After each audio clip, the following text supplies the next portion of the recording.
Maggie and Perloff on the Infinity Sports Network. Going through all the scenarios of what could happen after championship weekend, conference championship weekend. Welcome to the show, Maggie Gray, Andrew Perloff, and we found ourselves on this topic. Josh Allen going to Arrowhead, Pearl, you know. Excited for the game. Yep. Same old, same old. Yeah, we've been here before, and he hasn't been able to beat Patrick Mahomes, right? Bills have been falling to the Kansas City Chiefs in 3 out of the last 4 years in the postseason. So, what happens if it changes this year, and let's say Josh Allen finally does get over the hump and beats Patrick Mahomes and does go to the Super Bowl with this Bills team? Wow. Is that enough? Is that enough of a legacy play, or is that enough of, all right, now Josh Allen gets I don't want to say in the club. I think the club is really just reserved for the Super Bowl champions. But is it enough for him to get past Mahomes in terms of, I would say, legacy, where his standing is in the game, how satisfied Bills fans should be, everything. Does Josh Allen quiet everyone if he can just simply get to the big game, let alone whatever happens in the Super Bowl? Well, when you word it like that, no, of course not. But it is a giant step in his legacy to beat Mahomes. Even if he loses the Super Bowl, if he can beat Mahomes just once, it changes everything. Right. Because right now, I'd say you have the number one quarterback in the league is Patrick Mahomes. Then the 2 and 3 is Lamar Jackson and Josh Allen. And there's a gigantic gulf between the two. Joe Burrow. I think Joe Burrow is in this tier not just because of how he plays, but because he actually has beaten Mahomes in a championship game, and he did get to the Super Bowl. Okay. It's kind of like what Josh is looking at right now. Yes. Yeah, okay. But then again, Joe Burrow, oh, man. A lot of people thought he should have been the MVP this year. But... yeah, I think he was awful. I think Josh Allen goes up a step legacy-wise. Is he all the way where he needs to be? No. But is he up a gigantic step in the ladder? Yes. I think it'd be a huge legacy builder for him to beat Mahomes. See, I think that's just because of the game that's in front of us, right? And just what if he goes home again, right? And they get turned away again, just how frustrating that's going to feel and how much he would get labeled as the can't win the big one guy and all the things that go along with losing. Like we're watching with Lamar Jackson, fair or unfair. All that stuff will be Josh's reality. But I don't think it's enough to just go to the Super Bowl when you're someone at the caliber that we think Allen is. When Peyton Manning finally beat Tom Brady, right, in the playoffs, when he finally beat Tom Brady in that 2007 season, he had a 2-5 record of the postseason going into that 07 run. 06, right? 06, yeah. Technically, the game was was 07 in the winter, okay. Okay, but 06 season, 07 in January, whatever. Okay. So they go into that run. He's got a 2-5 record. He's got the reputation of can't win the big one. He had lost by 10 points, 17 points, lost by 42 to the Jets. They got blanked. I mean, crazy. If he had beaten Brady, which he did, then he goes to the Super Bowl and loses to the Bears. You do nothing for yourself. Okay, congratulations, you beat Brady. He already had 3 Super Bowls at the time, just like Mahomes does. I don't think it does what you think it will do for Josh Allen. And I don't think if Peyton Manning had lost that Super Bowl to the Bears in the 06 season, I don't think we'd still be looking at Peyton as the guy who can't win the big game. Who cares if you beat Tom Brady in the AFC Championship game? You couldn't win the Super Bowl. Yeah, I think you're wrong about that. I think getting to the Super Bowl would have been a big step for Peyton Manning. He wore the loser label even bigger than these guys, like Josh Allen. Yeah, that would have been huge. Now, the thing about it is Peyton went against Rex Grossman, a team that everybody knew shouldn't have been there. Sure. Like, nobody was picking the Bears in that game. No. If Josh Allen wins and he faces an Eagles team with Saquon Barkley, is legit. Yeah, so, I mean, that'll be a tough game. That'll be a much closer spread. So I don't think losing that game would...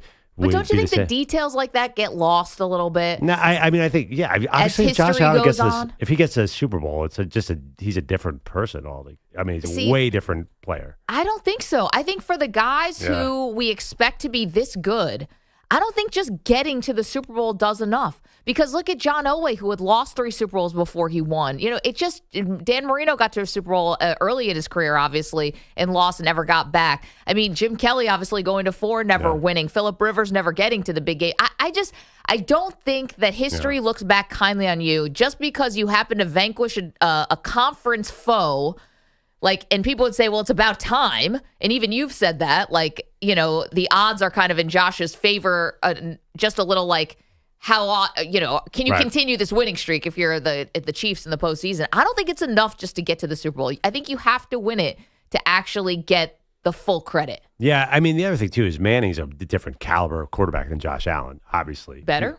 Yeah, I mean, I think he had at least 2 MVPs by the time. Like, he was the best quarterback in the league. Josh Allen's in the mix. But Josh Allen never leads the league in passing yards. Isn't breaking any records. Josh Allen has a superpower of running the ball. Mm-hmm. But I don't think there's ever been a point ever where everyone says Josh Allen's the best quarterback in the league, hands down. Has there ever been a single day since he came in the NFL in 2018 where he was number one?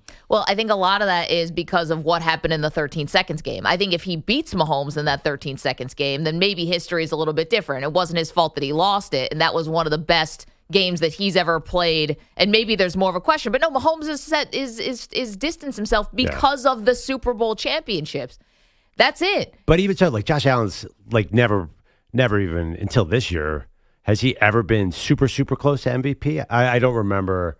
Like he's not like he was the preseason pick for MVP last year.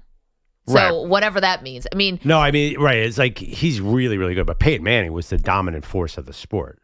Like he was heads and shoulders above everyone else. Josh Allen, like what's Josh Allen's best season?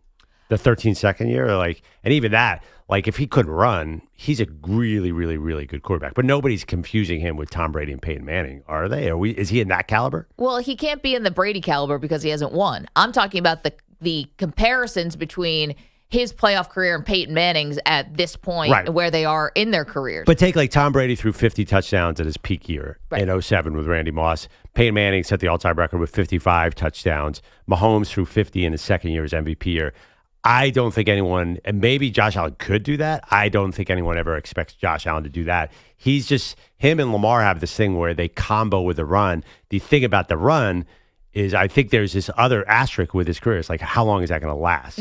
Like, because we see Russell Wilson in Pittsburgh, like, ooh, you lose a step. He's just it's a different thing altogether. I don't think like Josh Allen and Peyton Manning are the same, in my opinion. I mean, even if Josh Allen wins the Super Bowl this year, are we talking about him in the same stratosphere as Peyton Manning? Is he making a top 4 all-time list? No. I don't know that he is. I don't think he is. He's probably too much, I guess, behind the 8 ball at this point in terms of accolades. But where they are right now, Peyton Manning was considered a top quarterback, one of the best quarterbacks in the league who could not get to the Super Bowl and couldn't win. And Josh Allen is considered one of the best quarterbacks in the league and hasn't been to the Super Bowl and hasn't been able to beat Mahomes, just like Peyton Manning couldn't beat Tom Brady. I think the comparisons are very, very close. That's funny. Yeah. And if Peyton Manning had gone to that Super Bowl and he had lost to the Bears, life is very different for him. And so that's where I'm at. I don't think that Josh Allen, I think to me, he's given so much respect as a quarterback in this league right now, and what some people believe is a golden age of quarterbacks and a golden age of throwing the ball and all of that stuff, that just to get to the Super Bowl, I just don't think is enough. And I don't think that's moving goalposts. I don't think I'm being unfair. Because if he goes to the Super Bowl, let's say they do beat the Chiefs, they go to the Super Bowl, he will be the better quarterback on the field, whether it's Jalen Hurts or Jaden Daniels. Well, absolutely. Maybe. Come on. I mean if Jaden Daniels can beat the Eagles, then I'm putting him in the Joe Burrow category. Then he is a god. No, but you know what I'm saying. Josh Allen would definitely be he's way more experienced than Jaden Daniels, obviously. Jaden Daniels is a rookie, and he's a better quarterback than Jalen Hurts. Wow, Jaden Daniels. I give him over Hurts. That's what I'm saying. That's a home run. Jaden Daniels might end up, if Jaden Daniels gets to the Super Bowl and beats Josh Allen, then next year Jaden Daniels is the number 2 quarterback in the NFL. Okay, that's fine. And I'll tip my hat. But going into the game, Josh Allen will be the best quarterback in the game. And that's where you always have to favor, in my opinion, the best quarterback when you're going into a Super Bowl. Yeah, of course they're going to be favored. There's no doubt about it. And they'll probably be a slight favorite over the Eagles. The Eagles are different because they have a great defense and a great running back. It's not even a quarterback battle. I kind of lost my thread here. But Josh Allen, I hear what you're saying. But don't you think picture this, they get to the Super Bowl, they lose the Super Bowl. Let's say it's to the Eagles. Okay. And it's a 2-point spread. Sure. It's a close Super Bowl. It comes down to the last play. You don't think people come into next year viewing Josh Allen differently than if he loses this game to Mahomes? If he loses this game to Mahomes, it's like, oh, same old. He's stuck in that tier below probably forever. If he gets past that, you don't think we're going to come into next season saying there's something different about Josh Allen? I think it's going to be like a one-off. It's going to be considered, they just, he got him this time because, it caught up with the Chiefs. Nobody three-peats. And then if you go and beat the Eagles, and I mean this in not a disrespectful way, the Eagles' defense is great. The offense has so many weapons. But the Eagles are not considered an all-time great team right now. They're a good team. They're not considered. It's not like you go to the Super Bowl and it's like, wow, we really just ran into a juggernaut of, the 91 Cowboys, something like that. Like one of the or 92, I guess. It's not like that. So it would be, I don't think he would get, credit for losing to that team. Like, oh, you just ran into the Eagles. Nobody would have beaten the Eagles. I don't think he gets that kind of respect. I hate to say it, like you made so many good points in this segment, but you killed the whole thing by bringing up Joe Burrow in the beginning. What do you mean? You just said it. Joe Burrow's viewed differently because he beat Mahomes and he didn't win in the Super Bowl. I know, but this is what's different about Burrow. That was year 2 of him in the league. Yeah, we still view Joe Burrow like he's a magician. Yeah, but it's Josh Allen. Josh Allen is in year 7. He had the huge contract. Joe Burrow was on a rookie deal back then, came out of nowhere, was like a shooting star. All of a sudden, they're just on this magic ride. Josh Allen's got some scars, man. He's got some, it's winning time here for Josh Allen. That was a surprise from Burrow. Josh is facing way more pressure. Burrow now, it's like, his defense is letting him down. They fired Lou Anarumo. This is winning time for Josh. We're talking about Michael Jordan. I'm not putting Josh in the Michael Jordan, but Michael couldn't win, finally had to do it. Like, if you're not going to do it now, then when? And if you're going to beat Mahomes and then go to the Super Bowl and lose, because history has shown that if you are going to beat the Chiefs, and by the way, I don't even know that they're going to, but if you are going to beat the Chiefs, it's like rare. What do you mean history? Like how long are you like? They've lost 3 out of the last 4 postseasons have ended at the hands of the Chiefs. Right. Say, oh, well, what about next year? Like, you have no clue if you're getting back next year. I mean, honestly, do you really think the Chiefs are going to keep this run going? That's another topic. The other thing, if we're talking about Peyton Manning, like there's everybody's comparing Lamar Jackson and Peyton Manning. I'm not hearing a ton of Peyton Manning, Josh Allen. Well, like the parallels between Lamar and Peyton are kind of creepy. Yeah, it's almost exactly the same. No, I get it because of the MVPs, but let's not talk and the playoffs. Like the playoff trajectories of both guys, they almost have like matching. And Josh has been great in the playoffs, where Peyton stunk in the playoffs. Yeah, I think. Well, one thing that is alike is Peyton Manning couldn't get past Tom Brady. That's where they're alike. But also there were years, and I got to check. He lost to Ben Roethlisberger. He lost to other people. But the Colts came into the postseason so overrated year after year, and Peyton crumbled small. The Allen thing's a little different. It's just a different. Lamar and Peyton Manning have done the same thing, like where they've come into the postseason just killing everyone in the regular season, and it hasn't been the same. So yeah, I think I understand what you're saying, but be honest. Like if he wins this game, and even if he loses Super Bowl, Josh Allen's viewed differently next year. He's in the pantheon of NFL quarterbacks. He's just in a different place. He's probably in a different place than Lamar. He certainly goes ahead of him, right? I don't think so. You don't think like there's a quarterback ranking? You think Lamar Jackson is going to be 2 and Josh Allen 3? Well, to be honest, I mean, I think Josh did that in the last round. So I don't think he's already done that. If you're going to do quarterback rankings for next year, well, we just saw Josh Allen beat Lamar Jackson. So that's over. If he beats Patrick Mahomes and then you lose the Super Bowl, what was it for? 855-212-4227. Because I think guys like Allen should be graded on Super Bowls just like all the great quarterbacks are. Yeah. Super Bowl wins, yeah. Just getting to the game, it's like in this AFC, you just do not know when you'd be able to get back. And I think about that for Joe Burrow. That was awesome. You lose to the Rams. Are you sure you're getting back? Joe Burrow? Oh, definitely. Well, they haven't been because he's gotten hurt. Then they had a bad defense. You just never know. We talk about Patrick Mahomes being Michael Jordan. Well, Michael Jordan kept a lot of guys from winning titles. And when he retired, guys who didn't take advantage at that moment when he was playing baseball regret it forever. Yeah, but Michael Jordan never went to a Game 7 in the finals. Patrick Mahomes lives in the last minute of Game 7. Like, you can't keep winning Game 7. The Chiefs there's no way the Chiefs could keep doing this. Does anybody think that the Chiefs are going to win 10 Super Bowls? I don't know. If they do, they're I don't know what team they're seeing. Well, we're not talking about 10. I think we're talking about. I don't agree. I understand the logic. Like, this is not Michael Jordan and the Bulls. The Chiefs are nothing like that. That is not what Josh Allen is going up against right now. Michael Jordan had the ball in his hand every play. There's nothing you could do to stop him. Basketball is defined by that. Like football, oh my God, there's so many little things going on. You saw it, a squib kick. That wasn't Michael Jordan. That was just bad luck or something. I don't know. It's the idea that one guy's sending another guy home on a consistent basis. Right, but there's in football, one guy can't keep doing it forever. I mean, honestly, watch the Chiefs this year. You think they're going to get every bounce? You think they're going to get every call? They think everybody's going to stay healthy? The odds of that happening again, even now. 15-2 this year. You keep saying 15-2, but you know that they have 2 games coming up. Both are probably going to come down in the last minute. Who cares? Everybody, it's honestly, not a style. It's not a beauty contest. It's a winning contest. It's NFL football. It doesn't matter if they win by 1 or win by 20. It's the same. Well, because there's just like luck. It's a thing. Like you can't keep winning this narrowly. And the Chiefs know that. I think they think their window it might be even like kind of closing. Travis is gone and Reed's 65. I don't think they think that this is an 11-year run. Oh, my gosh. Well, first of all, we don't know if Kelsey's going to retire. And 2, Andy Reid, we're talking about Bill Belichick just took a coaching job at 72. Pete Carroll might get hired at 72. He's not going anywhere, Andy Reid. I don't think Andy Reid does anything else except for coach football and eat nuggies. That's Honestly, it. The Chiefs you think he's got hobbies? The reality is, like, this is not sustainable. They were down 24-14.5 against the Eagles. Eagles definitely should have won that game. And then I don't know how Kyle Shanahan lost that last Super Bowl.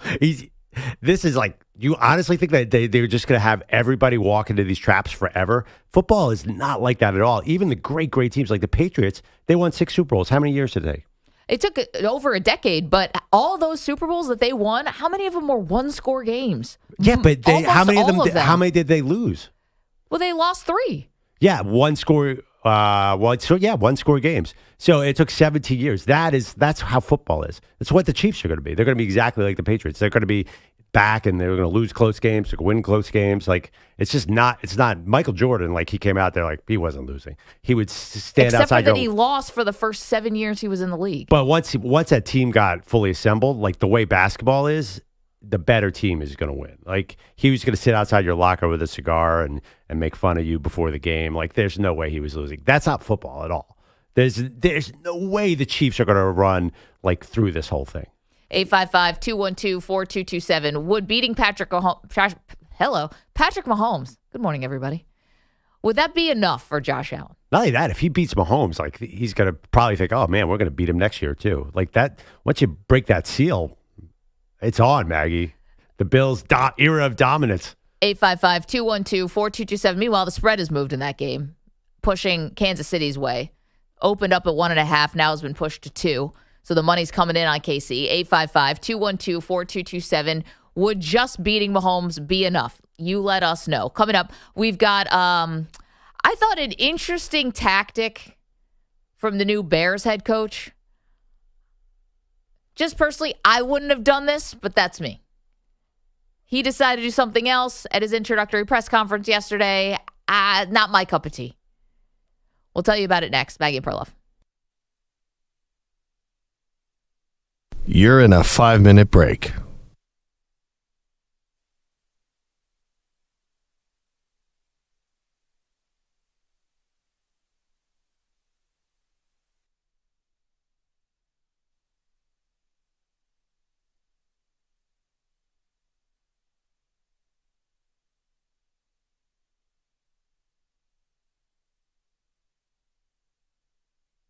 Four minutes, 30 seconds remaining.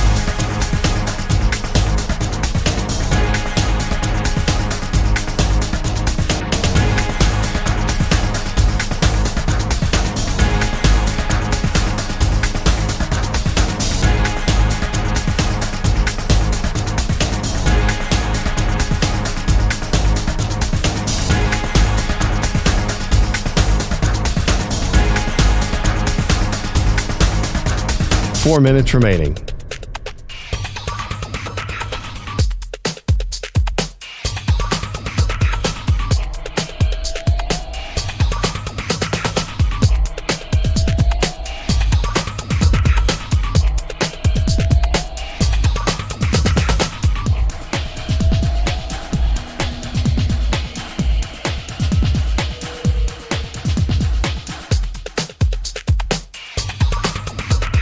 3 minutes, 30 seconds remaining.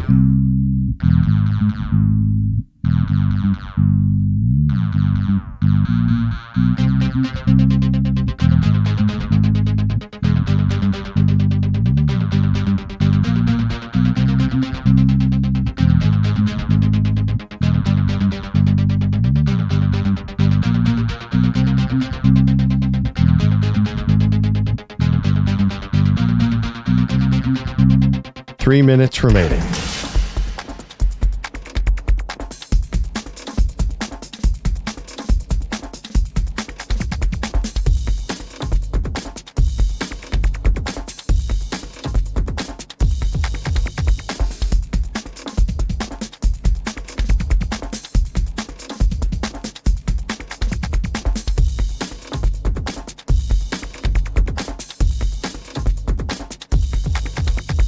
Two minutes, 30 seconds remaining.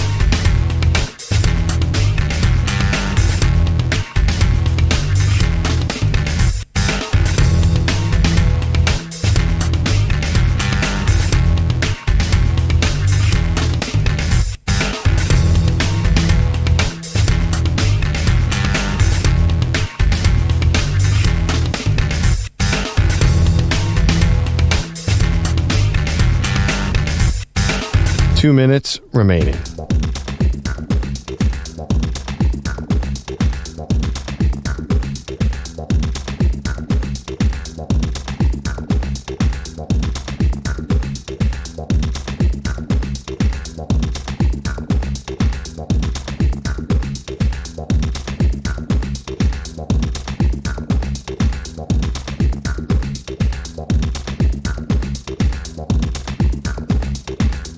One minute, 30 seconds remaining.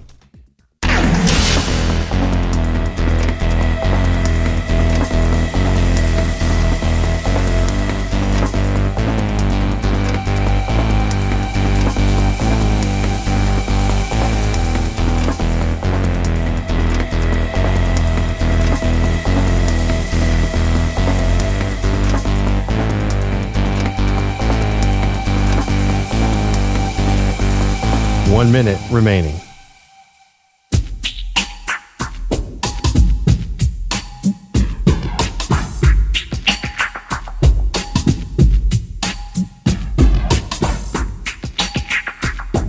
$45 seconds remaining.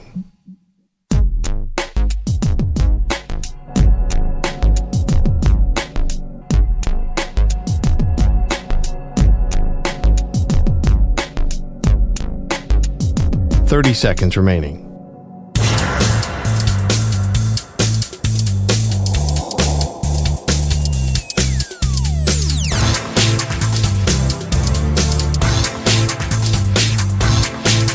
$15 seconds.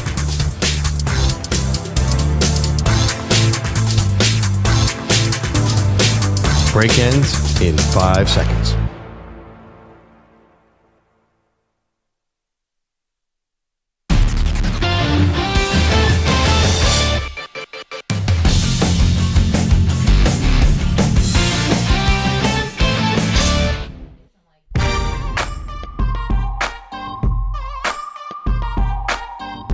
Welcome back, Maggie and Perloff show. So you said something interesting last segment. The line is moving towards the Chiefs. Yep. There is this reality like, oh, man, they're hard to beat.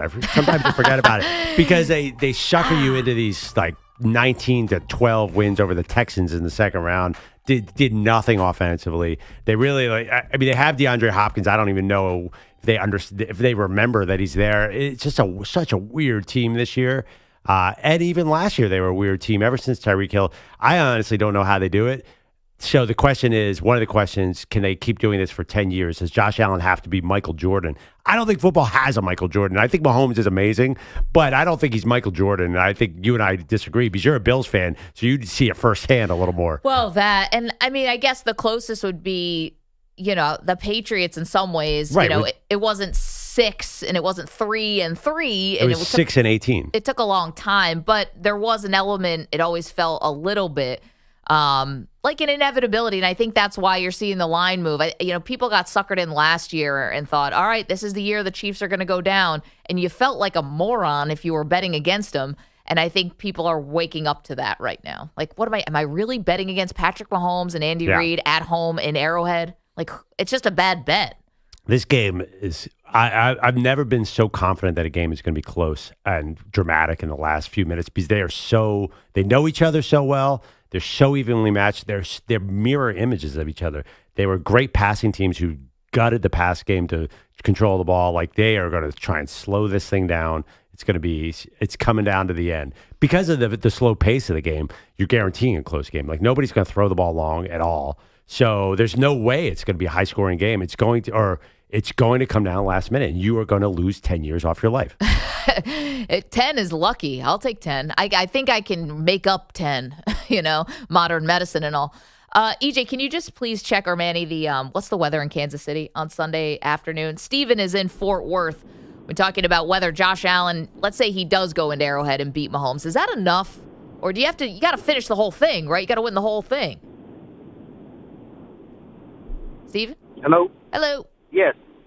Hey, yes, I mean, I think they have a dynasty going on over there in Kansas City, and I think that they're Jordan Estes. The difference between the game of basketball and football is in basketball, you can have one guy control the court the whole time. Sure. Over here with Kansas City, obviously a lot of things have to go right for this to go right for Mahomes. But I do believe that they think that they're that good. I think Andy Reid is that good where if you keep Mahomes in the game and you give him those last seconds, he's going to get you at field goal range or get you in scoring position and give your team a chance to win. And I do think they're in that kind of position where they don't have to have a stud receiver. You were just talking about Hopkins has been disappearing and stuff, and he's not around. Well, yeah, because you got the best quarterback in the NFL in Mahomes. And I'm going to leave it to you guys, and I'll end with that. Thank you. Steven, thank you. And don't forget, postseason Kelsey is different. This is a whole other thing. And it's funny because while the Chiefs don't really use DeAndre Hopkins a ton, although you might expect him a little in this game, it's kind of the same thing with the Bills and Amari Cooper. Also made a trade for a guy with a lot of household name, been on your fantasy team, all that. They don't really use him as much as you think. Well, I mean, I think reputation-wise, I think Hopkins obviously he's a Hall of Famer. I don't think Amari Cooper. I'm just saying they both tried to add these pass catchers in the season. And honestly, the Chiefs even feels like they use Hopkins even more than the Bills use Cooper. But I just think that with Mahomes, and he mentioned like you control the game in basketball. Football, there's so many more variables. And Travis Kelce, you said he's super bad. This probably is it, right? Every sign, everything he says feels like this is my last run. Well, here's the way that it is a little like Jordan. Listen, Jordan, we all know at the end of games would also D-up the other team's best player, right? So he was making an impact on the offensive and defensive side, a huge one. But to Steven's point in Fort Worth, you give Mahomes anywhere from 13 seconds to, heaven forbid, a minute and a half, and what do you need? You need a touchdown, you need a field goal. It feels like an inevitability. He's going to get it. Yeah, usually it's with runs in the fourth quarter. But the thing is, Josh Allen can run too. And by the way, that's the only reason I was saying, like, there's not Jaden Daniels can run too. If it gets Josh Allen, I know you say Josh Allen would have a huge advantage over Jaden Daniels. These running quarterbacks, if they can stay healthy till the Super Bowl and get into the fourth quarter, it's hard to knock them out on third down. So I just think that that's the new superpower, all these guys. But Allen has it too. It's just so close. This is going to come down to the bounce of it. They're just like the Patriots, a bounce of a football. They win a close game against the Falcons and the Seahawks. They lose a close game against the Giants and the Giants, actually. We have a poll question out there for you at Maggie and Pearl on X. If Josh Allen leads the Bills to a win over the Chiefs but loses in the Super Bowl, will he be viewed more favorably than he is now? I think yes is winning. I get that. Yes, definitely more favorably. But I think there's going to be a little letdown. I do. Well, right. And maybe this is my fandom coming in, but I don't think so. I think this is about the respect that Josh Allen has. Just getting to the Super Bowl and losing? I don't know, guys. I think there might be some nuance of like how well he would have played in the Super Bowl too. Like if he goes out there and he throws 2 or 3 picks or he makes a costly error, I agree with you. I think it's going to be exactly the same. Oh, it'd be a bloodbath. Yeah. Now, if he goes and he loses a shootout to Jaden and loses a shootout to Hurts and the Eagles or Saquon, I guess, and the Eagles, that might be a little different. I think we'd be like, all right, well, he got close. He didn't get there. I think that I think may be a big factor in this. Yeah, but how is he? I mean, I can't imagine, like, if you watch the Bills this year, how is he going to have a bad game like that? He doesn't. He throws it like 18 times a game. that Lions game. I mean, that was the if he gets into, party. but I don't think they'll let that like happen. They will not let that kind of game. I don't think Sean McDermott's coming in the Super Bowl. If it was 44-42 in the Super Bowl, I'd be beyond shocked. Well, sometimes you find yourself in the game you're in, Say you go out there and say they play Jaden Daniels or Jalen Hurts, and say you go out there, something bad happens on the first drive, leads to a touchdown the other way. Then you throw a pick, and all of a sudden you're now down 14-0. James Cook is out. And now you're just trying to throw the ball. So, you're right, EJ, about it. It depends how it looks, but I feel like history, we kind of lose some of that nuance. Like, watch what's going to happen here with Lamar Jackson. The day after they lose that divisional round of the Bills, what was the story? It was Mark Andrews. Wait 5 years from now, 10 years from now, I wonder if Andrews ends up kind of becoming more of a footnote and it was more about Lamar. Just, that's how we do. Not that game. That's how we are. I don't think that game is not going to be about Lamar. Is it? I mean, I just think it gets wrapped up in the stew of and he even couldn't go to Buffalo and win. It's like, well, we know that's because Mark Andrews made some critical errors. Right, but in half. 5 years he'll have he'll have 5 more opportunities. No, I don't think that game is going to kill him. It's going to be a bigger picture for him. You're right. I don't remember any of Peyton's individual losses. I just remember he lost every game. Like it doesn't. He might have probably had a good game in a loss. I would think. Does anyone know? Can anyone look at the stats on that? But yeah. I don't even know how we got on Lamar Jackson. Like, the thing about Lamar did also kill the Ravens in that game. Yeah, he did. No, yeah, he had 2 turnovers in the first half, and it prevented them from getting a lead. Yeah, I'm sure he's going to spend the next 6 months obsessing over that fumble. And that, because Mahomes doesn't fumble in that spot. Who's obsessing more, Lamar or Mark Andrews? Man, who's got a tougher offseason?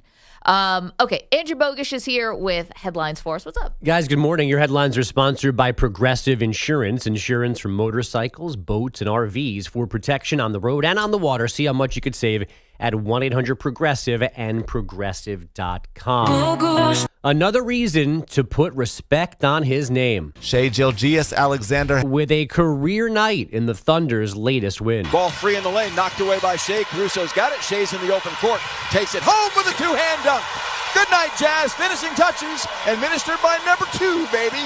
121-110. Number 2, another deuce. Give him 52 on the game. Matt Pinto on Thunder Radio. Shai Gilgeous-Alexander, 54 points in this 123-114 decision over the Jazz. Just tried to be aggressive, try to make the right basketball play, and then from there, just trust the work. No different from any other night. Had a few more points tonight, but nothing special. Can I bring something up? I'm sorry. I was just thinking of something. Yeah. There's one thing to mispronounce a name, and we have a little fun with Jack with Gilgeous. Like, he didn't know, right? That's not like mispronouncing Giannis Antetokounmpo because it's a little challenging of a last name, right? This is like, I don't know where the emphasis goes. There was an egregious one that I heard once from somebody where this is a long time ago. And this person thought that you pronounce, and it's funny because he just got in the Hall of Fame, that you pronounce it CC Sabathia. And I was like, how'd you even get there? Kristaps Porzingis. Ark Manning. No. Do you think that's Ark Manning? Carlos Alcaraz. Ark Manning.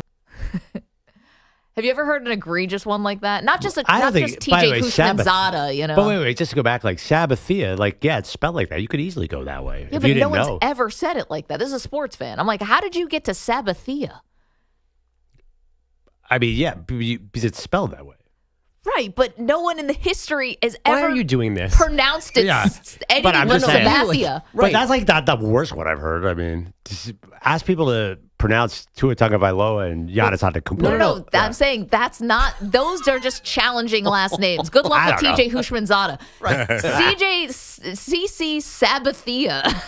I don't know how you get there. And this was not Manning. like my mom's best friend or someone who doesn't follow sports. It was a sports fan. And I'm assuming that person and Jack Stern, the infamous Jack Stern from here, were in the same position where CC wasn't a teenage high school no-name pitcher. Right. Shai Gilgeous-Alexander had been in the NBA and a star, and Jack still went with Gilgeous as if he had just met him. It's kind of like when we all didn't know about Devon Achane. It's like, is it Achane? Are we going A-Chain? And then he cleared it up. Right. That took way too long, weeks or months even to figure out exactly what his name was. And sometimes players struggle they like embarrassed to correct you. So they let the mistake happen for a while. Then all of a sudden it's like, no, it's actually this. And you're like, oh. Travis said it's actually Kels. Did he? Yeah. This came out on their Yeah, he podcast did say last that. year. It's actually Kels, but everyone went with Kelsey, so they're just rolling with it. I mean, the famous one is Akeem Olajuwon. He was Right. Akeem in college. And They finally literally put an he was H in front of it. Yeah, hey, there's an H in front of it. And Akeem. then the flip side, the one that always bothered me was Dominic Rhodes, the NFL running back. His name was spelled Dominic, and all of a sudden he's like, no, it's Dominique. And I went, well, that's a whole other name. Yep. Yeah. Like, you got to throw a Q in there. You can't just say Dominic can't become Dominique. If you want it to be Dominique, spell it like Wilkins does. That's kind of like your parents, but yeah. I also have the question, I didn't have the nerve one time interviewing Del Curry. Like, there's a different way to spell Stephen. You spelled it Steven. True. I would have loved to see his response to right? you. Like, there's a way to spell Stephen that's not Stephen. You're right. They're Actually, sorry. You mean like Stefan, like Stephen Bondi? Yeah. Right. That's the unusual, the spelling with the F. Like, that's out But of the character. way Stephen Curry is spelled is Steven. I've never heard someone called Stephen with that spelling of the name. Phen is I've never seen it. yeah. It's always been Stephen, like Stephen A. Smith. Is this a millennial thing that you guys like to dunk on mispronounce? Like, oh my I'm God, not I can't dunking. believe that guy said Stefan. Or like, what are you guys doing? Who cares? I feel like like the Sabathia thing, like big deal. The guy said Sabathia because this is somebody who mispronounces everything. Like, it just That's feels where it like comes from. you guys are like waiting to dunk on mispronunciations. I got to get that vibe out there. Perloff's feeling It's one of those days, huh? yeah, I think he's No, I like, just Why feel you you're care about feeling a anything, little guys? cornered. I just feel like you're I like, told a story about someone else and somehow you're offended. Well, I just like, you're like, can you believe he Everyone's said made the Sabathia Sabathia mistake. Yeah, of course I can believe he said Sabathia. Who cares? You're like, wow, where would he have gotten that from? I'm like, it's spelled Sabathia, and he probably is not a huge baseball Well, I fan. think the only difference is that, like, in this business, we usually obsess over pronunciations being correct. So, like, Yeah, I oh don't my think God. But then you know the reality is guys butcher names all it's. the No, time. I know. But I think that's what makes it funny, right? Like, is that we're supposed to be the quote unquote professionals, as I sit here in a Jets sweatshirt, like that's like, but like there's like the facade that we're professionals, and then a Sabathia or a Gilgius comes out, and it's funny. It's like those sweet newscasters, too, when they have to do a sports story and they are lost. It's crazy. I mean, I worked in news, and every time I can give them a Russian terrorist name, and they would know it like that. And his quickly. background. Yeah, just easy. Wouldn't have to even go over it. I give them a hockey player. It's just like, It doesn't help, translate. Yeah. help. Mark I Messier. can't- That's a weird name. I can't do it. Mark Messier. Ark Manning. Arc. Back to basketball, so we stop bothering Perloff. The Celtics needed overtime for a 117-113 win at the Clippers. The teams without 6 combined regulars for that one, including Kristaps Porzingis, Drew Holiday, Kawhi, and Harden. The Cavs Kristaps Porzingis. losing in Houston 109-108. The Grizzlies pushed their win streak to 4, 132-120 over Charlotte. And the Heat are suspending Jimmy Butler for another 2 games for continued bad behavior, including missing yesterday's flight to Milwaukee. Oh, you got to love that Heat culture. Butler I was, just love he was going to show up to the next game. Like, no, he wasn't. He wasn't. and then I saw a tweet that they canceled practice and they left earlier than they were planning to, as if they were trying to make him miss the flight. Oh, that's kind of funny. I didn't see that. Yeah. That's subterfuge there. Like they snuck out because Jimmy's like, let's go real quick, and then they can say he didn't miss the flight. Oh, that's just setting him up. I don't think that's true, but I mean That can't be true. but like the fact that we are at that level of It's this so petty. is that unbelievable. can't be true. Well, he was wearing shoes the other night against Portland that were Phoenix Suns colors, right? And people were reading into that. His hair's been orange for like Right. 2 months. And you he had can't sneak a plane out. It's one thing to leave No, a no. plane. Yeah, I know what you're saying. Yeah, but it was sarcastic, and I think the obvious thing is he wasn't at the canceled shoot-arounds to then go to the airport. Like, so it's not true, but the fact that the fight is like this Yeah. now. Very Mean Girls. No, the fact Yes. that I'm thinking it's not true. Like maybe it's true. Like part of me is like, yeah, maybe. I mean, the guy that reported is like a known Heat reporter. Like Ira Winderman's been covering the Oh team my forever. gosh. Like He's been there for- he's Mr. Miami Heat. He's He like says- the only known Heat right, reporter. exactly. He said apparently a timing element was at play with Butler missing the flight. Team had canceled practice, flew earlier than previously scheduled. Maybe, is he on the text thread anymore? Did they kick him out of the group chat? Does anyone have an image of him? And you know those movies when you're at the airport in the window looking at the plane go away? Yeah. Did you just make the biggest mistake of your life, letting her get on the plane to Paris? Who's that tall man with orange hair watching the plane go away? With a single tear rolling down and flowers in his hand? I do not think he was crying that he missed a flight. No, to Milwaukee? No. Middle of February or January, whatever month it is. Back to the coffee. Where's my barista?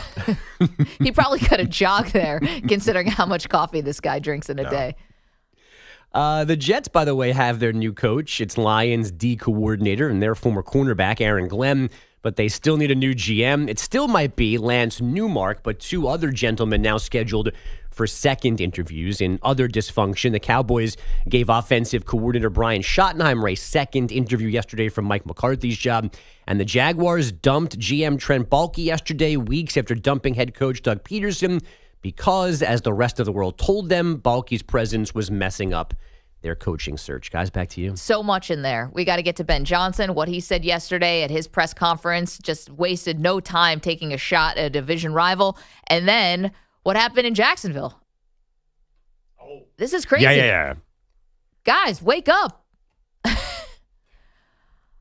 What do you think was going to happen in this coaching search? Anyway, we get to all of that and more next. You're in a 5-minute break.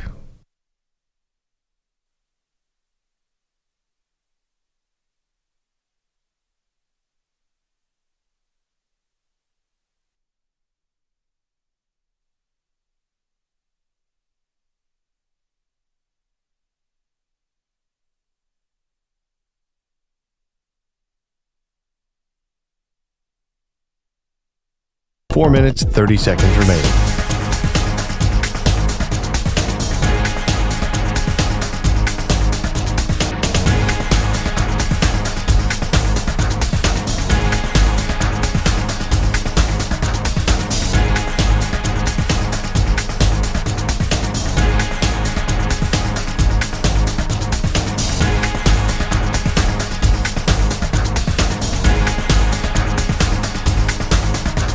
Four minutes remaining.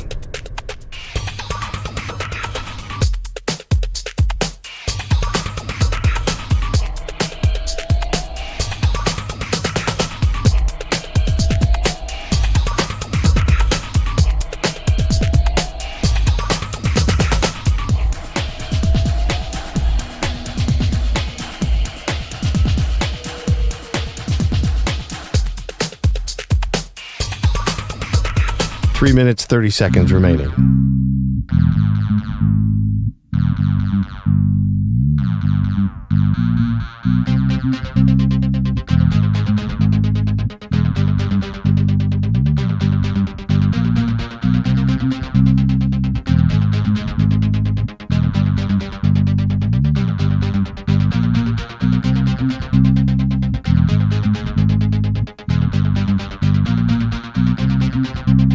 Three minutes remaining.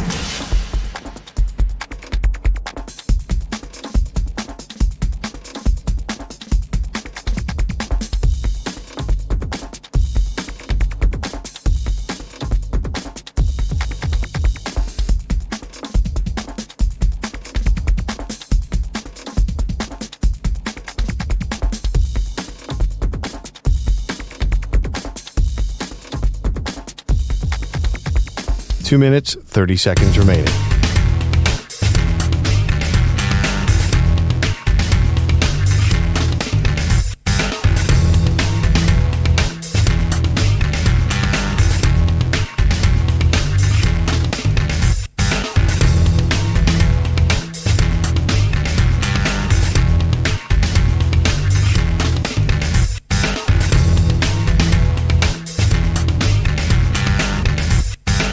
Two minutes remaining.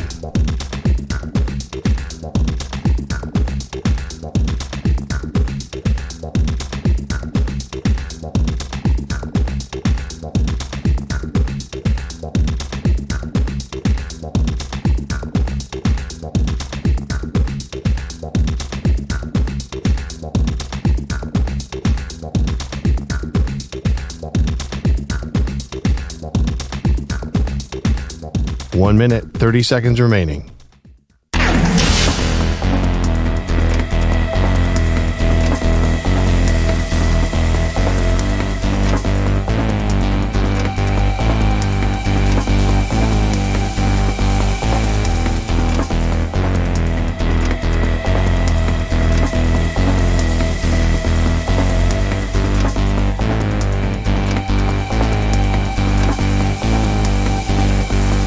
One minute remaining.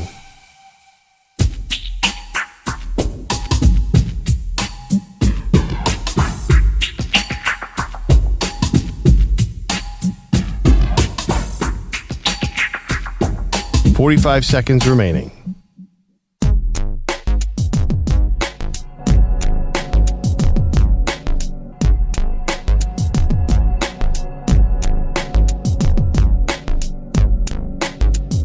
"30 seconds remaining.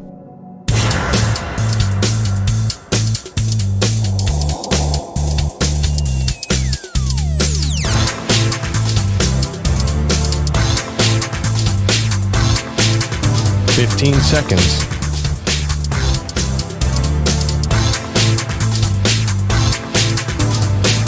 Break ends in 5 seconds.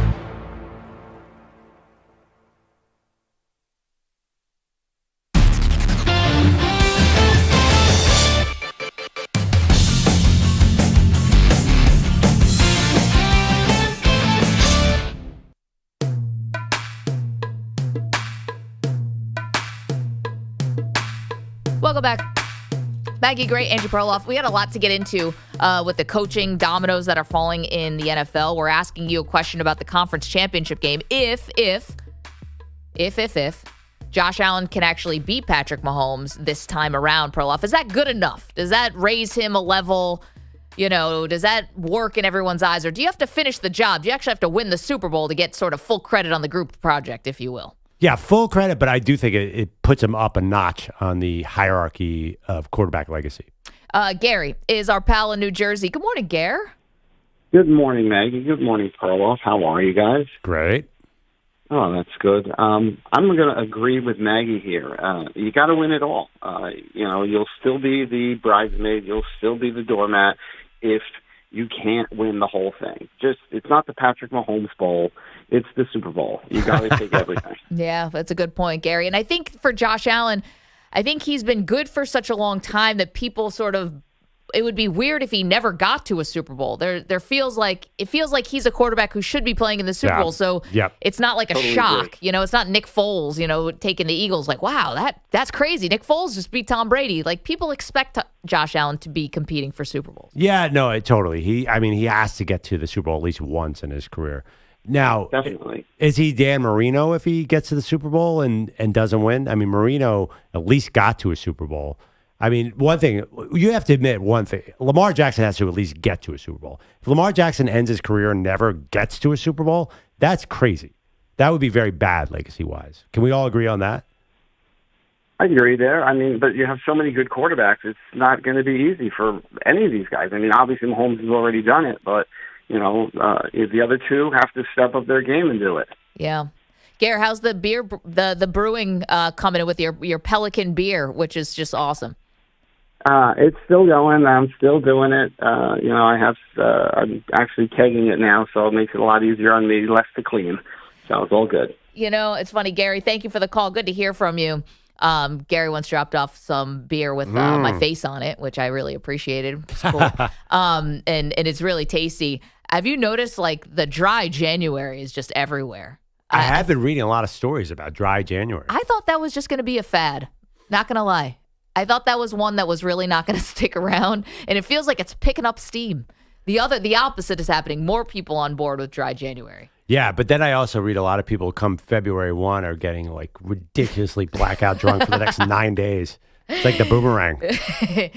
I also see a lot more non-alcoholic stuff. I think the non-alcoholic beers. I don't know if you've noticed this. Probably you're not a drinker, but you go to a liquor store now, a lot of non-alcoholic stuff. I think it's definitely a health thing. Yeah, that's a big emerging market, right? Non-alcoholic beer. Is this because marijuana is so readily available? Oh, that's a good point. People, we've traded one thing for another thing. I would imagine because of legalized marijuana like that uses up big time, like 200% or something. I didn't think about that. Yeah, if people are still finding a way to be mind altered, just a different vehicle. Yeah, listen, even if humans are still flawed, we'll find 10 things to be addicted to.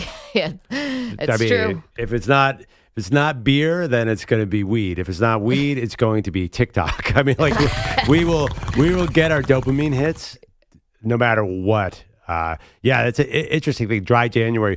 But I do think like also like people who really struggle on dry January might want to take a look in the mirror.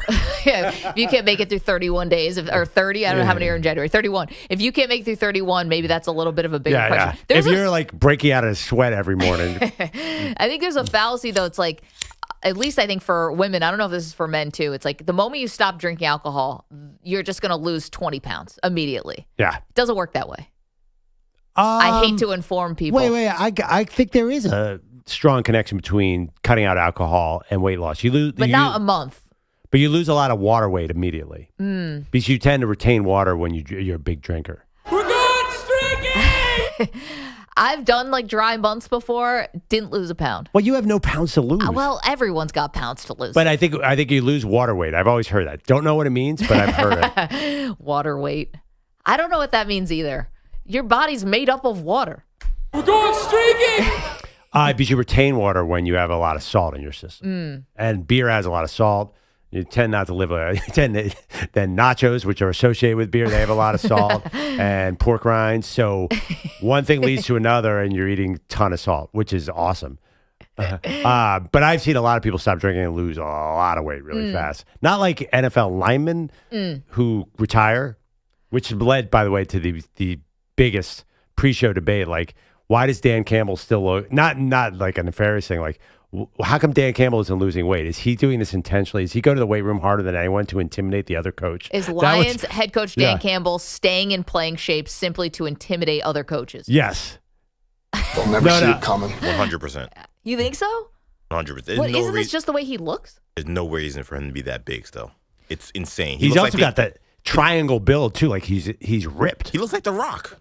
It's crazy. I'm like, why is this guy still so jacked? Well, here's the thing. You get to the facility. All these guys are nuts. So they get to the facility 4:30 in the morning, right? You're there until 10 o'clock at night. You literally go to a place. Your work has a gym. You can't find an hour? Yeah, but look at the other coaches. Like, most of them are not in great shape. Well, maybe Dan's just living cleaner. Yeah, I mean, Herman Edwards just getting on the treadmill, and he didn't look like Dan Campbell. What's Dan Campbell doing over there? I think he's lifting with his guys. Squatting 500 pounds? Like, come on. What if it's building camaraderie? Oh, yeah. He's definitely still squats. There's no doubt about it. By the way, if the Lions won the Super Bowl and there's going to be a movie, how about John Cena cast as Dan Campbell? I could see EJ? it. I can see that. How can you guys see that? What's that? How can you guys see that if it's John Cena? Oh, because you can't see me. Oh, I thought you were saying meaning the Lions will never win the Super Bowl. I thought that was a shot at Detroit. I think he did both things there. But There are no. a few cheeseburgers Don't even together. ask me how. I think Dan Campbell is just maintaining. But I like EJ's theory. It's to intimidate because I'm thinking about your coach, Sean McDermott. Sean McDermott's puzzled look on the sideline is not intimidating the guy on the other side. He's always like, wait, what do I do here? Call timeout. It's like, Dan no. Campbell is like the riskiest head coach in the NFL. And just because of how big and strong he looks, I just assume he's got it all together. I'm just like, I'm not questioning what that guy's doing. Look at him. Yeah, Come on. But again, Reed is the best. Andy Reid is the winningest coach right now. He just looks, his face is in that giant playbook all the time. Like, he's not intimidating anyone. He barely looks. I'm like, is he watching the game? And by the way, is anyone else disturbed by that Fumblerooski commercial? Every time. God, get that thing off TV. That? He looks crazy in that commercial. I let you guys in this room, and you have a lot of opinions that I don't like. And Mahomes like, I'm not saying that. I'm like, good. Someone's got a publicist here and someone doesn't.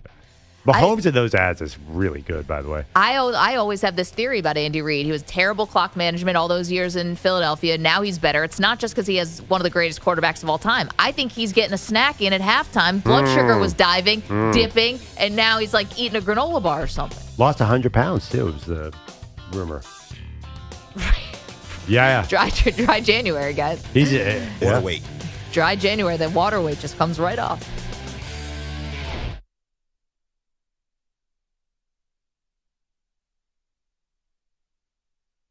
You're in a 5-minute break.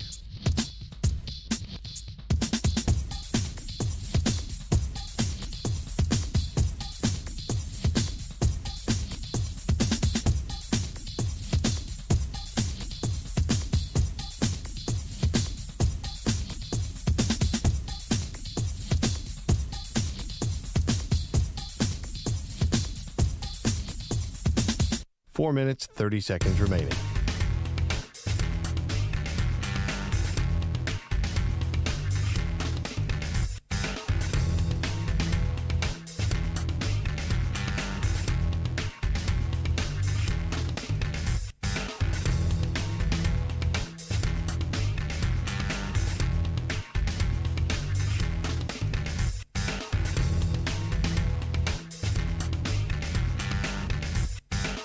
Four minutes remaining.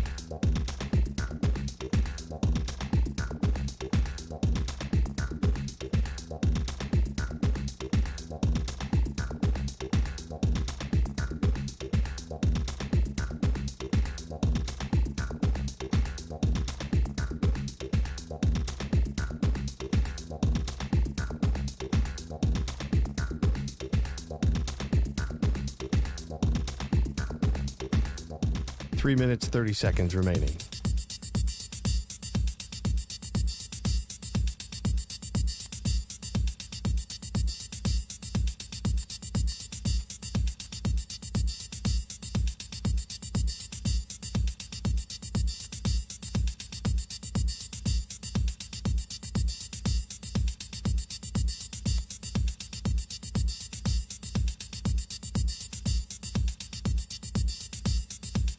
Three minutes remaining.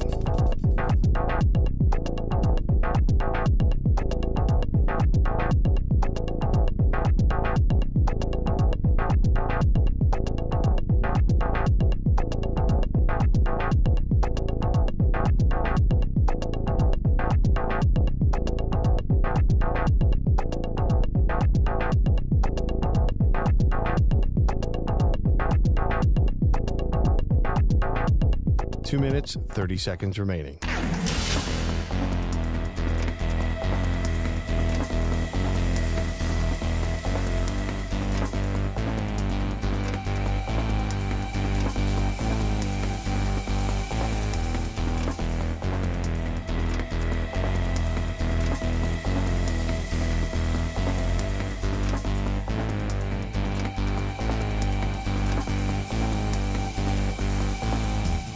Two minutes remaining.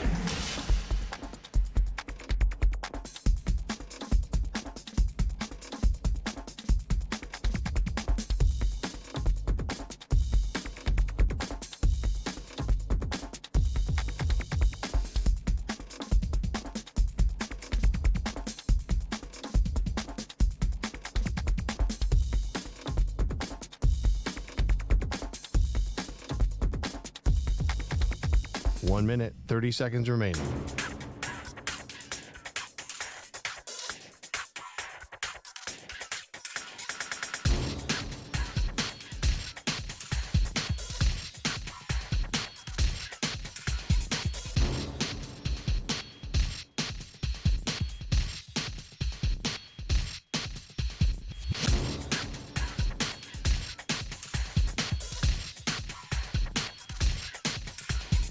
One minute remaining.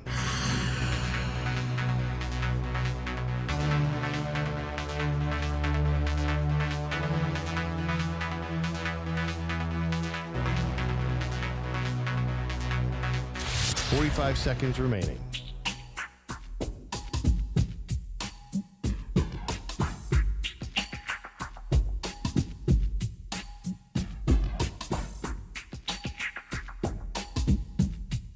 Thirty seconds remaining.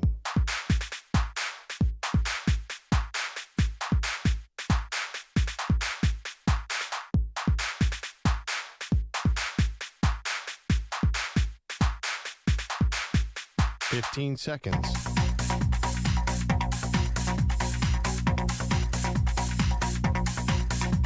Break ends in 5 seconds.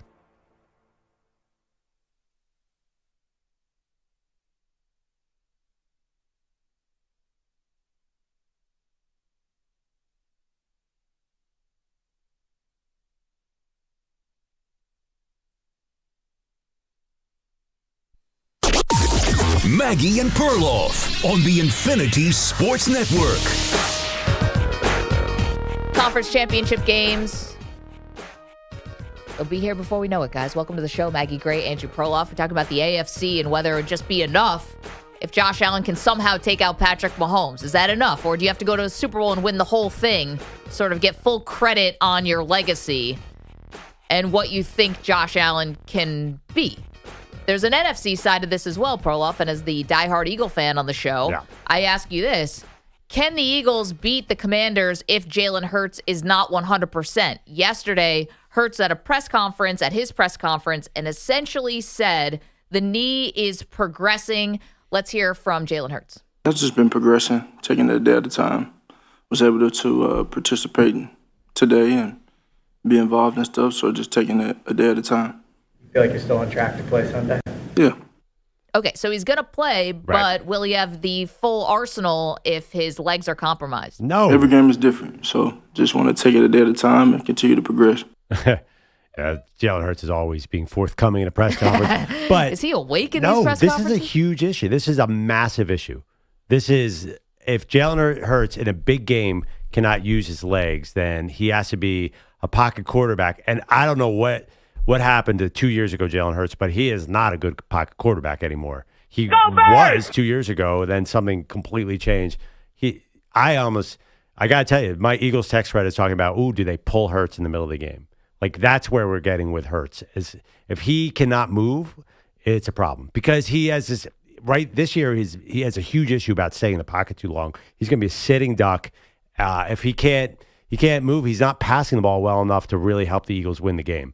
And then once that happens, what's the next step? Everyone in Washington starts moving up, and Saquon just gets destroyed at the line, and then the whole Eagles offense stalls. So, yes, this is not just a small deal. This is a massive deal for the Eagles. Okay, I get it. You're a fan. You're feeling a little certain type of way. Almost lost that game to the Rams, except the defense came in huge, and Jaden Daniels is obviously on a heater. Am I the only one here who I love watching Daniels? He's awesome. Am I the only one who's kind of waiting for him to turn into a pumpkin a little bit? I mean, this has been an unreal ride. Think about what has happened over the first 2 games of his postseason career, okay? He has thrown no interceptions.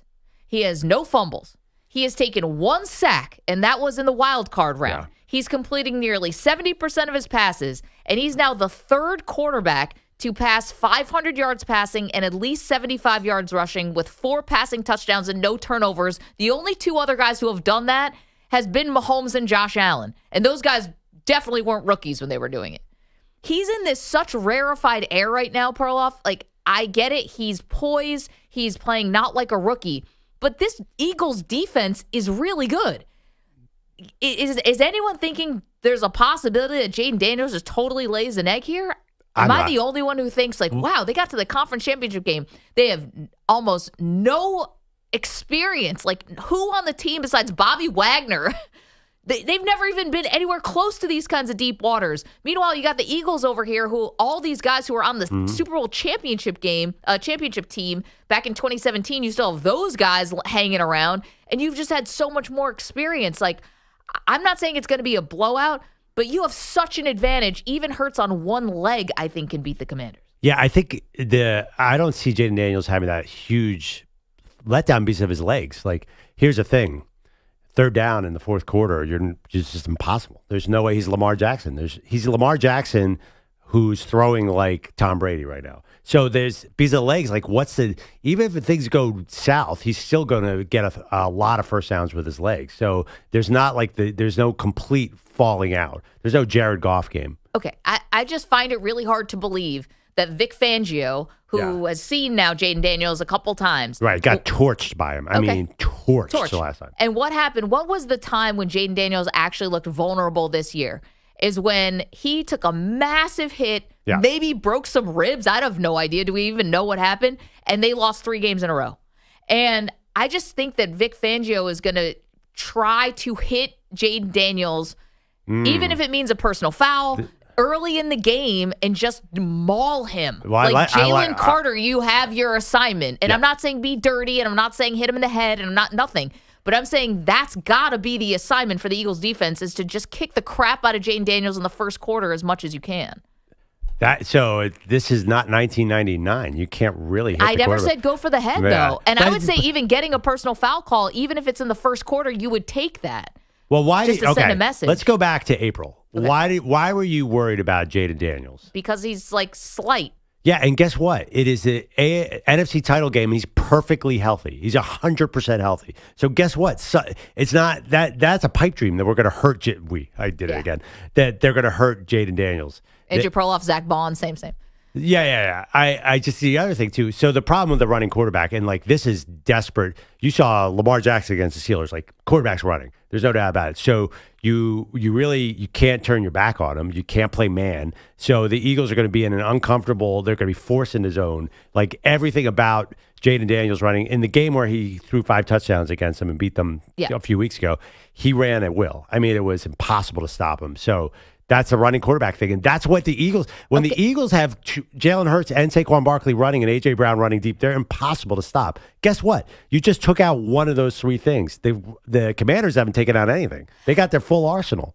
Commanders. I watched when Jaden Daniels did take a big pop, and it did affect him. And again, I'm not advocating for anything dirty here. I've just been watching football my whole life. And if Jaden Daniels is going to be out of the pocket, well, every quarterback you're trying to hit hard when they're out of the pocket. So...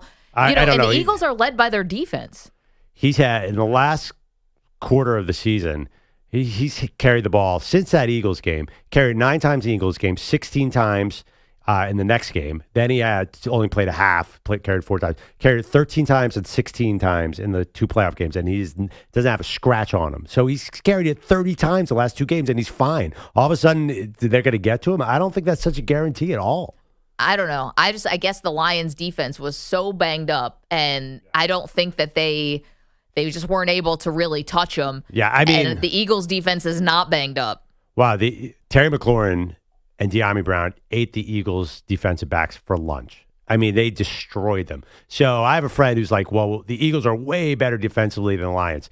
Man, when it got down, when the Commanders went into pass mode, like they can't cover McLaurin. And you know who else can't cover McLaurin? Nobody can cover that dude. Yeah. And De'Ami Brown hasn't dropped a pass since week 4. I don't know where they're just a different team. They're a completely different team. And there's just no Jared Goff game coming from Jaden Daniels because of the legs. Like a running quarterback is always somewhat safe. I don't know why Lamar has always stopped running in the playoff games. Jaden Daniels is not going to do that. Yeah, you see Josh Sweat coming around the edge there. You can chase him down, 855-212-4222. Josh Sweat is great. There's no way he's chasing down Jaden Daniels. I'm just saying, meet him somewhere. I do not think the Eagles are in a dark alley are going to let him just run roughshod all over them without sending some kind of a message. That's what I'm saying. And also, I'm watching those officials. How much are they going to let the Commanders hold Jalen Carter? I mean, I know that sounds silly, but if you let Jalen Carter, if you block him one-on-one and you don't grab his jersey or something, then maybe it gets to him. But the Commanders know this. They're smart. They have Dan Quinn and Cliff Kingsbury. They'll figure it out. I think this is crazy to think the Eagles are in a secure place here.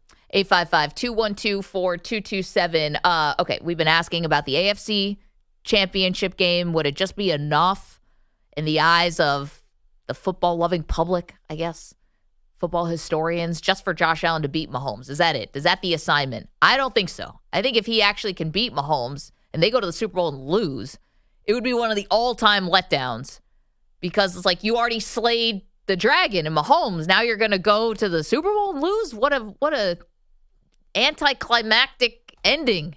You guys are total idiots. You know, like the Boston Red Sox come back against the Yankees down 3-1. You can't go lose after that. 3-0. 3-0, thank you. You can't lose to the Cardinals then. It doesn't make any sense. That's not how the story goes. Brad's in Alabama. Hey, Brad, how are you? Hey, we're doing well, Maggie. I got to give your boy Allen props. He beat Lamar. He moved up to number 2 in the league. You think so? That's all he's got to do? That's all he's got to do, Lamar. Lamar can't do it in the playoffs, and we're worried about Jalen because we like pissed off A.J. Brown, Perloff, trust me. But Maggie, would you rather your boy Allen lose to Mahomes or to Daniels? I mean, I see this guy, Jaden Daniels, man.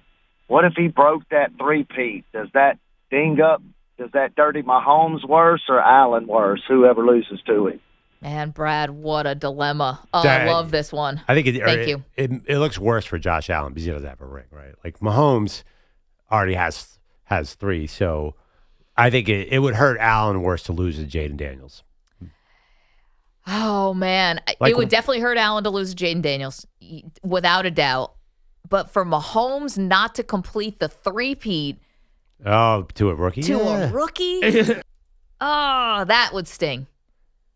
I think it would sting Allen a lot worse.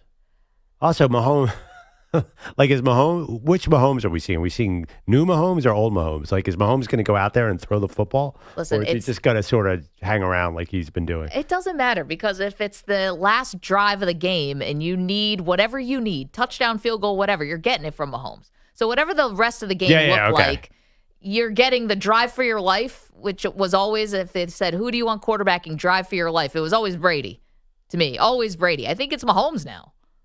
Yeah. You can't argue with that Exactly. based on recent results. Ryan is in New York. What's up, Ryan? Hey, love the show. All this Bills, Josh Allen talk, it's great. The guy, he is one of a kind for sure, but I grew up in upstate New York, watched all the Bills losses. I'm a Niners fan, but I'm surrounded by Bills fans, and it's always their year, and you bring up the Super Bowls they lost, they all go crazy, and they don't want to hear anything about that. For me and my friends, people around, it feels like they're just cursed. It's almost like a Cubs Red Sox thing going on here, and if they get to that Super Bowl and they lose, like, these people are just going to be so devastated. It's crazy, but I hope they get there, and I hope they do win. But if they don't, oh my God, the Buffalo's going to have it's gonna be tough. A lot of bad, sad people. Yeah, and this is a 49er fan. You've seen winning, so you've gotten both sides of it, but you keep going to these games and losing, it wears on you. It wears on the team, Ryan. It wears on everybody. Oh, it was brutal. Thankfully got to see 3 Niners wins with my 2 eyes, but I also saw 3 losses, and it's so bad. It's rough. Man. Ryan, a lot of people are saying, and not Maggie and not me, that this year feels different for the Bills, like different than all the past bad luck. Do you get that vibe at all? I do, and you can see the Bills fans around. They're a lot more humble after that KC loss there. They're not getting their hopes as high as they used to, but it does have a different vibe. I mean, maybe this is the year. I said it was going to be Bills Lions in the Super Bowl this year. Someone's got to win one, but we'll see if we can get one of them there. Right. I think everyone was hoping that, not everyone, obviously, but a lot of people wanted the story, and thank you for that, of Bills Lions, the 2 franchises associated with big losses, losing to finally get over the hump. But I don't think this season really feels that different. I mean, they're playing differently on offense, if that's what you mean. But they're always in the playoffs. They're around the playoffs. They get home games in the playoffs. Like, it doesn't feel that different to me. It feels like they've altered their formula a little bit. Oh, on offense, definitely. Right. To be a more, I don't know. A lot of people are saying this, and they've been saying it for a month. Like, this feels like the year the Bills break through, because you keep saying the Chiefs are 15-2. It's accurate, but the Chiefs certainly look much more vulnerable than they've ever looked. We said that last year. Yeah, I know. And they had to go on the road last year, and now they get the home game again. Then they came out against Baltimore and kind of dominated that first half. And I see what you're saying, but it does feel like the Bills feel different. Like, they feel like they've toned down some of the crazy Josh Allen stuff and become more of a team, which is great. Sean is in Oregon, thinks I'm making a grave mistake. What'd I do wrong, Sean?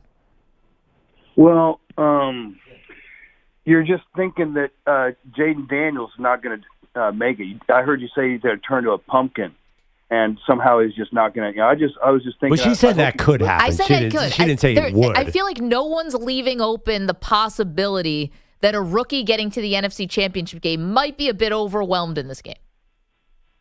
Yeah, to me, it's all about big moments. I don't care what your grade point average. It's where you went to school. It's what games you've been into, what kind of stuff I don't like guys with Weaver State skills like we had Damian Lillard here. bad dude. I don't like that guy. I like guys that won high school championships. I like guys that been in national championships. We got a guy now. He was a Heisman Trophy winner. He's #1 draft pick. This dude's been in big moments, and we finally get to see somebody like that.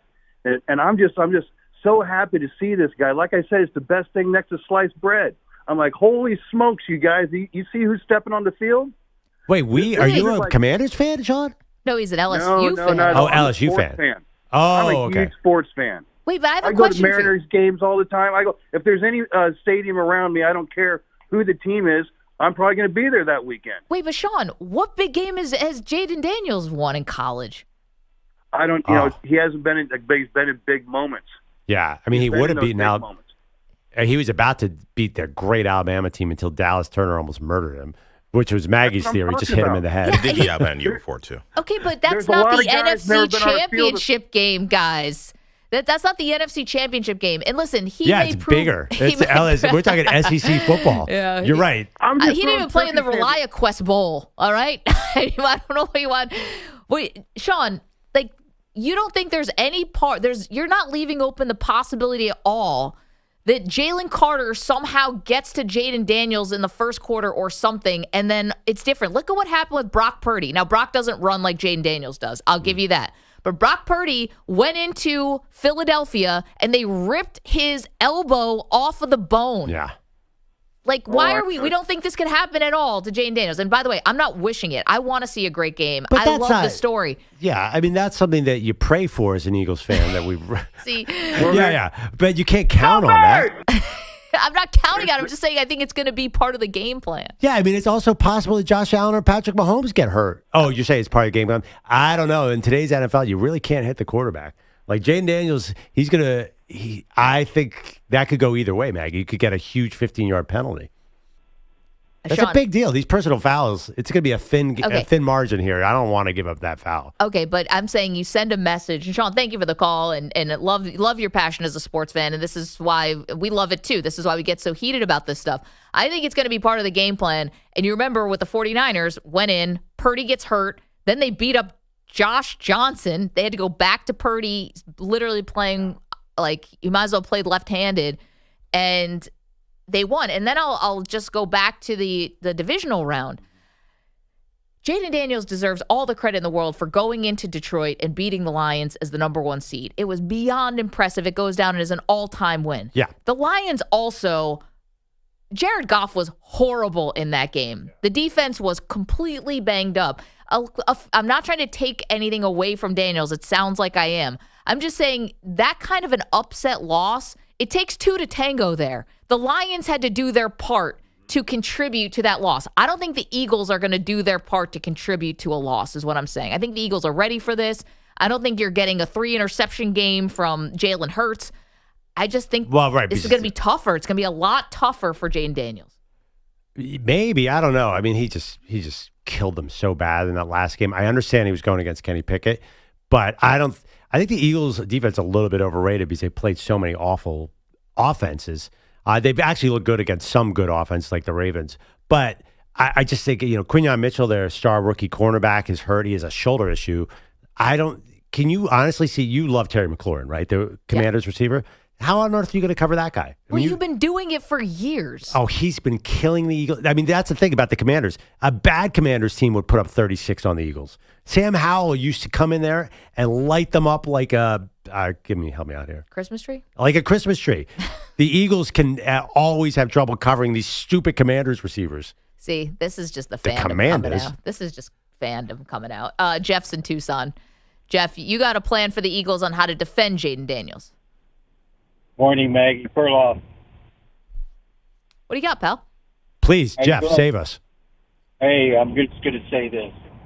If you keep that boy in the box and you keep in your lanes, then I think you keep him in the box, he's going to have a problem. Yeah, you do it for 53 minutes. Then the last 7 minutes, he escapes. You know that's going to happen.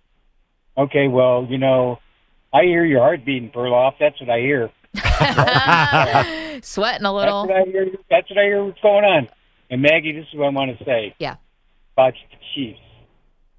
If Buffalo gets to the Super Bowl, which I hope they do for you, right? And they lose, I think it's going to be like the Marino effect.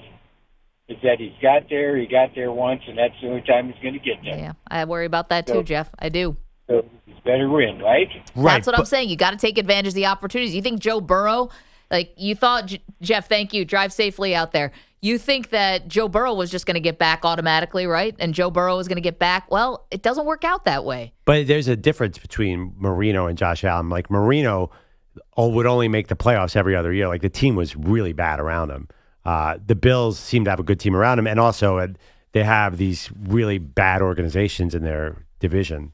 I mean, really bad. So I don't see, like, Marino basically he was no guarantee to make the playoffs every year. Josh Allen will he ever not make the playoffs? That seems unlikely. 855-212-4227. So on the AFC side of this, would it just be enough if Josh Allen can beat Patrick Mahomes? They have to win the Super Bowl. And then on the NFC side of it, Jaden Daniels, can he keep this up?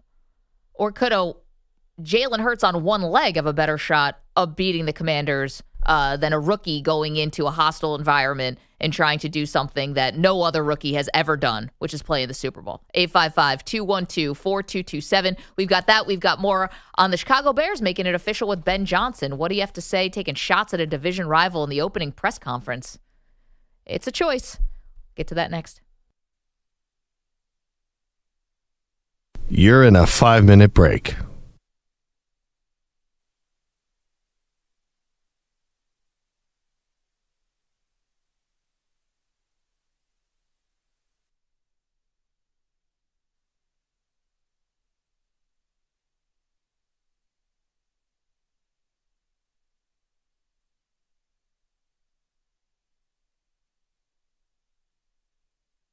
Four minutes, 30 seconds remaining.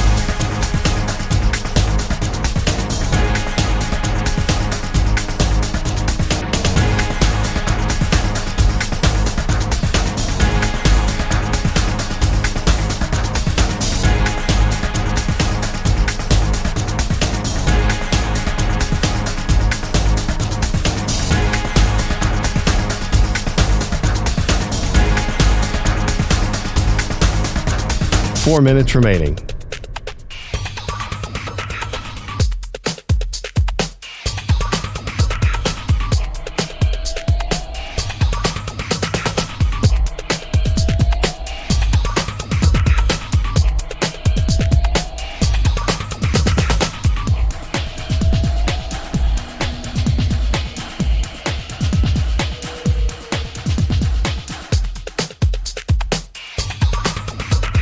Three minutes, 30 seconds remaining.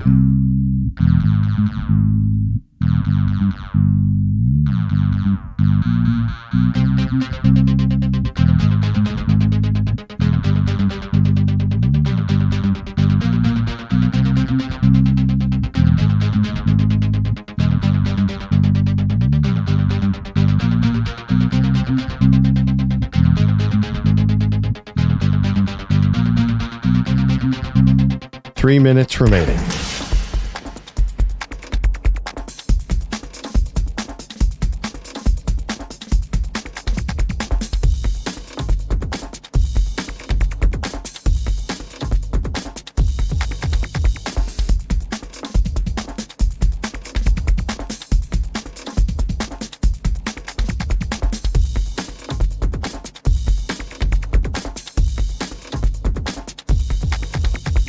Two minutes, 30 seconds remaining.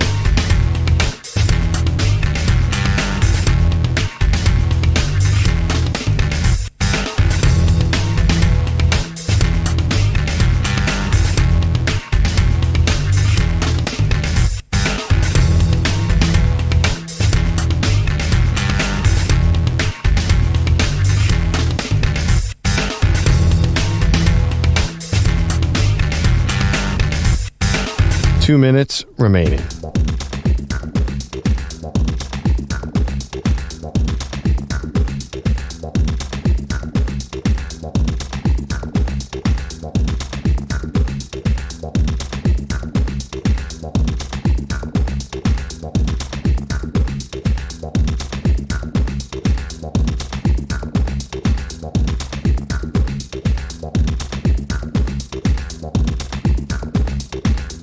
1 minute, 30 seconds remaining.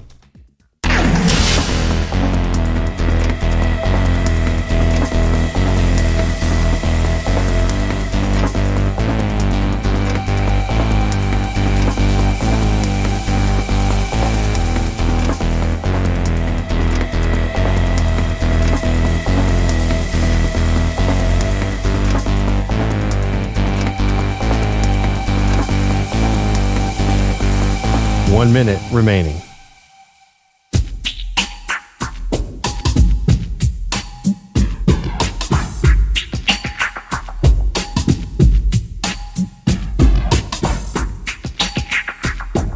$45 seconds remaining.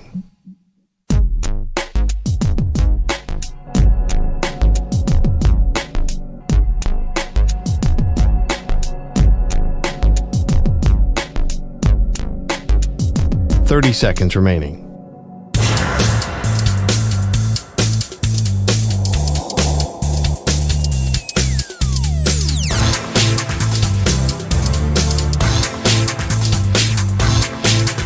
$15 seconds.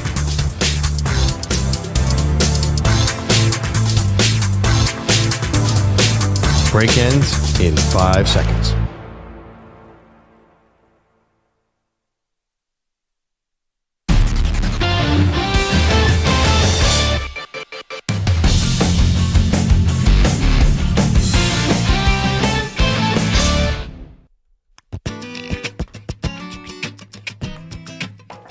This portion of the show is brought to you by Ethos Life, the easy way to get life insurance in 10 minutes, up to $2 million in coverage with no medical exam, just a few health questions. Get your free quote at checkethos.com. Not available in all states. Welcome back, Maggie and Perloff. Maggie's trying to talk me off the ledge on this Eagles panic, but the quarterback has one leg. I don't understand, why isn't everybody panicking? If Josh Allen had one leg, you'd be panicking. If Patrick Mahomes had one leg, maybe you wouldn't be panicking because he'd probably win everything. If seen him win on one leg. Jaden Daniels was limping, then I think Eagles fans would be very confident. This is a massive, massive deal because Jalen Hurts actually gets worse as a passer every single game. I don't know how he's doing that. His passing is just falling off the map. He doesn't know when to throw the ball, and he's lost his confidence in that realm. So if he has to stay in the pocket, the Eagles are dead. Well, you're going up against a rookie quarterback, and nobody's leaving any space for the fact that the magic ride might end here for Jaden Daniels because no other rookie quarterback has made it to the Super Bowl. So do we really think that Jaden Daniels is going to be the first? Maybe he is. He's been awesome. But he's the same age as Joe Burrow was in his Super Bowl run. That's true. Guys are in college or a lot longer. In college longer. But here's the thing. I'm not telling you shouldn't be nervous about this. You absolutely should. Where you lose me, though, and where it's too much of the fan in you and not the objective commentator, because I know you are an objective commentator, is when you said, what if Jalen Hurts has to be benched in the game? That's where you lose me. That's my friend. There is no, on this God's green earth, there is no way. The only way that Jalen Hurts is leaving that game is literally on a stretcher, and I hope that doesn't happen. Tanner McKee is not seeing the field at all. I think it might be Pickett, but I thought he has broken ribs. Yeah, I think he might be broken ribs. Yeah, I think he might be healed by now. But this is I'm going to give full credit to my boy Hershey, who is an Eagles whisperer, who's like, watch if Hurts is compromised. I mean, honestly, if Hershey saes it, then I'm sure. Was Big Dom not available? Give me a break. There's no way that Jalen Hurts is getting benched in this game. That's how Eagles analysis work. What did Crunch say? Honestly. You saw the end of that Rams game. He could be benched. Bench might even be a strong word. He might have to sit. He looked bad. He might be hurt, Maggie. No, I mean, he might even he might run around. If he gets knocked out of the game, that's one thing. But if he is not getting benched for poor play. Okay. Well, he might be so limping around. They're just we got to go to Pickett. They will not go to Pickett. They will let him limp. You're saying even if he's limping and he really can't do it, if he goes back, no, they would go to Pickett. No, they would not. And you think they're just going to ride him to the end if they're losing the game and he's limping? Yes. No way. He's not Patrick Mahomes. They don't even trust me. They are not high on Jalen Hurts. If he is really looking really gimpy, say he does a 6-yard run on the 5th play of the game. And he comes up and he can barely walk, that's not a guarantee they'd keep him in there. Okay, yeah. He's legitimately hurt. Did you see the way his knee bent? You got acting like like they just pour some salt on it. It'll be fine. I'm just telling you that he is not getting benched for Kenny Pickett. If he can still go out there and play, he's going to play. And by the way, you're saying they don't even like Jalen Hurts. Then why'd they give him 5 years and $255 million? He's not getting benched. Same reason they gave Carson Wentz $100 million. Everybody makes mistakes. And he didn't get benched either. They can't wait to get rid of him. He got his head decapitated, basically, and had to or his knee all messed up. He couldn't play. And if he could have played, he would have come back in. Carson Wentz? Yes. They couldn't wait to get rid of Carson Wentz. That was my point. Like No. I'm not saying he never got benched for poor play. He got hurt and lost his job because he got hurt. That's not happening with. But I was talking about the contract. They paid Jalen Hurts, but they also paid Carson Wentz, and they paid Jalen Hurts, and I guarantee Howie Roseman is watching quarterback tape right now. He's already sick of Hurts. Hurts has struggled. I mean, there's no doubt about it. He's a different quarterback. This is just this is where I can't follow you down. Go Birds! Do you have any faith in Jalen Hurts to do anything in this game with one knee? Why would you? I mean, I actually like. Do you have any faith in Kenny Pickett? No, I don't want to see with Pickett. 2 arms and that's 2 Hershey. legs. Don't yell at me. Yell at Hershey. But that being said, the Eagles whisperer. Get out of here. Are you saying Hershey, like Hershey Hawkins? No, Who is Hershey. This person? Hershey, like Hershey chocolate. Oh, okay. Okay. So he's an heir to the Hershey chocolate fortune. Wow. All right. Well, now maybe I'm paying attention. So his name is Hershey? His name's Kit Kat Hershey. No, Everyone calls him Good Bar. Let's look at the last several games. Godiva, Jalen Hurts has shown since in the Baltimore game, big win, threw for 118 yards. Carolina, 108 yards. Then he got hurt in the Washington game, 131 yards, 128 yards. He's compromised. Like he's not passing like an NFL quarterback. He's just like the pass game is not there. AJ Brown is totally non-existent. I'm not being alarmist to say that there's concerns about Jalen Hurts' knee. It should be the story of the playoffs. But did they make any changes at quarterback in any of those bad games? I mean, no. But Pickett came in one game because he got hurt. Because he had to. Right. No, okay. Yes, this Kenny Pickett thing, that's a long shot. But forget that. The big story here is Jalen Hurts is compromised. Like that is the story of the game. The question do you guys is, disagree with that? Can he beat the Commanders even with 1.5 good legs? Will you admit it's a much harder assignment to do that? If he was healthy, oh my God, then they'd be running Jalen and they'd be running Saquon. I think this is such a different game. There's also something about just watching sports now for as long as we've been watching it, especially in this extremely modern era, where when guys are hurt, I really have to see it. You know, there's so much you can do in terms, not just like Toradol or shoot it up or whatever. It's just somehow these guys get to these games and they play. But they play well. But Jalen Hurts did not last year. He played terribly. He couldn't run. And when he did break through the pocket, he got 4 yards instead of 20. Like that 40-yard run was amazing against the Rams. Like that's not happening. We've seen Jalen. When Jalen can't run, I know. Bad. But it's really bad. Last year was just a disaster for the Eagles. They were begging to lose that game. Right, because he had a bad knee. No. Oh, the entire season came to that giant brace on his knee. That was the whole story. I mean, you sat next to me and just told me how terrible the defense was. Right, because week after Jalen week after week. Couldn't keep them off the field. There was some bad coaching. Yeah, I'll give you that. But he's so bad when his knees hurt. I'm telling you, you need him to run. What if Josh Allen was hurt? Would we even be having this conversation? You'd be in such a state of panic, you wouldn't even be here today. You'd have to call in sick. No, the fact that he's playing, though, I'm not calling for Mitchell Trubisky.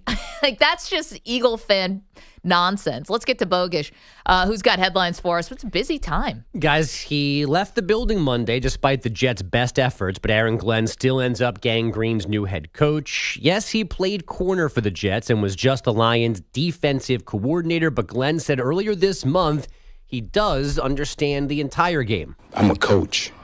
I just happen to be on defense. I understand the offense just as well as a number of people.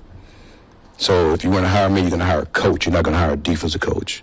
I'm going to talk to the offense just as much as I'm going to talk to the defense. He can't know less offense than Nathaniel Hackett, who lost play-calling duties for the Jets during this past season. The Jets are still looking for a new GM. Lance Newmark is still in the mix, but at least 2 other men getting second interviews now. The Saints head coaching search about to resume after this rare winter storm in the South. Dolphins D coordinator Anthony Weaver gets his second shot tomorrow. Giants OC Mike Kafka on Saturday, and Mike McCarthy sometime next week. Explain that one to me. Mike Kafka, the Giants OC. How that guy keeps getting interviews. Former Eagles backup. I like him, but not just interviews. I think he was a finalist for 2 jobs last cycle. It's so weird. I don't know what's going on with that. Does he have pictures of somebody? Well, I think he knows Patrick Mahomes, right? I mean, is people still like randomly connecting him to the Chiefs? Isn't that where he came from? I mean, Dable took his play call. Yeah, he was an Andy Reid guy. Yeah, he's an Andy Reid guy. He's just skipping over the current Dable part. Dable was the play. You're right. Has he ever called plays? The first year he did, which they made the playoffs, so that was good. And then it started bad last year, and then he was like, 2 years ago, he was like, I'm taking it back. And then he took it back again this year. Come on, guys. We all know the offensive juggernaut that the New York Football Giants are. Yeah, who wouldn't want a piece of that? Put some respect on the name. Also, this Saints coaching loss, you barely ever mention it, but it's like kind of lost in the ether. We've given no attention to that team. Well, that's kind of par for the course. I mean, they're kind of just around. They used to be good. They used to be good and interesting, and we're going to be going there in a week, and it's going to be fun to be in New Orleans, and everyone digging themselves out of this snowstorm. We hope you're all safe, but no, they become kind of a little irrelevant, I think, because they're in the middle. Yeah, we talk about a lot of these bad owners. I think Gail Benson really probably has been skating by. Yeah. Like, you talk about just a front office that's just basically gone to sleep. Like if all these old guys, all these cap issues, they kind of just let it ride out, and now we're seeing the fruits of that. They've been in salary cap hell for like as long as we've been doing the show. They're the only team who can't sign anybody. Like every team's able to get around some of this stuff. For them, it's just like, we have no money. Next year, we have no money. I'm like, why can't you sign any good players? The only guy you signed was Derek Carr. I know, and you gave him way too much money, ironically. And finding money for him was too much. Dennis Allen. Why didn't they fire him? That's right. I was thinking about why I told. No, I couldn't think. I was like, I had a point. One more thing. Like, how do I pronounce Allen? We kept saying fire Dennis Allen. You and I, and everybody in America was like, why do they keep rehiring Dennis Allen? What was that about?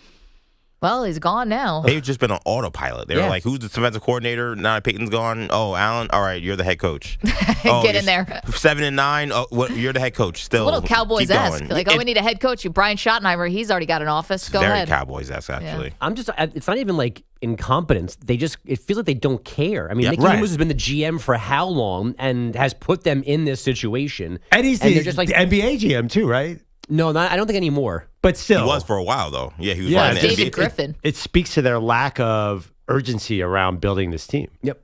The Bengals are expected to hire Notre Dame D coordinator Al Golden for that same position. He was Cincinnati's linebackers coach before going to South Bend. Jimmy Butler was suspended for 7 games for conduct detrimental to the Heat. Came back for 3, and now he is suspended for 2 more. The Heat saying Butler continues to act poorly, including missing yesterday's flight to Milwaukee.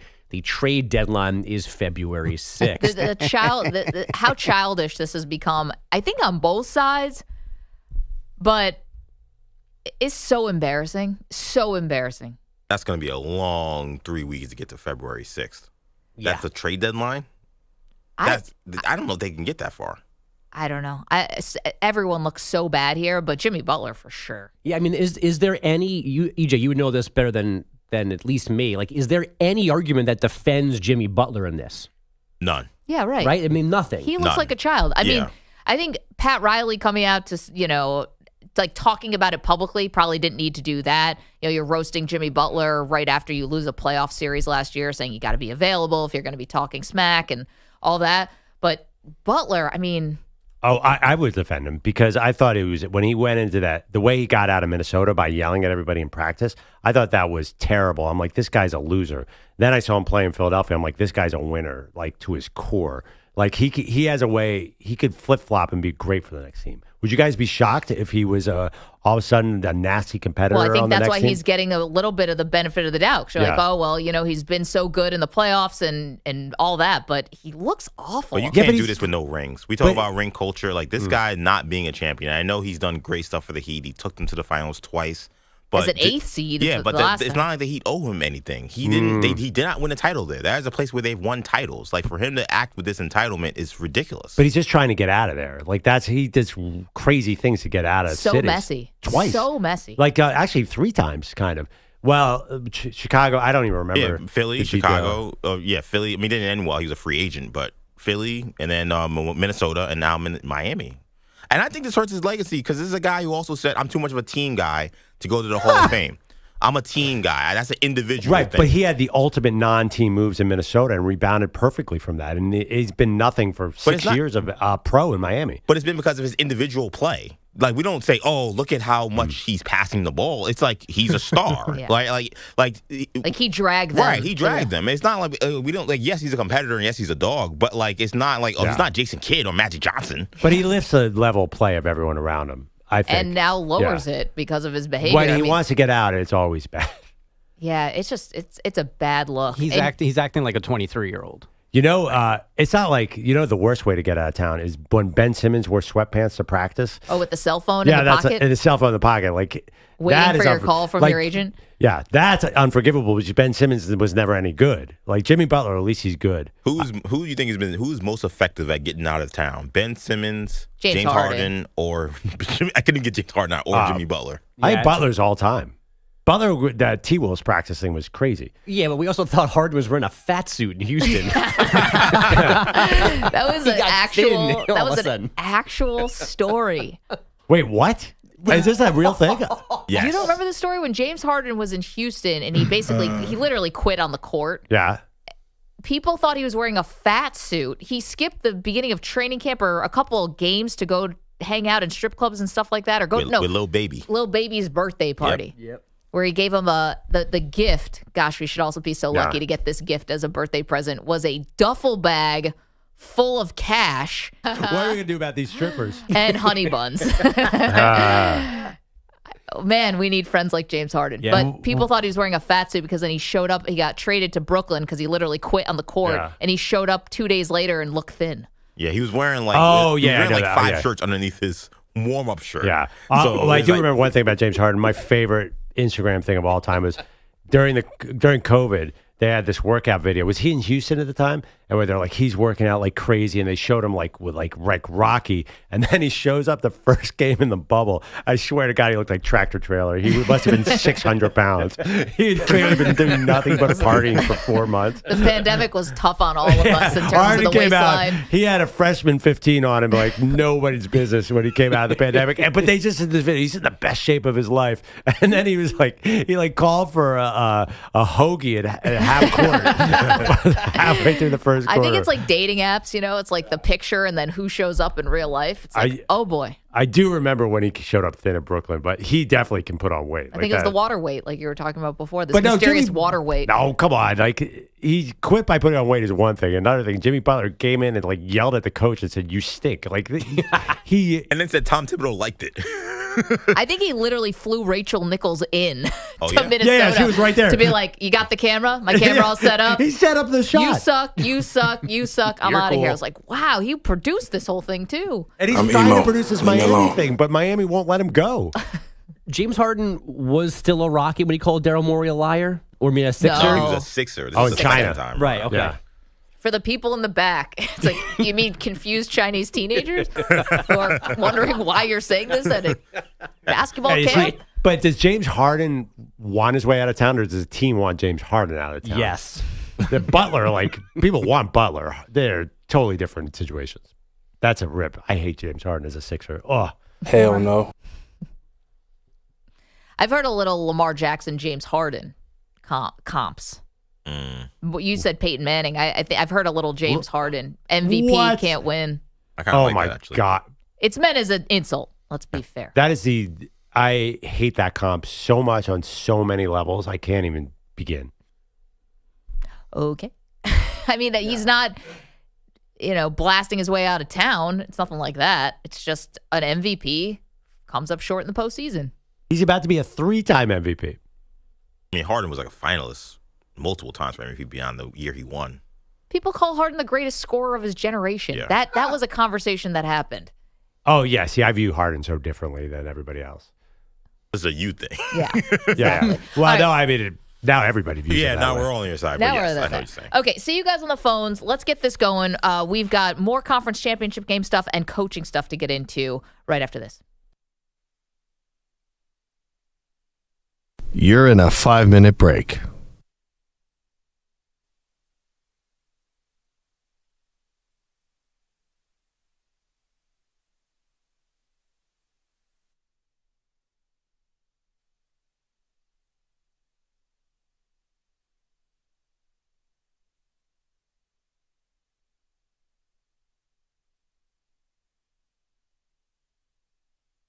4 minutes, 30 seconds remaining.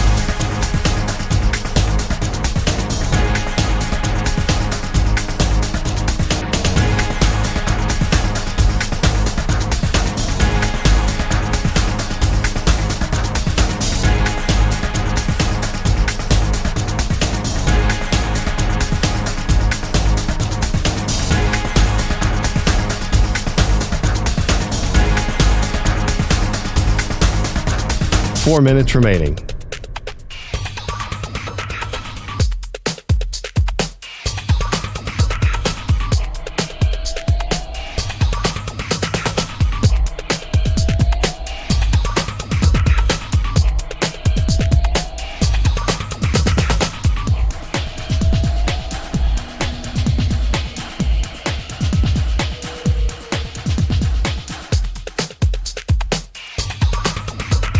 Three minutes, 30 seconds remaining.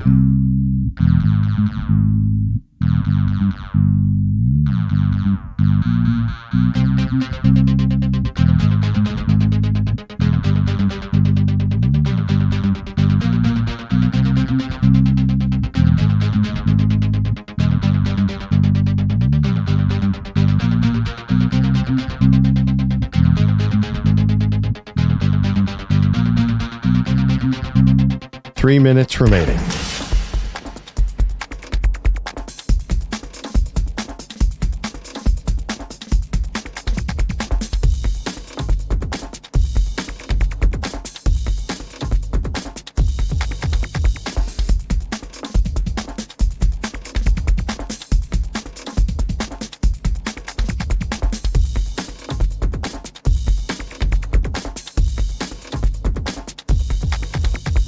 Two minutes, 30 seconds remaining.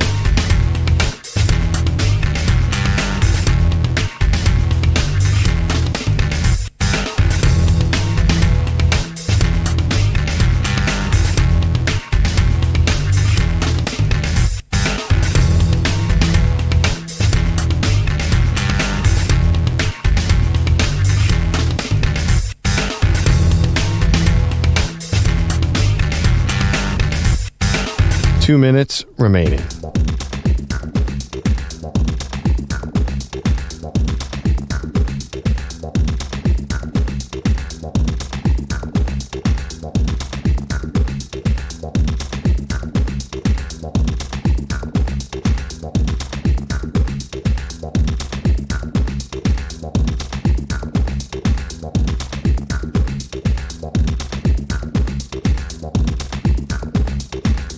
1 minute, 30 seconds remaining.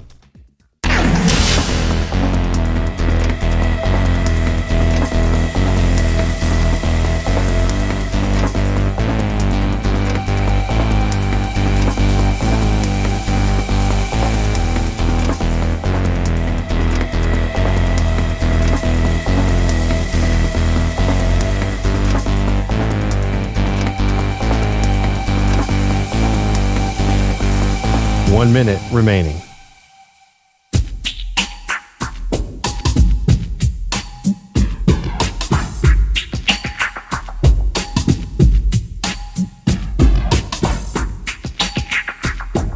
.45 seconds remaining.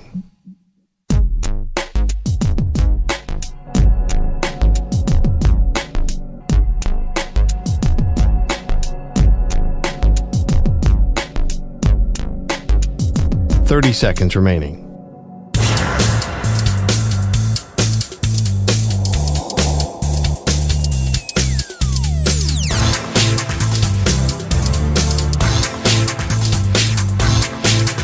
.15 seconds.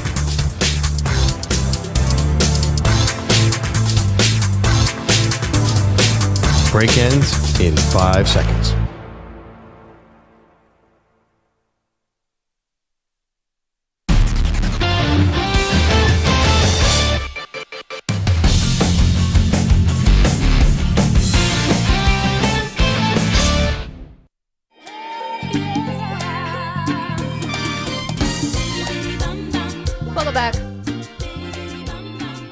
Maggie Gray, Andrew Perloff. Been talking a lot about the AFC and NFC championship game, but we do have some coaching hires that were made official yesterday. One was Aaron Glenn for EJ's New York Jets. Perloff again. Jets go defense. Go with a coordinator who's never been a head coach. Aaron Glenn's a former player for the Jets, so maybe he understands a little more from the inside what needs to happen. Frankie in California, not a big fan of the hire. What's up, Frankie? Hey, guys. Thanks for taking my call. What do you got, pal? I just want to say how overrated Dan Campbell is, first of all, and the Detroit Lions. And to reinforce that is the stupid Jets hiring from Dan Campbell's tree, right? Why do you think Dan Campbell's overrated? He turned around one of the losingest franchises in the NFL. And the Jets hired from the worst franchise ever in Detroit, and they think it's a good idea. Well, Frankie, thank you for the call. That last point, Frankie, he landed the plane there pretty well. I got to be honest, you were about to counter him, Maggie. I don't know if you're going to win this battle. Well, but where's the evidence, right, that Dan Campbell's overrated? I know they just lost. I get that. They lost as a 1 seed. It's a heartbreaking loss. They won the NFC Championship game last year. They're the Detroit Lions, for goodness sakes. I mean, who expected them to have this kind of turnaround? I don't know. I'm so disappointed. You asked Frankie point blank, and he didn't answer that question. He went political and answered another question. I don't know why Dan Campbell's overrated. Frankie, call back. Explain. I don't know. I do think Dan Campbell's very unorthodox as a coach. You know, Andy Reid calls the plays. Bill Belichick was an X's and O's guy. Nick Sirianni, I don't know what he does. But Dan Campbell's closer to Nick Sirianni. It's not quite clear what his role is, except tell everyone to go for it on fourth down. And it turns out a lot of that was Ben Johnson. Ben Johnson was an early adapter on the fourth down. I think Dan Campbell is kind of the perfect combination of both. I mean, obviously. Perfect combination of both?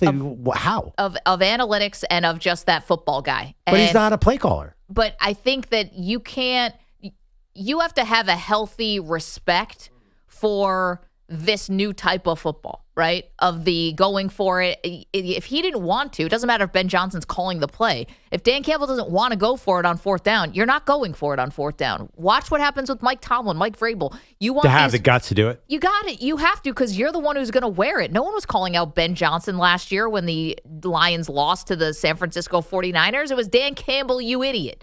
You know, you got to have a thick skin to take on that kind of stuff, and it's how you want to play. But that's just one minor aspect of coaching. I mean, there's so much more. That's why I think I think Dan Campbell, Ben Johnson yesterday gets introduced to the media, called him a unicorn. I think he's kind of right. I don't know how many guys are blessed with the, forward-thinking type of modern offense and also can be your rah-rah sort of meathead football guy who can lift weights with the dudes in the locker room.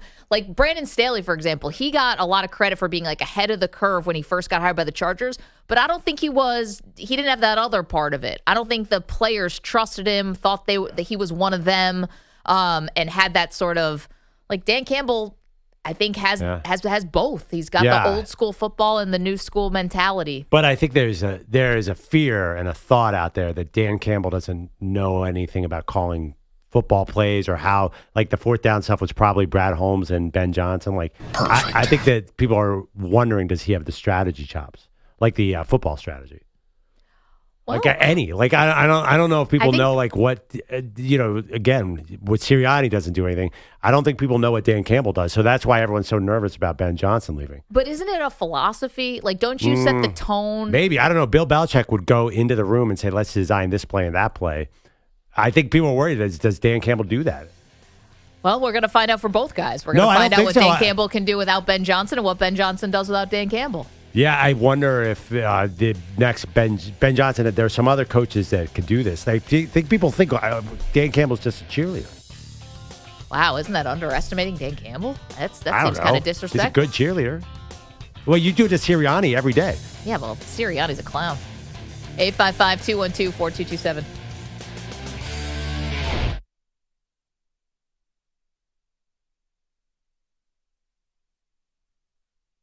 You're in a 5-minute break.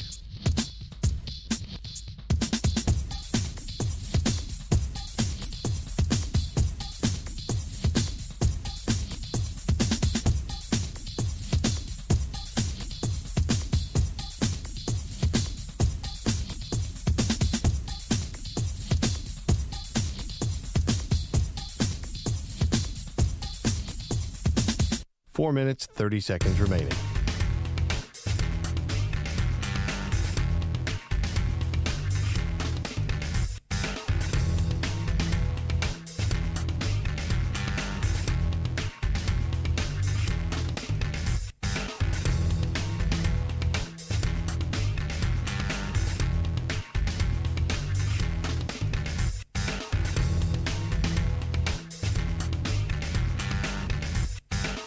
Four minutes remaining.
Perloff loves his turtle, call it chill shot bliss. He feeds it kale and lettuce, then gives it a little kiss.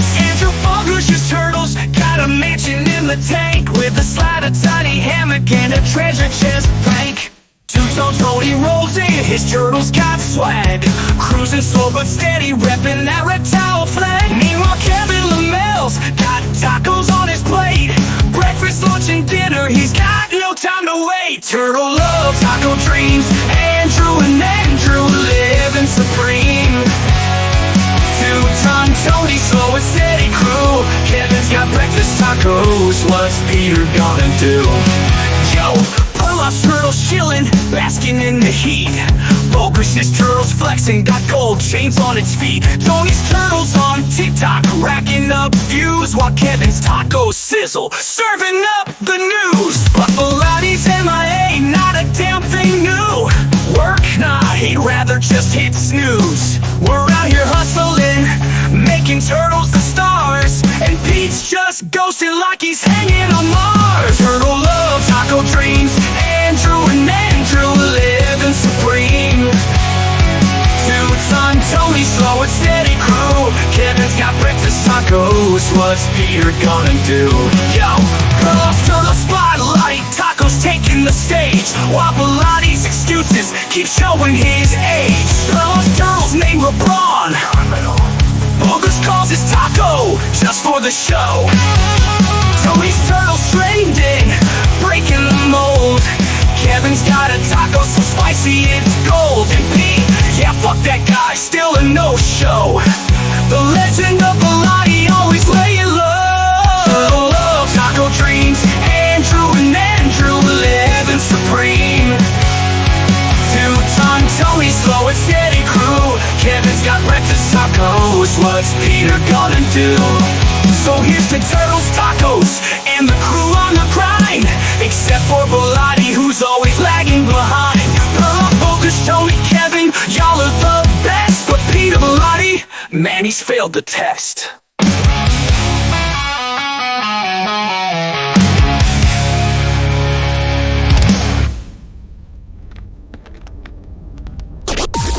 Maggie and Perloff on the Infinity Sports Network.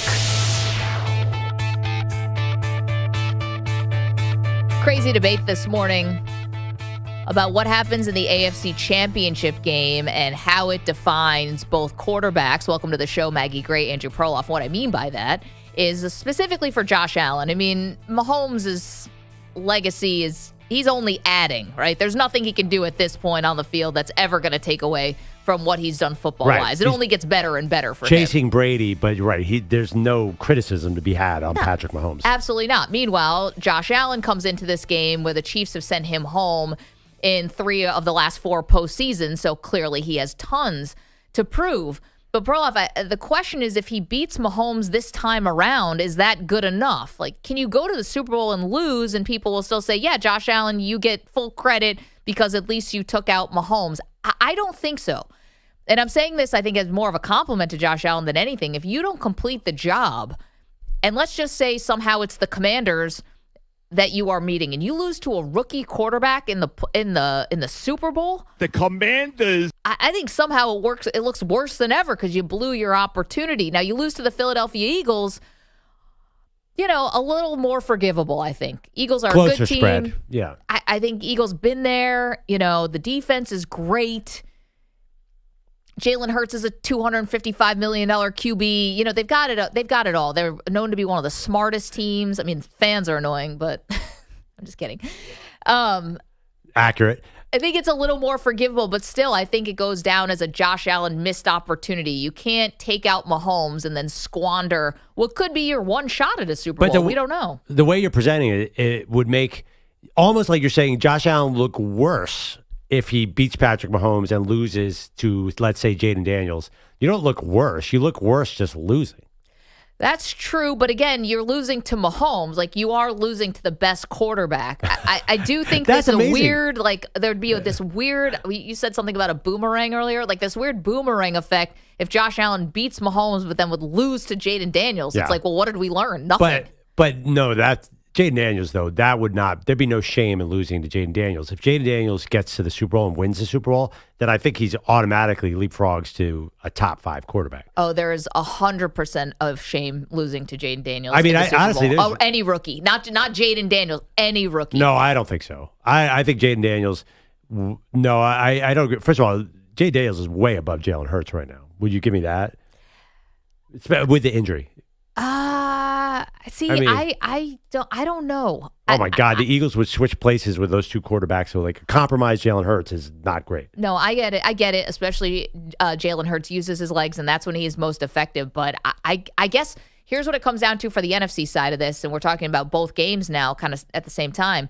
What it comes down to me on the NFC side is I think there's a world where Jaden Daniels gets hit really hard early in this game, becomes extremely uncomfortable, and this is an Eagles win by 2 touchdowns. Yeah, no, definitely. There is that world.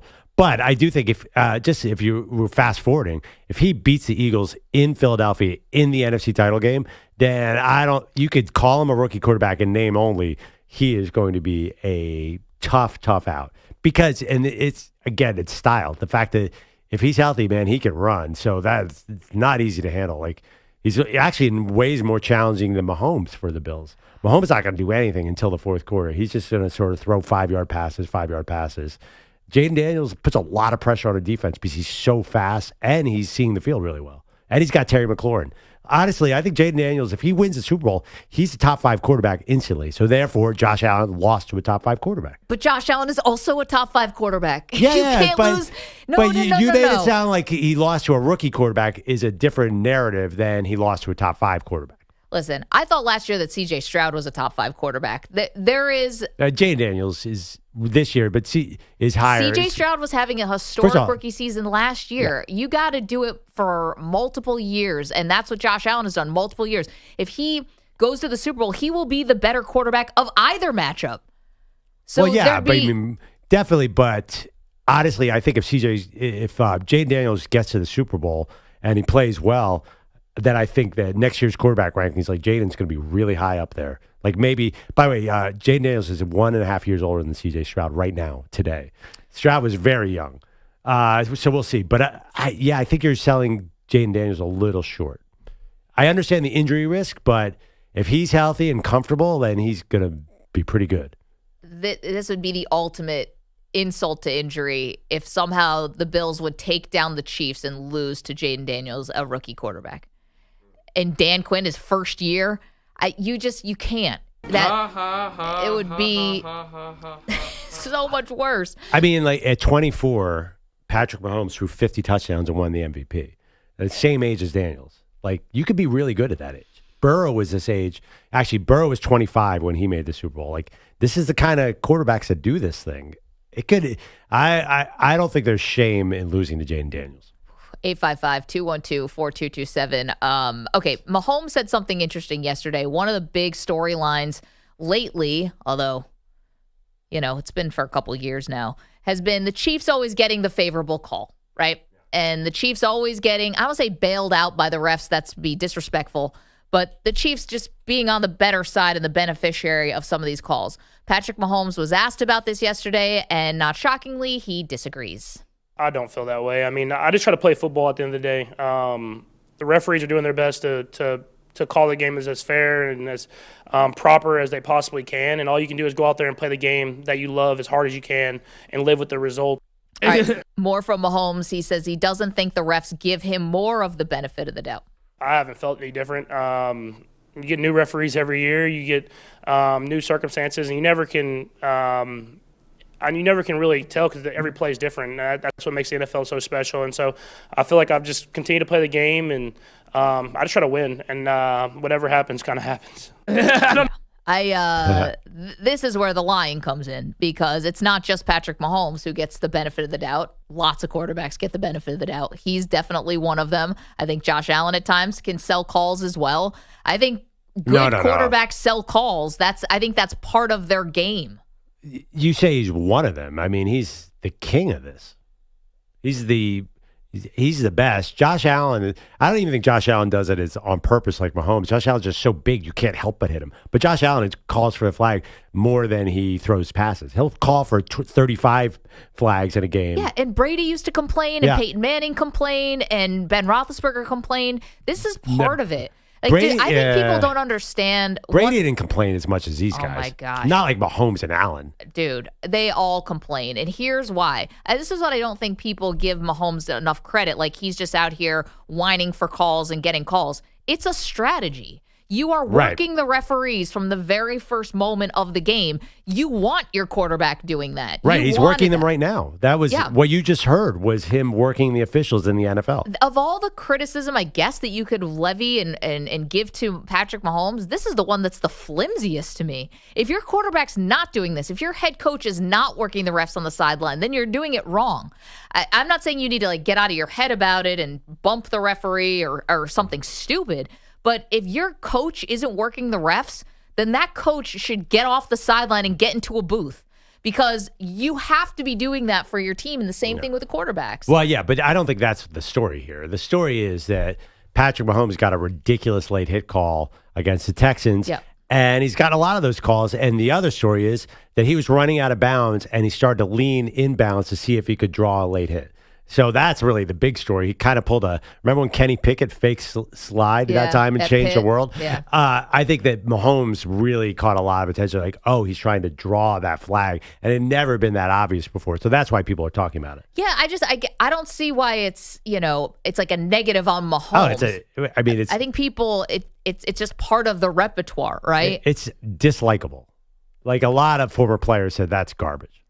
We talked yesterday about the Chiefs and their likability, non-likability. Actually, EJ, can you get the final poll results from that Are the Chiefs Hateable poll from yesterday? I'm curious about the final results. Do you think the Patrick Mahomes, trying to draw calls makes them more unlikable? But you can't, and also too, like this thing about the calls and the Chiefs, you can't separate have 3 Super Bowls, right? I mean, the two biggest plays in 2 of the Super Bowl runs were penalties. The late hit in the Bengals AFC title game that gave him the win, and the pass interference defensive holding on James Bradbury. I think it was DPI, or was it defensive holding? Whatever, kept that game alive. Maybe it was and when he sort of had the jersey, those are 2 defining moments of the Chiefs' run here. So they play these close games where they need the call. So he's working this thing. 855-212-4227. I'm curious how they call this game. I kind of feel like they're just going to let everything go. Yeah, which is also not good. They're not going to call. They're not calling late hits. They were embarrassed. I think so. Totally embarrassed. The NFL is the most reactive league of all the pro leagues. You're going to have to come at him with a 4x4 to get a foul. Yeah, I think this is going to be like a bloodbath.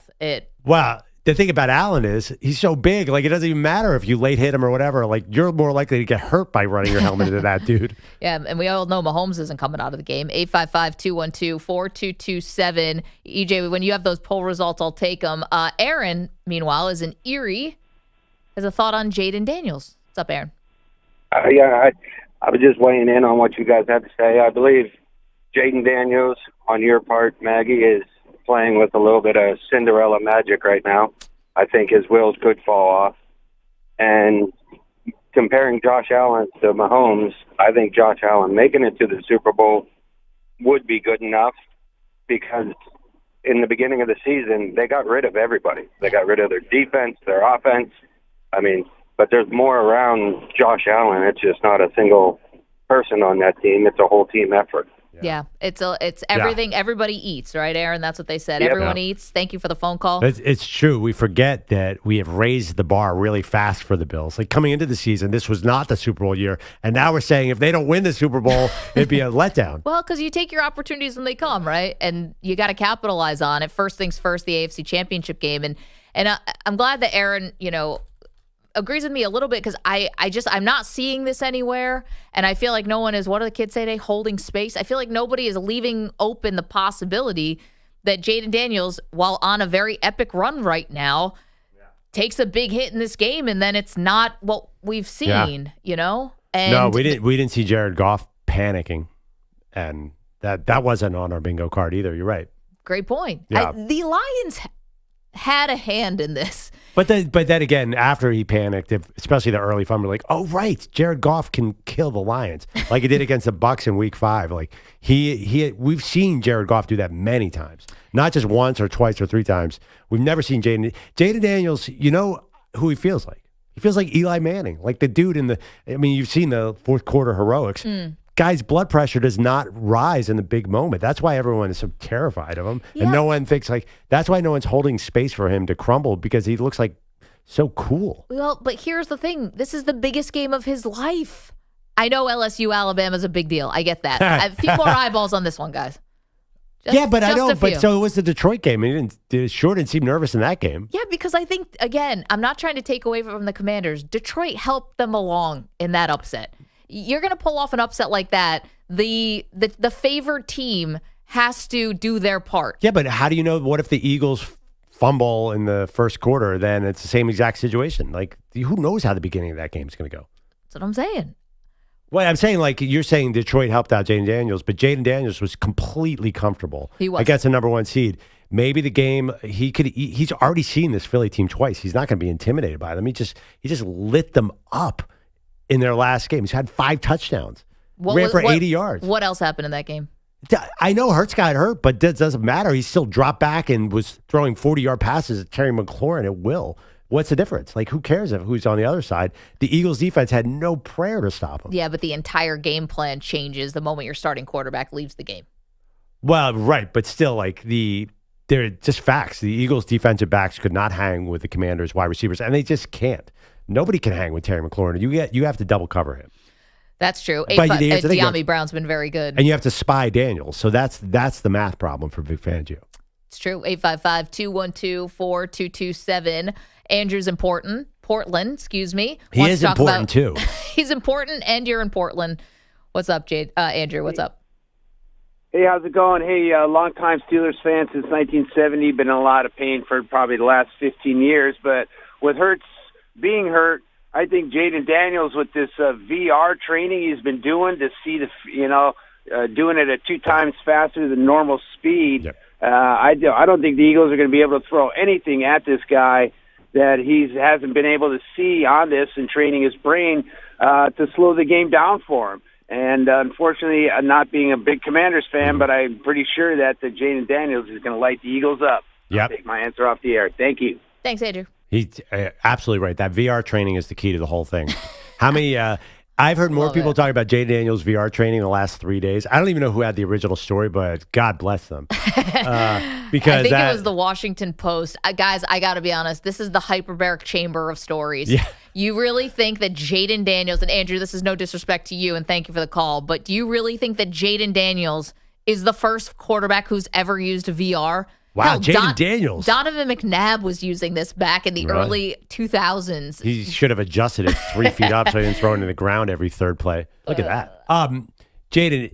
Everybody uses VR. I get this again. This is like so-and-so was in a hyperbaric chamber. They're all in hyperbaric chambers. Even the suckiest guy on the team's in the hyperbaric chamber. It does Maggie, not mean. why are you taking our Jaden Daniels VR story away from us? I know. There's such a cool image of him with the VR. Like, why are you doing this? Why Because we hate? got to be fair. I'm not hating. I'm being fair that Jaden Daniels, you can't get credit for something that guys have been doing for 2 decades. But is he the first one who had it written into his contract that he has to have a budget for VR? I'm Haterade sure he is what you guys are drinking. Sounds like I'm drinking it. Is that the story, by the way? He had it in his contract that you have to give me. Yeah. And also, I think silly from his agents because the team would have already given him the VR. I don't know. Maybe they were worried about the Commanders, and you never know with the new ownership, or I have no idea. But VR is something that quarterbacks specifically have been using for a long Are you time. worried that Jaden Daniels is taking too much attention away from Josh Allen? Like, what's going on here? What's with the Jaden Daniels? Not hate, but like you're poo-pooing that you're saying he might get blown up in the Eagles game. You're saying his VR is not the coolest thing ever. Why are you hating on Jaden Daniels? What did he do to people you? like me. I'll give him the credit when he earns the credit. You can't take credit for Guy VR. won a Heisman. He's earned There's a lots lot of of guys credit. who've won a Heisman. I listen. I'm coming off sounding like a hater. I can't believe though that nobody is also thinking, all right, it's possible he doesn't play well in this game. That's number one. And number two, you can't get credit for something that other people have done for literally a generation of quarterbacks. But the VR headset is new though. That's new. Like it's not like they may have been doing virtual reality training, but like I mean, this is not like a thing. VR headset has not been around since 30 years. Oh, they would do like a golf simulator thing. I've seen that. Yeah, like I don't mean unless I'm wrong, but like I feel But it's like been what around he's a doing little is bit. probably a little newer. Okay, so By the way, you got also, an can I say updated that, like, version of it. It's not groundbreaking. We've already broken the ground, EJ. We're just getting better models of this stuff. I got to be honest. I've done some of those VR headsets. Like every time I put one on, I come within like 3 feet of murdering myself on the couch next to me. Like, I hope he has like a good space. Have you guys ever had this? Yes. We did it in my friend's in DC house, and they had this stairwell down, and every kid would do it, and then they'd be like about to kill themselves falling down the stairs. Anyway, so I hope Jaden's doing it in a safe space with pads. That's all I'm going to say. You got to put Perloff in a padded room when he does VR. Yeah. And it is pretty cool. Is this? I wonder a little about the VR with us, like non-quarterback, just regular people like us. Is this our life moving forward? Are we doing this? It's not. It's really actually not that great, in my opinion. It's disorienting to me. I don't love it, but we get used to things. Yeah. Is this where we're living soon? Because EJ, didn't you put it on and you were able to watch an NBA game like you were sitting in the front row? It was the craziest thing I've ever seen. It was the coolest thing I've ever seen. Yeah. But could you do that for 60 minutes of a game? I mean, full game? Wouldn't it be a little tiring? I think I could. It was incredible. Like, it was a morning, so I was seeing the highlights from the night before. But I'm watching Anthony Edwards and Steph Curry going back and forth right in front of my face like I'm sitting courtside. That was one of the craziest things I've ever seen. The only thing the issue I have is I think you look weird wearing it. Like, I would do this with nobody home. Like, no one can be around me. Nobody that knows me can be around me. Like, because, like, watching somebody on a VR headset, it looks like, I don't know, like you're about to be an iRobot or something. Like, it looks like you're about to be taken over by, robots. Well, I'm going to Like, be that honest with scares you. me. That's just taste, though, because, like, when the AirPods first came out, I thought everyone looked so stupid with the AirPods, and now you just, they are what they are. Yeah. We see them all the time. I think that's just a matter of taste, right? But I think even if you did have that ability to watch, say, the Knicks game with the VR, I think you'd do it for 15 minutes and you take it off and be like, I'm going to watch it on cable so I can flip over. And I think it might be a tiring experience. But that's also where this version. Who's to say in the future you can't just change channels? Yeah, like, so why I'm gonna not? flip over to watch, Marvel right up close and personal. Like, I think that's probably the next Okay, thing. what about we did this a little with, I think Facebook did the Meta, whatever, where you go to work in VR. Like it looks like you're in your office but you got the glasses on and you're just in your couch or at your desk, and it's like, but I'm in a meeting with Manny. Could be. But he's in Westchester and I'm in New Jersey, and we're just sitting there with these goggles on. Yeah, but can't you just open your computer and do Zoom? Like, I don't think that's such a great improvement to me. Like, that's kind of just a little bit better. But also, technology doesn't always improve viewing experience. I mean, sports is definitely getting worse with the streaming. Like, nobody's going to argue that it's better to have football games on Amazon than on cable, right? Because at Amazon, you're stuck and you can't turn the channel, so you're stuck watching the ads. It's definitely anti-consumer. Well, then the flip side, it's, I don't have to have cable in order to watch football. Yeah, you might save money, but you're definitely not. The actual viewing experience is by definition inferior because you're trapped. That's true. And I think everybody would prefer to be able to turn the channel and not have to watch the ads. Sorry, Amazon, if you ever want to hire me. I love There's your another ads. part of this where I love your when ads. the ads come on, you just go to your phone. And during a commercial break, you're just looking at your phone and scrolling through Instagram or whatever. But also, too, like during the season, you might want to watch the college football game on Thursday night and the NFL game. Like it's designed as a worse consumer experience. I don't even think there's an argument about These are all solvable problems. I'm not talking about the sports. I'm talking about our lives, guys. I'm talking about our life, your life, my life. Us walking around, just being part of humanity's society. Are we all going to be in VR at some point, like in the not too distant future? Yeah, I don't know. I don't think so. Because I think for some people it's still off-putting. Yeah. It's just a TV screen. But human connection, are we getting closer to more human connection, or are we getting further away? But what's the difference between VR and Zoom? You just happen to have one is right in front of you and the other is 7 inches in front of you. I can't pretend to be climbing Mount Everest on Zoom. I can do, it's different experiences. But I can't watch the 76ers game from the front row on Zoom. Why would you do that? But you could put but I that want same camera into your TV and it just be, you could have that experience on TV. It's just a little watered down. It's just the cameras where there's, you could do that on TV, right? I know, but Perloff, this is probably the same argument. People are like, why do you need color? You can just watch it in black and white. It's the same thing. People want more and new. I don't think it's a game changer, and I've used a lot of those headsets. Like, I think it's cool, but I don't know. It's just like, it's kind of cool. You pretend you're on a roller coaster. It gets a little... 855-212-4227. Are we heading towards a dystopian society where we're all living in VR? Put that on the poll. Honestly, I would think about robots a lot more than VR. I am. Robots are the game changer. By the way, did you see that robot climb a tree the other day? Yeah. By the way, on the Chiefs poll, do you hate the Kansas City Chiefs? 50.2% say no. 49.8% say yes. Golly. One of the closest. Put up the same poll. Do you hate the Dallas Cowboys? It'll be like 93% say yes. 855-212-4227. See you guys on the phones. Get back to that. Also, we will get to Ben Johnson, new Chicago Bears head coach. He was the superstar of this coaching cycle. What did he have to say about those Green Bay Packers? We'll tell you next. You're in a 5-minute break.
His turtle, call it chill shot bliss. He feeds it, kill it. Andrew Perloff, the nerdy king, lost a bet, now he's in this thing. Tom Brady's name was on the line, now he's dressed like this. Oh, what a time! Spikes on his helmet, glowing red eyes, chains on his chest like he's raiding the skies. Silver and black, he's over the top. At the football game, they'll never stop. Oh, Andrew Perloff, Raider fan. Now he's the man. Skinny car in the black hole stands, cheering like he's got the team in his hands.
desk is a circus, it's a sight to see. Got a coffee tower teetering dangerously.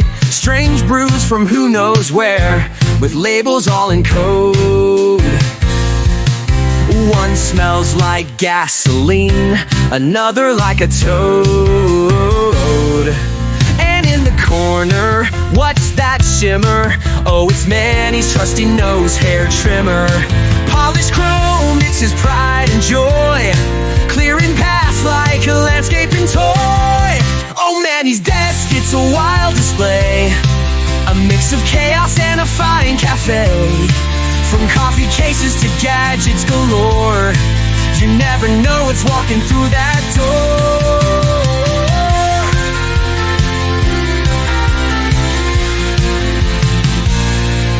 There's a stress ball shaped like a screaming face next to a mini globe of outer space. An old banana is turned to stone, and a tiny fan with a mind of its own.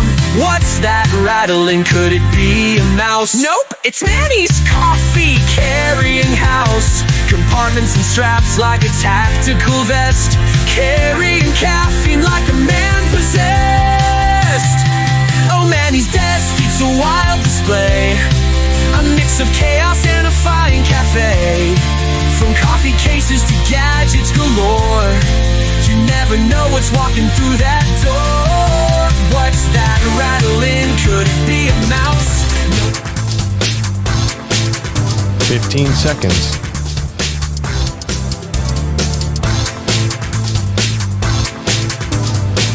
Break ends in 5 seconds.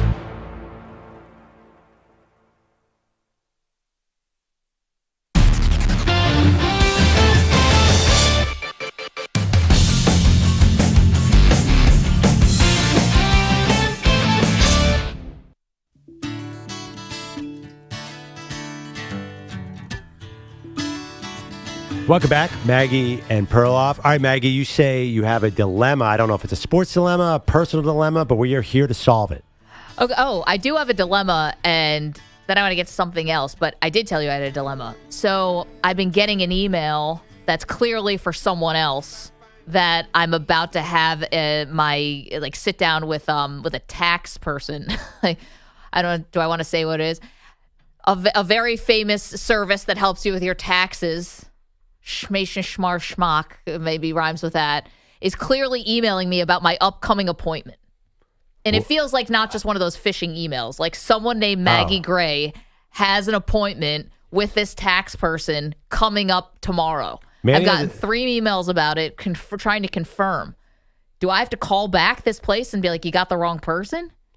Oh, I don't know. I was a little confused by the rhyme of H&R Block. And I wasn't. Just because I don't know, why are you hiding H&R Block? I don't know. Whatever. H&R Block keeps Schmation Rar Rock? What the heck are you talking about? I wasn't sure. They're not a sponsor of the show. Whatever. I was so confused just now. Okay. Okay, good. Okay. Manny had to tell me what it was. All right, start over. H&R Block is emailing me to tell me that my appointment with Rose is coming up. They have an address. It's someone in Ohio. I live in New Jersey. We don't use H&R Block. And so they're trying to confirm this appointment with me. Yeah, don't answer. It sounds like a fish. Well, do I call the H&R? I have their address. I got their phone number in Ohio. Do I call them and say, hey, you're trying to confirm this appointment with a different Maggie Gray? Like if someone gave you, are you crazy? Sent you an email, it looks like more than just a phishing email. If someone sent you an email and it was clearly to a different Andrew Perloff, do you have a responsibility to write back to that person and be like, sorry, you got the wrong person? I would say 60% of the emails that come to the real Andrew Perloff do not get responded. Ones that are the different Andrew Perloff have zero chance. There is not even in a million years would I ever respond to this email. Flip side, there have been emails that have definitely gone to a different email address for a different Maggie Gray, and I've missed stuff, or people have thought I haven't responded, RSVPs to birthday parties, stuff like that. And I wish the other Maggie, who clearly has an email address that's just like mine, would forward them on to me. I hear what you're saying. Like when I was single, JoshAllenForever@gmail.com is that? This happened to me when I was Mafia 1, 2, 3, 4, 5, 6, 7. Of course, that's it. When I was single, this happened all the time. I would get a girl's number, and for some reason, like maybe the ink was smudged or something, one number would be wrong. I couldn't figure out why. And it's just like if somebody had helped me out and sent the right number, it was always like, I'm like, that looks like a 7, but for some reason it's just not getting through. Like, why am I the pizza place? Why down am the I block. calling the That's so dry odd. cleaner and not Rachel? Yeah. This isn't Rachel. I'm like, hello, is Rachel there? Like, this is a dry cleaner, sir. There's no Rachel. I don't know. No, I want to be a good person. I've been in a similar situation, and I've helped. I think I've helped. I got a text once that says, hey, it's, Rose's Pizza, your order is ready. And I did not order anything, whatever, so I called Grubhub, and whoever was ordering it just put they entered the wrong cell phone number, whatever, and I got it instead. They said they were going to take care of it. I don't know if they did, but it's the same thing. Like, you feel like someone needs to know that their stuff is ready or their appointment's coming up. Hey, you got to do your taxes, everyone. Yeah. Like Maggie Gray in Ohio is trying to do her taxes. And as I should be a little camaraderie amongst other Maggie Grays that we help each other out. Yeah. Don't click through the email. Get the number, everything on its own. Yeah, I'm not dumb enough to give him my social security number, Sounds or my like mother's maiden name. You just said I have a name and an address. It sounds like you are like getting deep into this phishing scam. This is clearly a scam.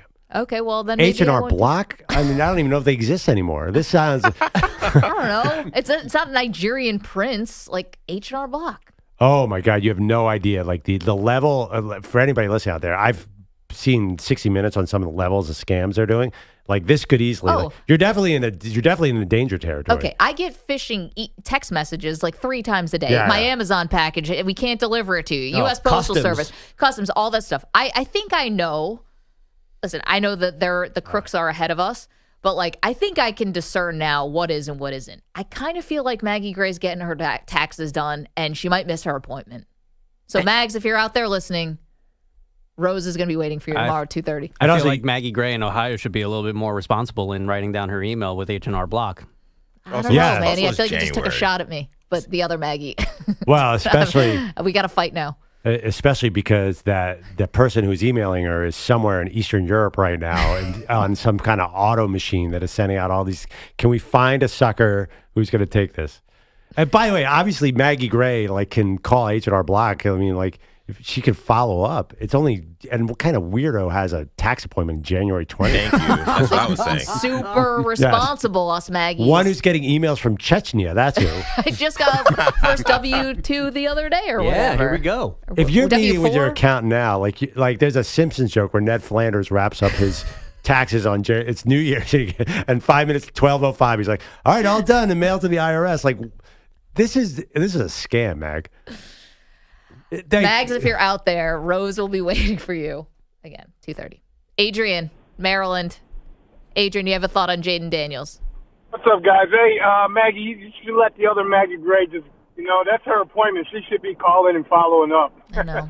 Hey, with the Jaden Daniels, let's slow down. We did the same thing with C.J. Stroud last year, put him basically in the Hall of Fame after 1 year, and look what happened to him this year. I mean, Jaden Daniels got one more round past what CJ did last year, but Maggie, you're probably the only one I've heard on the radio.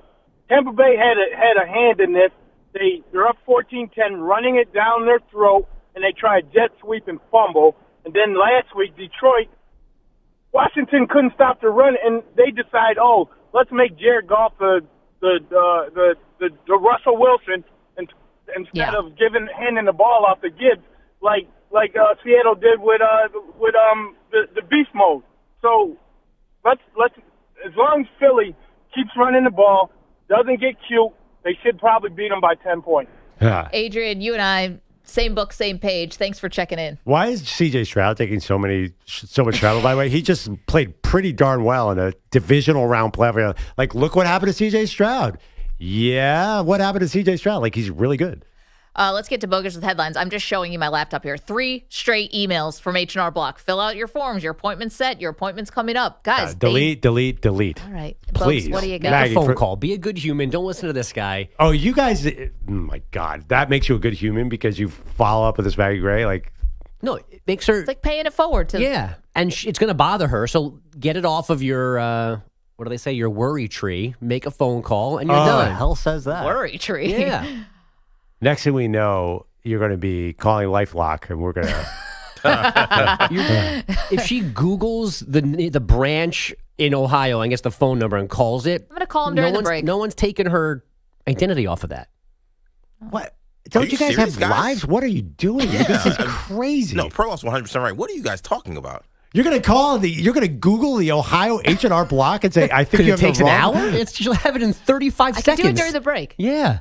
One commercial break that's going to be completely You're looking done at me with. like this is like what everybody does.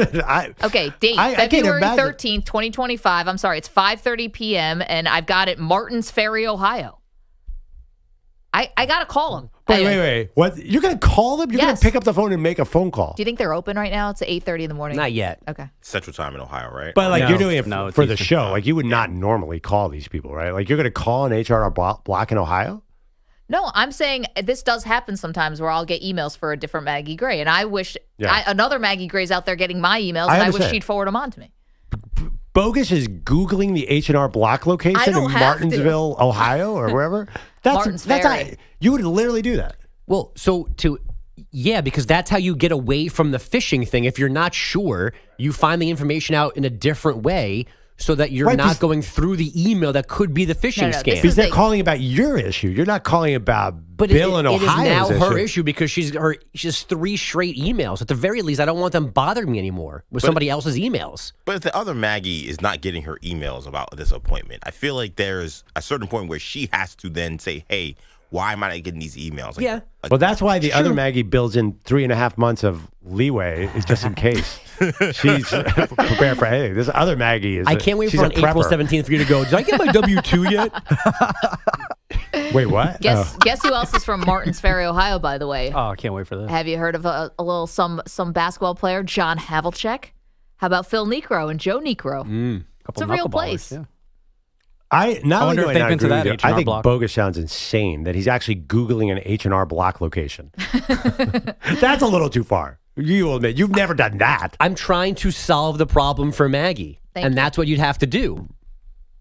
No, there's another thing. Delete. I just solved it. Done. I have enough crap emails in my inbox. I don't need ones from any other reason. If they're going to keep emailing you, I want to get this figured out. It really exists. I'm Googling it now. Of course it does. I can see the Google image. At most, it's 6 clicks, and you're done. Then eventually, H&R Block will stop emailing you. And by the way, if you do respond to this, all of a sudden they got your cookies, and you're getting a lot more H&R Block cookie email. You're on a mail list for life. Weird. Now they got my cookies. Your computer career, yeah. Like you're getting. That's why I'm calling H&R. on the work phone, so there's no trace of my call there.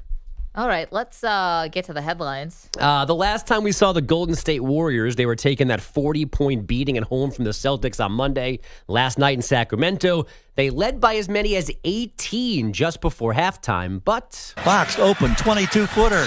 He scores the field goal. Kings go on top by 6. It's a 10-0 Sacramento run. Kerr and the Warriors call timeout with 1:07 left to go. That's Gary Gerald on Kings Radio. Sacramento rallying for a 123-117 win. They are now 10-2 under interim coach Doug Christie, and they've trailed by 15 or more in 3 of those wins. But as far as the Warriors go, what the heck happened, Steve Kerr? There has to be purpose to the game, and too many just careless passes and careless possessions where it's like, no, that doesn't win in the NBA on the road. That does not win. So we got to understand what wins, and we got to execute. The Dubs drop a game below 500. They're a game behind the Suns for the last spot in the West play-in. Phoenix, a 108-84 win in Brooklyn last night. 32 points for Devin Booker, 24 from KD. Those Celtics got a 117-113 OT win at the Clippers. Shai Gilgeous-Alexander, career-high 54, and the Thunder's 123-114 win over the Jazz. And the Pistons won in Atlanta, 114-104. Cade Cunningham with 29 points and 11 assists, while the Hawks were missing 32 of 38 threes. The Raiders still need a head coach, but they do have a GM now. That position going to Tampa assistant GM John Spytek. Men's top 25 action last night. Number 7, Houston smothered Utah 70-36. The Cougars have won 11 in a row. Number 12, Kansas, a 74-61 win at TCU. And women's number 6, UConn, throttled Villanova 157. Paige Beckers, 21 points, 8 rebounds, and 9 assists. 157 to what? 100-257. American Gotcha. Madison Keys just upset second-seeded Iga Swiatek, and they're also the Open Semi. The 3-set thriller took 2.5 hours. Keys will face top-seeded Aryna Sabalenka in the final on Saturday. Maggie, back to you. Just trying to prove that I listen. It's better when you don't. Sorry, don't you have to Google I'm getting a note here. Hold on. I have an email from a small bank in Salem, Oregon. Hey. I have to call them up. I have to take buddy. Let me take the next Whose segment off accounts so have I been can call. hacked most recently in this room? Fair. Okay. See you later. Fair. Actually, it's funny. We were just talking about yesterday. You're like, I want to reach out to this person, but when my Twitter got hacked, they really felt the brunt of it. So I don't know if they want to talk to me right now. Wow, right. Yeah. But was it your fault? Who is It wasn't? Didn't you click on a link in a DM? Yeah, from John Rothstein, who also got hacked. Yeah. Yep. That made national news. Rothstein? Well, that whole thing, like Rothstein, I think it started with Rothstein. That made national news? Well, in our world. Oh, I did not know that. I only saw Rothstein. I didn't hear anybody else. I didn't even see my name. Congrats, Pearl.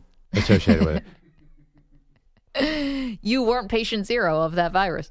Actually, I wasn't patient anything of it because Rothstein let it go for 4 days. I knew in 5 minutes, and I emailed John. I'm like, hey, what just happened? He's like, yeah, you got to call this person on Twitter. They'll get it down in 10 minutes. And they did. Thank God. I wonder why he sat with it for 4 days then. He didn't know. Nobody knew at first. Oh. Yeah, it was a good one. Also, basically, Rothstein got an email to somebody else about a dentist appointment. The other John Rothstein. He was just trying to be good to the other John. Okay, lots to do, including we've got to get to some of the coaching hires and back to the AFC and NFC championship game. Don't move. You're in a 5-minute break.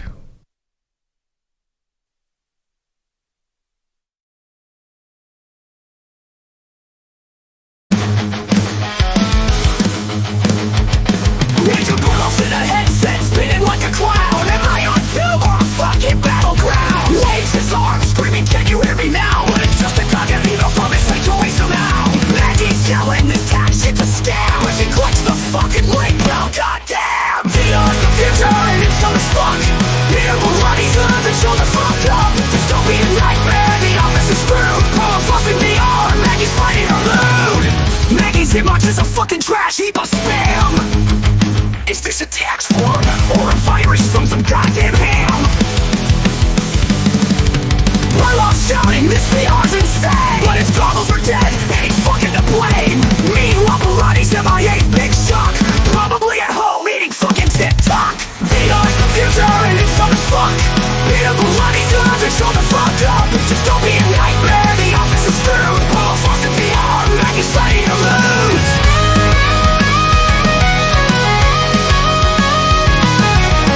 Share looks like a fucking museum piece. He's either alive or on permanent leave. Perloff's trying to hug his VR friend Brad, while Maggie's clicking links like your drunk ass dad. Andrew's screaming, why can't I touch the screen? You're on fucking Zoom, not in a Matrix scene. Maggie's laptop fried, she's trapped in spam hell. And Boulatti's probably sipping margaritas at a motel. This is the future and he yells in despair. Someone unplug Andrew before he fucks up the air. VR's the future and it's dumb as fuck. Peter Boulatti's guns and show the fuck up. Just don't be a nightmare, the office is screwed. Perloff's lost in VR, Maggie's bad in the mood. So here we are, the office gone to shit. Maggie's in a fishing scam, Perloff's having a fit. And Boulatти, that lazy fucking prick, we'll see him in the office when pigs do a flip.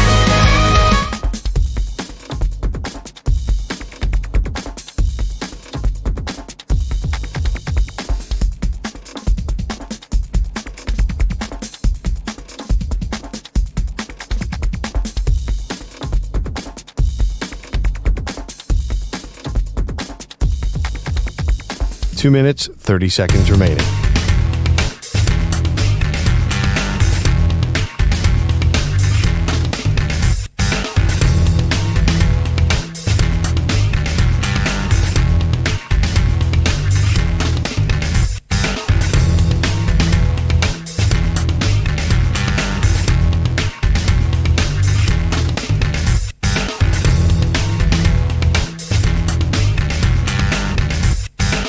2 minutes remaining.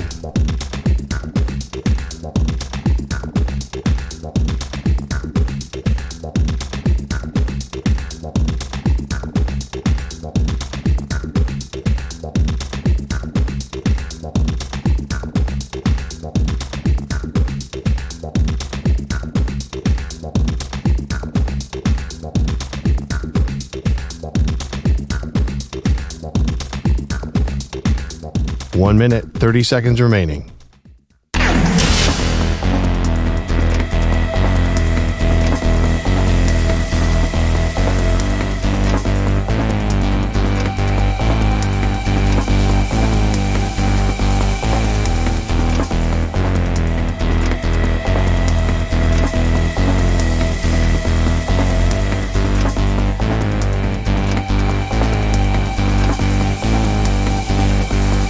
One minute remaining.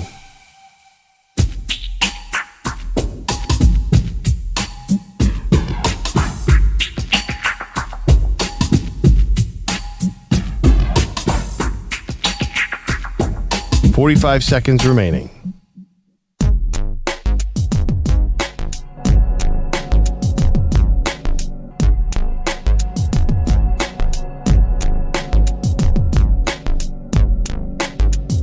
$30 seconds remaining.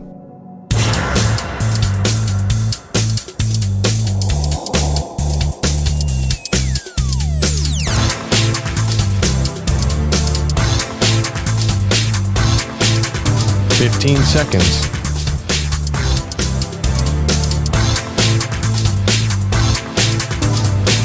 Break ends in 5 seconds.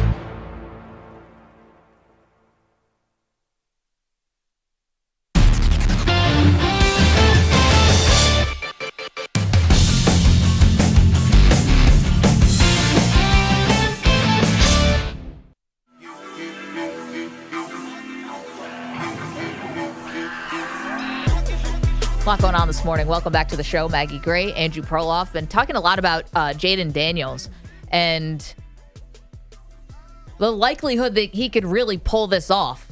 Perloff, because he's been playing so well and he's had a great season. So it's not like he's on this fluke of a run, but this has just been spectacular, especially his ability to not turn the ball over. He's had 0 interceptions, 0 fumbles, and has taken 1 sack in this playoff run so far.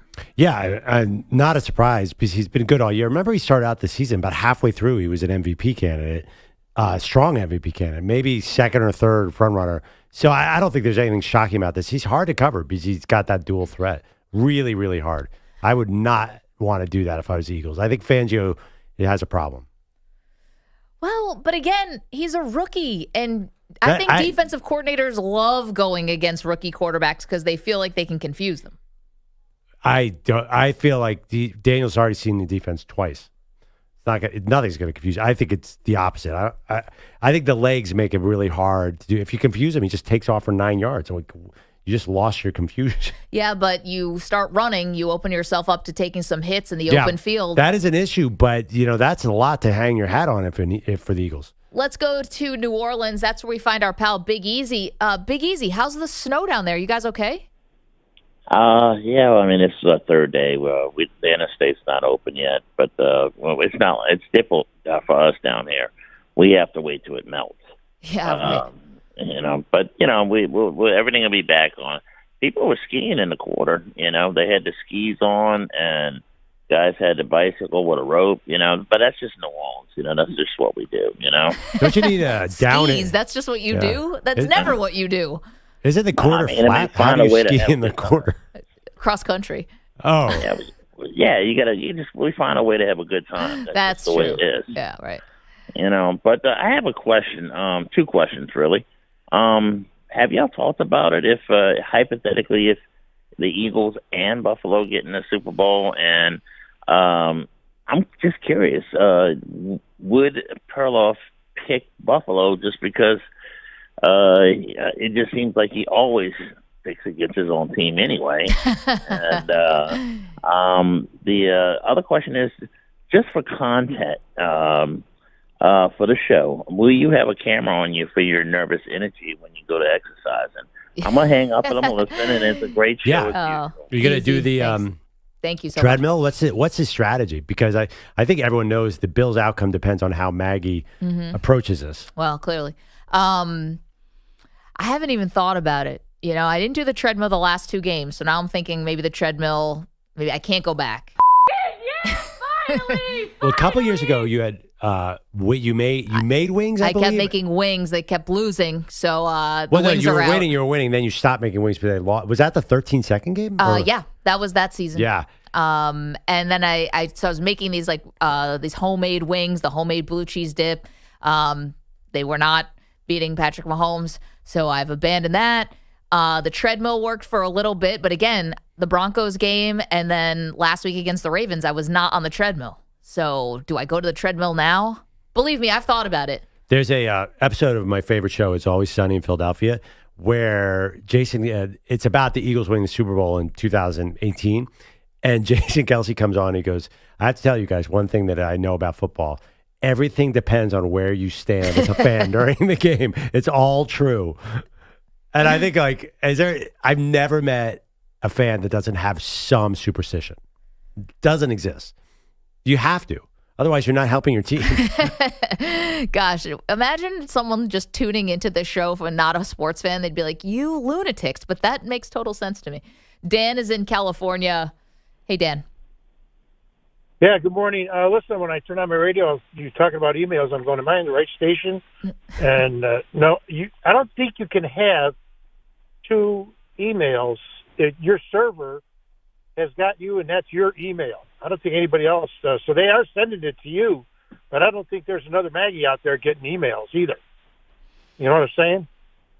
No, well, that's a good point. So I think, though, okay, I don't want to give too much away about a personal, but I have a personal email address that has period in one place and my name in a certain way. And so if the other Maggie also has her email similar and someone wrote it down wrong, do you know what I'm saying?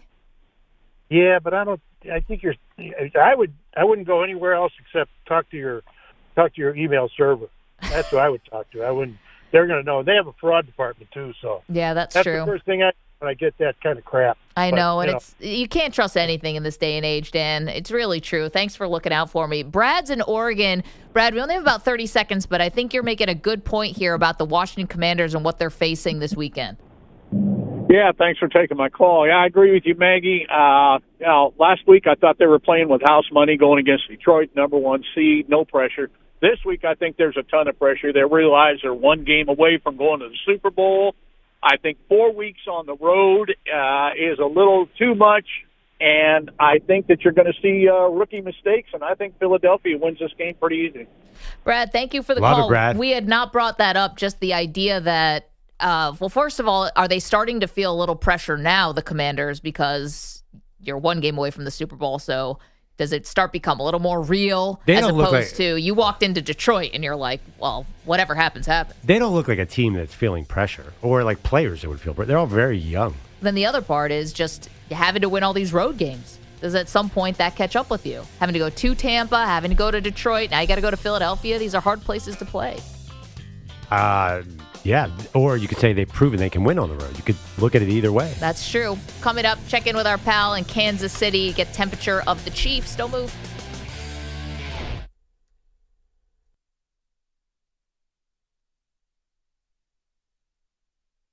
You're in a 5-minute break.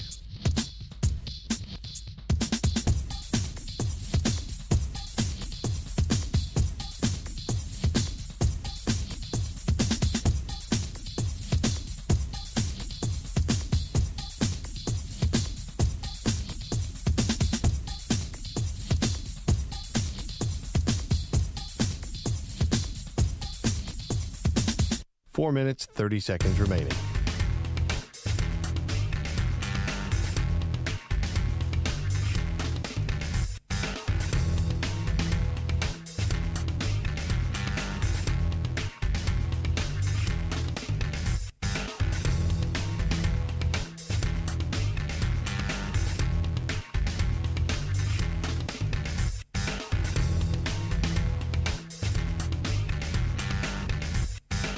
Four minutes remaining.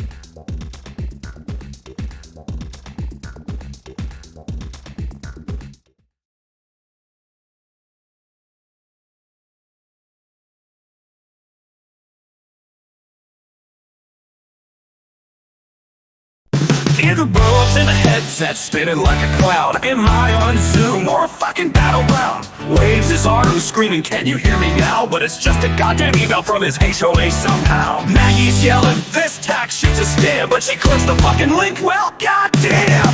VR's the future and it's dumb as fuck. Peter Baalke still hasn't shown the fuck up. Dystopian nightmare, the office is screwed. Perloff's lost in VR, Maggie's fighting her mood. Maggie's inbox is a fucking trash heap of spam. Is this a tax form or a virus from some goddamn ham? Perloff shouting, this VR's insane, but his goggles are dead and he's fucking to blame. Meanwhile, Baalke's at my big shock, probably at home eating fucking TikTok. VR's the future and it's dumb as fuck. Peter Baalke still hasn't shown the fuck up. Dystopian nightmare, the office is screwed. Perloff's lost in VR, Maggie's fighting to lose. Baalke's chair looks like a fucking museum piece. Is he even alive or on permanent leave? Perloff's trying to...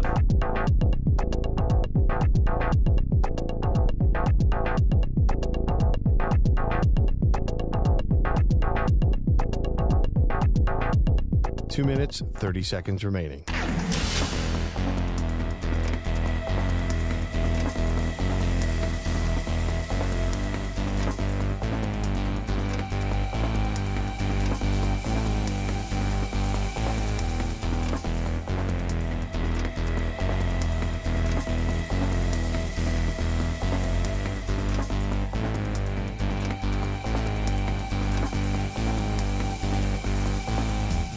Two minutes remaining.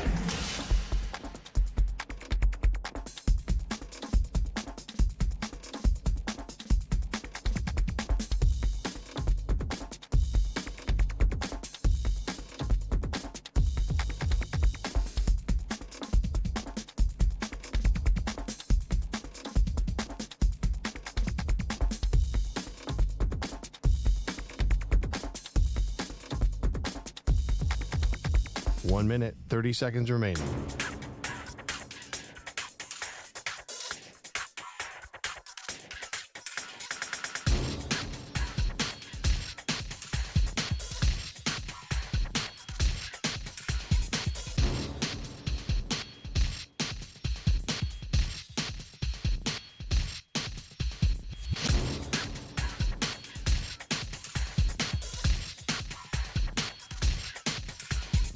One minute remaining.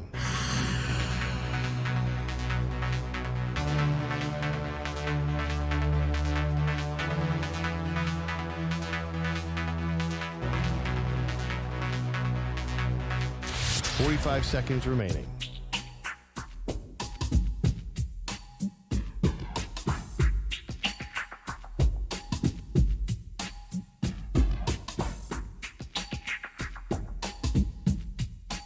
Seconds remaining.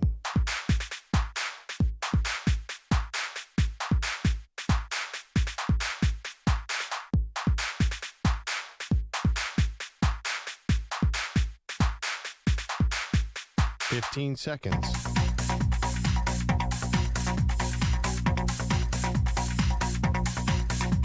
Break ends in 5 seconds.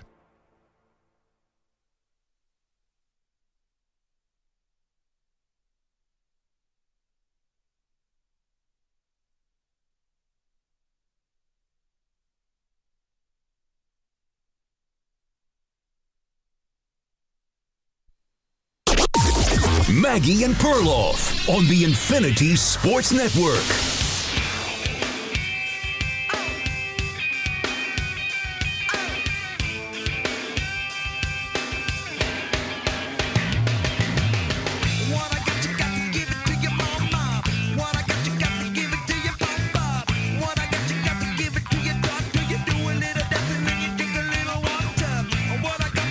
Chiefs, Bills. I think there's pressure on both sides. I know that Mahomes has got so much hardware and the Chiefs are a dynasty and Josh Allen hasn't been to the Super Bowl yet, but Perloff, when you're standing there and you have a chance to write your name into the history books with a three-peat, I don't think that's a small thing. I think that does add pressure, and I do think that the Chiefs are going to be feeling it a little bit. Let's head to our pal Carrington Harrison, of course, radio host in Kansas City, knows this team inside and out. Carrington, thanks for the time today. How are you? Hey, good morning. I appreciate you guys having me today. Listen, we think about Kansas City sports. We think about Carrington Harrison. And what do you think about my idea that, Josh Allen is feeling a totally different kind of pressure to get there for the first time, but that doesn't mean the Chiefs are feeling none, right? Yeah, absolutely. I mean, that part I agree with. I mean, both of them have expectations in just very different ways. If Patrick Mahomes is going to make the argument at the end of his career that he's the greatest quarterback of all time, he's going to have to do things that Tom Brady has never done before. Mahomes has had an incredible start to his career, but everything he's experienced, Tom Brady has also experienced. He's 2 games away from being able to say that he's done something that no quarterback in the history of the NFL has ever done. And I heard you guys make the point about Josh Allen. Like, it's kind of your time. You're now 28. You've never gone to the Super Bowl. Burrow has gone to a Super Bowl. Jalen Hurts has gone to a Super Bowl. Like, it's kind of your time to take that next step in your career. I mean, it took Peyton Manning 6 tries to eventually beat Tom Brady. So we'll see if Sunday Josh Allen can finally beat Patrick Mahomes in a game that really matters. It's funny. This particular year's matchup, it feels like both teams have de-emphasized their quarterback. Everyone's talking about Mahomes versus Allen, and I've been watching the Chiefs and I've been watching the Bills, and it doesn't feel like either coach wants to really use their quarterback. Yeah, I mean, I guess for Buffalo, I think more than anything, where I would maybe disagree a little bit is, I just think Buffalo is just better balanced than they were before. We went back yesterday on my radio show and we looked back at that epic game they had 3 years ago in 2022, and Buffalo Josh Allen had to do everything. I mean, they ran 57 plays, and Josh Allen either threw it or ran it on 51 of those plays. I think now with James Cook and some of the other options that they have in the run game, they can just rely on other pieces. I know the Chiefs have maybe changed. They're not that high-flying team that they've had before, but, I mean, Patrick Mahomes hasn't thrown an interception since the last Bills game. That was in the middle of November. We're talking about 7 straight games without turning the ball over. So I think the Chiefs' offense has changed in a lot of ways, but, I mean, if this game is close with 4 minutes to go, we all know the expectation is going to be for Patrick Mahomes to take him down the field, and he does that way more times than not.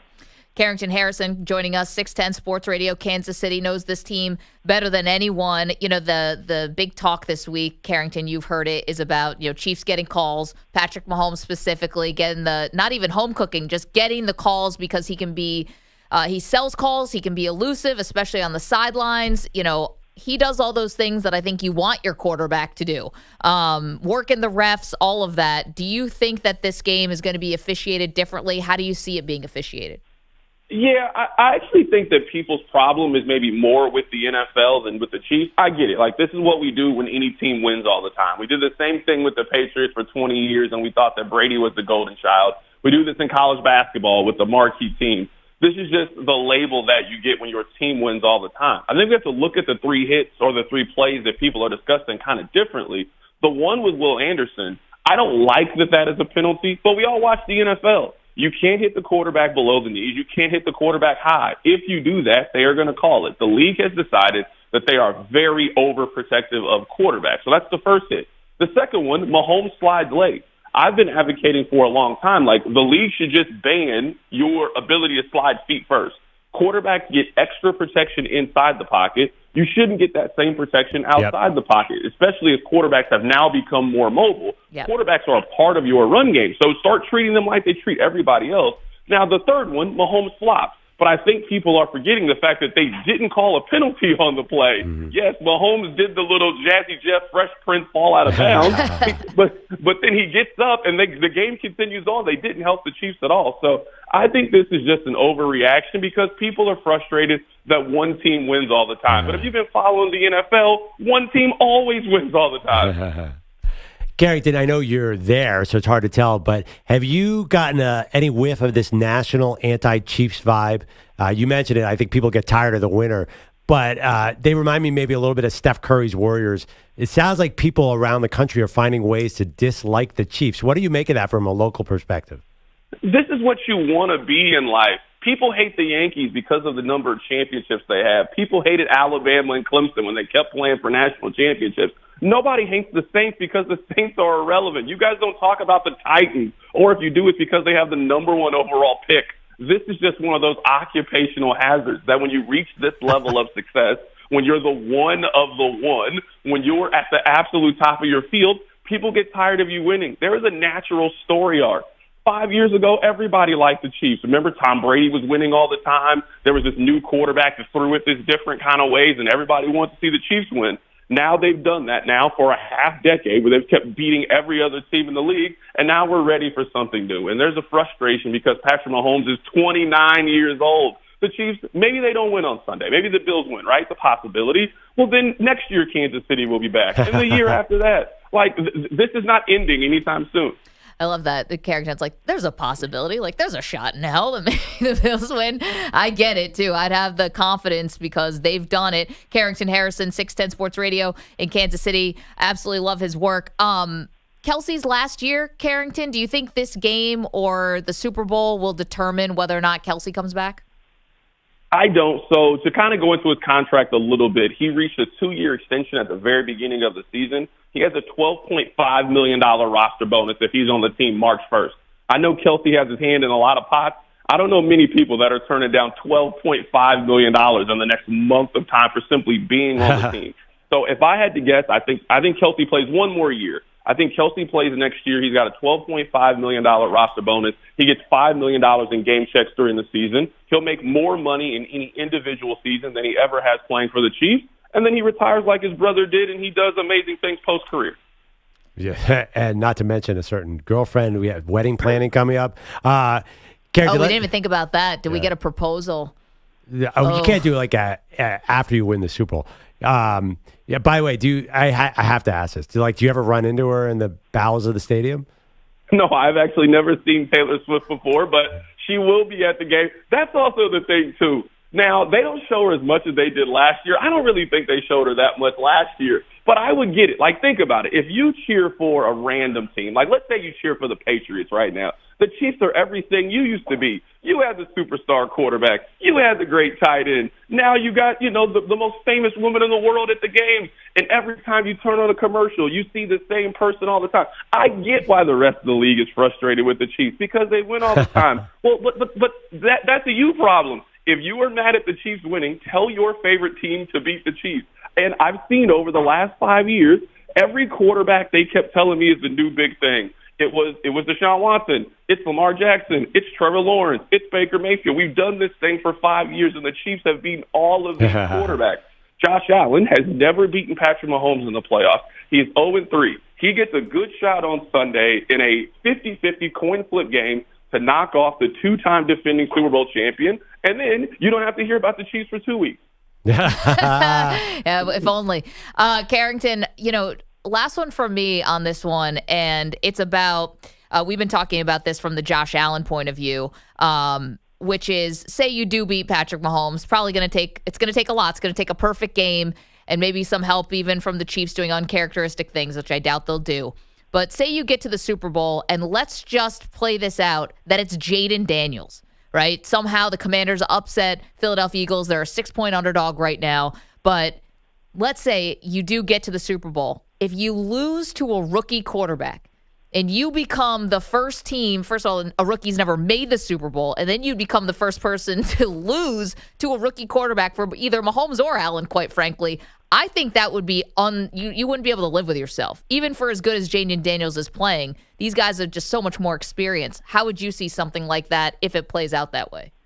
I mean, I can't think of anything more Buffalo Bills than that. I mean, that's what we know the Buffalo Bills for. They went to 4 Super Bowls in the 90s, and they lost all of them. That might not even be the worst Super Bowl loss that they've had in the last 30 years or so. So I completely understand what you're saying, but going to the Super Bowl, expecting to win, and then losing in heartbreak, that sounds like the Buffalo Bills.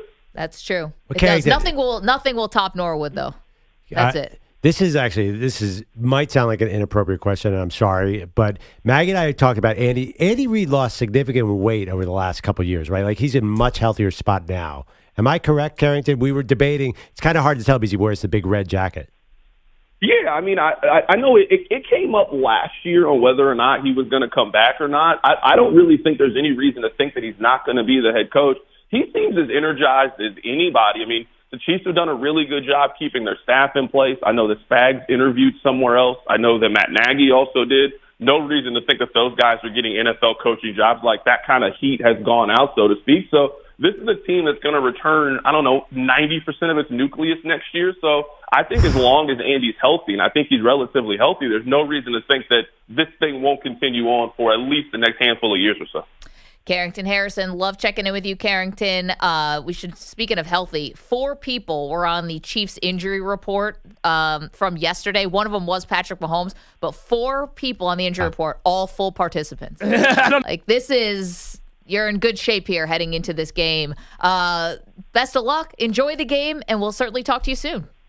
Absolutely. I appreciate you guys having me on today. Thank you. Thank you so much, Carrington Harrison, 610 Sports Radio, Kansas City. That is one thing. The Chiefs are, and Amenahu's back too. Like there, and all the linebackers are there. Like this is not. They weren't like that last year at all. Remember, I think a lot of guys were in and out of that defense. It's amazing how they've transformed. They're a really good defense, Mag. So is Buffalo. I know. I realize that. I'd honestly, too, I think I could game plan against Josh Allen, the Bills. What would be your plan?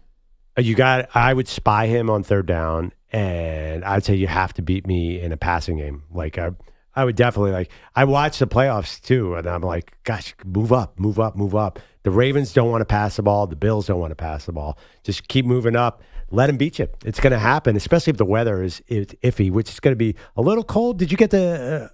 Oh, yeah. Do we have a weather report? High of 34. It's a 6 o'clock game, so it'll probably What's the low? 23. So not terrible, but not terrible, but still, I think that's when I think both teams are going to want to force away from the run game, and that's definitely what I would do. Like, let Amari Cooper get long on you. We'll see if it works. So here's the thing about that. Yeah, I know which way they want to play. Yeah. I obviously possess the ball, exactly what they did against the Ravens, right? But if you want to get into a shootout with Josh Allen, go ahead. I don't think they fear that. It's not the way they've been playing. It's maybe not the way they want to play. But if it comes down to that, like I was saying, if Buffalo gets down by 2 scores and all of a sudden you have to start throwing the ball and getting some quick strikes, I don't know. I've also watched Josh Allen win that way, and I've watched him lose that way too. But I kind of think with these quarterbacks, as elite as they are, I think they can win whatever it becomes. I think it's going to be a game. Yeah, I don't know. In a big game like that, who's catching those balls against the Chiefs in a shootout? I mean, you got McDuffie on one side. I know. It's not going to be easy, but you had Keon Coleman got a big defensive pass interference call that went his way. Yeah. Like, it's going to be stuff like that. But wouldn't you much rather... Shakir, it's going to be Cooper. It's going to be, you're going to have to get something from Mac Holla. It's all hands on deck. Right. Kincaid's got to show up. Knox got to show up. Wouldn't you much rather... All those names you just mentioned, like, those are good players. I do not want to see James... Once James Cook and Josh Allen start getting control of the ball and short yardage... You're dead. You don't get the ball back. I get it, but sometimes the game doesn't go the way that you script the game. Did you see the Steelers-Ravens game? I did. I know you did. Sorry, but the Ravens came out and every fan knew they didn't want to pass the ball. They just wanted to control the clock, and the Steelers were just like asleep until the second half. It's like they weren't even paying attention to what was going on. That is my fear. I definitely. If I'm going against Jaden Daniels, if I'm going against any of these quarterbacks, just do not let them control the first downs. EJ, you look like you want to say something about our interview with Carrington. Well, no, I was actually thinking more about the shootout scenario because if it is a shootout, yes, you're going to have both quarterbacks going back and forth, but at the end of the day, it's probably going to be, unless the clock runs out like in 13 seconds game or overtime, it's going to be a team needing to get one stop. I feel like if that scenario comes up, I think the Chiefs would feel very good. You feel like Chris Jones could come in and make one big play. Yeah. McDuffie could come in and make one big play. A shootout also doesn't feel like a good game for the Bills. I know earlier I said that they did a great job against the Lions. That Lions defense was decimated. I think the Chiefs can get one stop if they had to. I think that the Bills have shown you they can get a stop. It's true. Now, listen, did Mark Andrews drop that 2-point conversion? Yes, he did. Wait, where have the Bills shown you they can get a stop? Well, they also punched the ball out from Mark Andrews when they were driving. It wasn't the literal last play of the game. Yeah, because the dude was on skates. It was on crunch time. Oh. Yeah. But I saw them also earlier against the Jets. Like Tyler Rapp was just throwing his body in the way of plays in that Monday night game. That was a real close game. Like the Bills have shown that too. It's not Mahomes. Ideal. It's not ideal. Yeah. There's no way the Chiefs are letting this become a shootout. That's like what's their high score? They scored over 30 points once this year. They're one of the lowest scoring teams in the league. There's no way they let it get to 40. 855-212-4227. Asking you a couple questions today. Number one, do you think Jaden Daniels could really pull this off? The Commanders. Also, would it be good enough just for Josh Allen to beat Patrick Mahomes? Or does he have to go to the Super Bowl, win the whole thing? 855-212-4227. All right, Mag. We have a couple days to the NFL, but we have plenty of NBA and Prize Picks.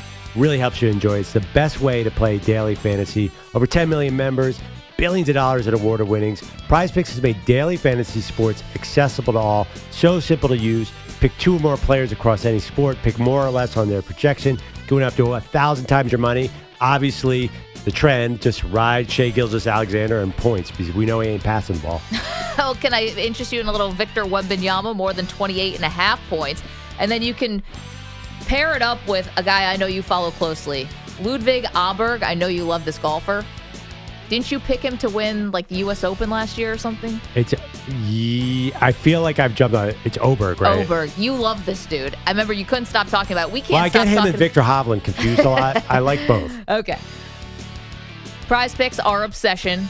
It can be yours as well. It's a lot of fun. It's America's #1 daily fantasy sports app for a reason. You can play it in more than 40 states, including for our friends in California and Texas. All you have to do, simple. Download the Prize Picks app today. Use the code MMP. Get a $50 credit instantly when you play $5. It's code MMP on Prize Picks to get a $50 credit instantly when you play $5. You don't even need to win to receive the $50 bonus. It's guaranteed. Prize Picks, run your game. Must be present in certain states. Visit prizepicks.com for restrictions and details. Mand P.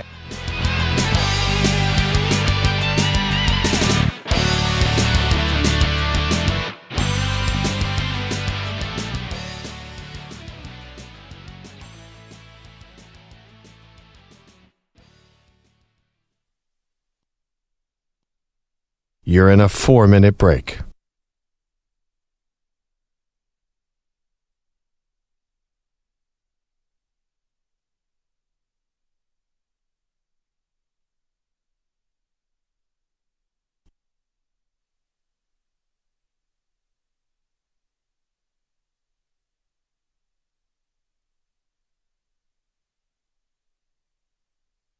Three minutes, 30 seconds remaining.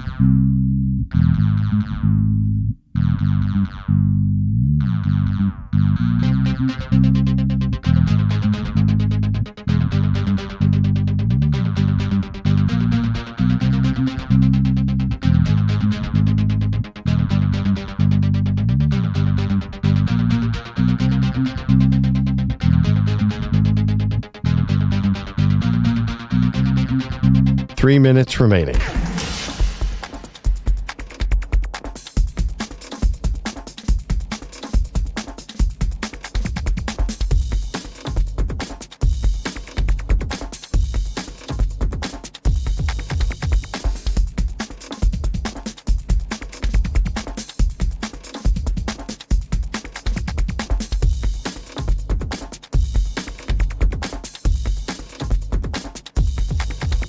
Two minutes, 30 seconds remaining.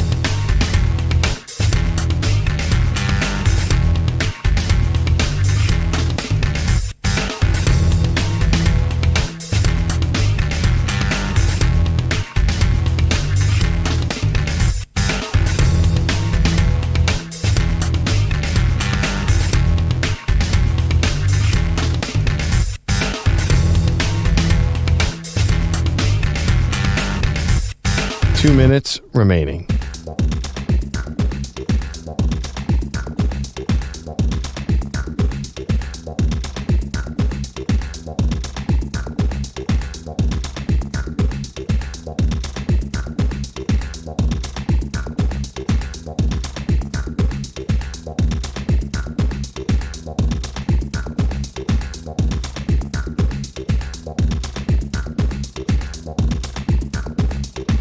One minute, 30 seconds remaining.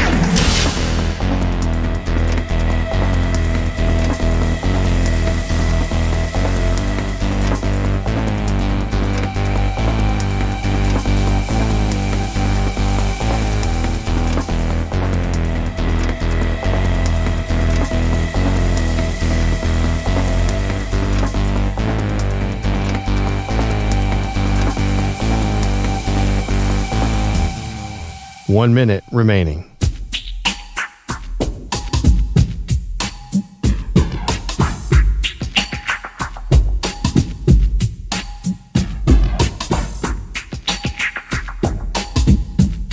$45 seconds remaining.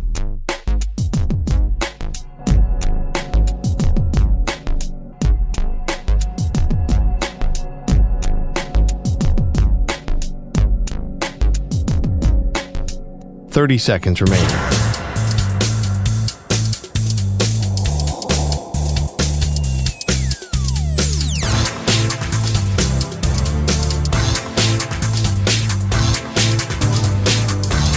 $15 seconds.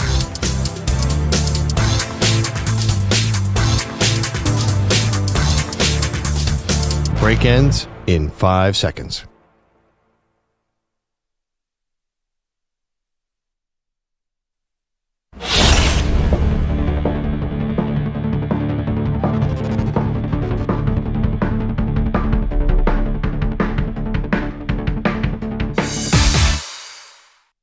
Had a million nights just like this. So let's get down to business. Welcome back. Maggie Gray, Andrew Perloff. Man, Carrington Harrison joined us in the last segment from 610 Sports Radio, Kansas City. Gave me something I had not thought about, which is, would beating Patrick Mahomes and the Chiefs, then losing to a rookie quarterback, quote, be so Bills? I'd not thought that through. So I have a new fear to add to the worry tree that Andrew Bogusch told us about last hour. I noticed something the other day, and I was curious if you guys have had this recently. I was watching a lot of MLB Network on Tuesday night because they had the Hall of Fame coverage, and I guess I haven't watched. I mean, I watched that channel, but I guess I hadn't noticed it.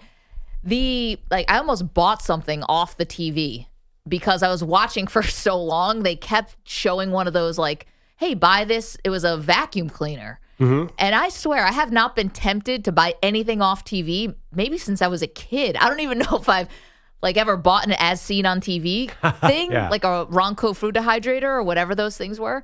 I almost bought this vacuum cleaner off the TV. It convinced me. What's a vacuum cleaner do? What's the trick? It was just picking up everything. Good suction? Good, perfect, everything. It was picking up cereal off the ground. Cereal? I know. Nails. Bare floors and carpet? Wait, both. Pick up cereal. Doesn't every vacuum cleaner do that? Hair. You'd think. That's what Big Vacuum wants you to think. I don't know. It's like Instagram ads I get sucked into all the time, but it's been a while since I really got sucked into buy this off the TV ad. I definitely own a perfect pancake maker because of a TV ad. Wow. What does is it work? That? It does. It's a little hard to clean after the fact, but it's it's a normal kind of plastic container that you can mix the pancake mix in, and then it has a handle that you squeeze and it opens up the bottom. And that's where the mix comes out. So you can make designs. Yeah. It's a more controlled exit from the vessel, but then it gets all crusty and stuff. That sounds super gross. I know. But the bottom then gets all crusty, like the valve and everything. You have to really have that also sounds gross. Yeah. You said exit from the vessel and the bottom gets crusty. Yeah. Blah. Just be careful. And that's pancakes we're talking about. Practice safe pancakes. Did not buy it. Didn't buy the vacuum cleaner. I guess I'll just have to live with the one I have. You have one, right? Yeah, of course. I've got a vacuum cleaner. I've got multiple She's been winging it this whole time. busters. I just go down to my hands and knees with a broom. Anyway, there was a bygone era where buying stuff off TV was a real thing. I feel like that's really going out of style. After last night, I might have to leave the Uber Eats seamless situation for a while. Oh, bad delivery situation? I had someone try to hold my food hostage because they got themselves locked into our private apartment building driveway. And they had your food? They had my food. It was ridiculous. I'm still sitting there. So Did you get the food? He wouldn't give it to me. Eventually I did because I had to yell and basically make a scene so that people outside could hear that this person was hijacking my food. But he claims that the GPS told him to go down this apartment building driveway, which makes zero sense because it's 50 to 60 yards away from the entrance of my apartment building. And because he didn't have the access to the gate to get in, he said, "You need to get me out of here." It's like, well, I don't drive. I can't help you, bro.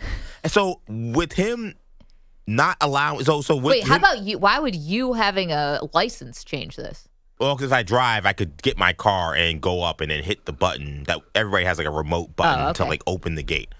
And I was like, I can't help you with this, but like, can you please give me my food at least? Somebody will eventually open the gate, and he wouldn't do it. He literally held my food hostage. How did he get in the gate without any kind of Someone must have left or entered right, maybe, because it's like a maybe 30-second lag, right? Like, it opens, you don't have to have him but to close it. It closes automatically. Yeah. So he drove Man, in. where like do you live? Fort Knox? Jeez. I mean, What it's are you in a supposed to be gated community? It's supposed to be kind of secure, right? You don't want anyone just driving into your parking garage. But the idea that you can keep a person's food hostage, I've never seen that before. I was like, I'm kind of on his side. He has no idea when anyone's going to come in and let him out, EJ. You got to let him out. He's on your property. Are you? What are you talking about, Maggie? Wait, your girlfriend or fiance now. That's what I told him. So I said, hey, look, my fiance's actually out and she's coming back. She's driving back from her yoga class. Like, I don't know, like, it's not going to be next 2 minutes, but she should be back in like 5, like, or 10, like. And he still wouldn't give me my food. He's like looking at me like I'm like asking him. I see the food in his passenger seat. I'm looking at it, and I'm like, hey, bro, can you give me my food? And he would not do it. I'm with the Uber driver on this one. I'm sorry. Wow, EJ. I'm stunned by this. That's crazy. I've got to be honest. It's your responsibility to get him out of your property. Let's get to Bogusch. He's got headlines. What's up, Bogusch? Lamar Jackson's the likely winner, but here's his official competition. Josh Allen, Joe Burrow, Saquon Barkley, Jared Goff, the finalists for MVP. The NFL releasing all of these lists this morning. Damar Hamlin is once again up for Comeback Player of the Year. Cooper DeJean and Quinyon Mitchell from Philly are finalists for Defensive Rookie of the Year, but they'll lose that to Rams' Jared Verse. Last night in Houston, the Rockets had a 2-point lead on the Cavs in the closing seconds, but then Tari Eason committed a flagrant foul on Darius Garland while he was shooting a three. Garland, though, only hit one of his 3 free throws, so Cleveland was still down 1, but they had the ball since it was a flagrant foul. Jay-Sean Tatum guard on the inbound. Bounce pass left side, Mitchell side. Pocket 3 is short. The putback no good as well for Garland. And the Rockets win! Oh, baby! I couldn't tell if he got stuck there or that's what he wanted the call to be. It's Rockets Radio. Houston hanging on for the 109-108 win.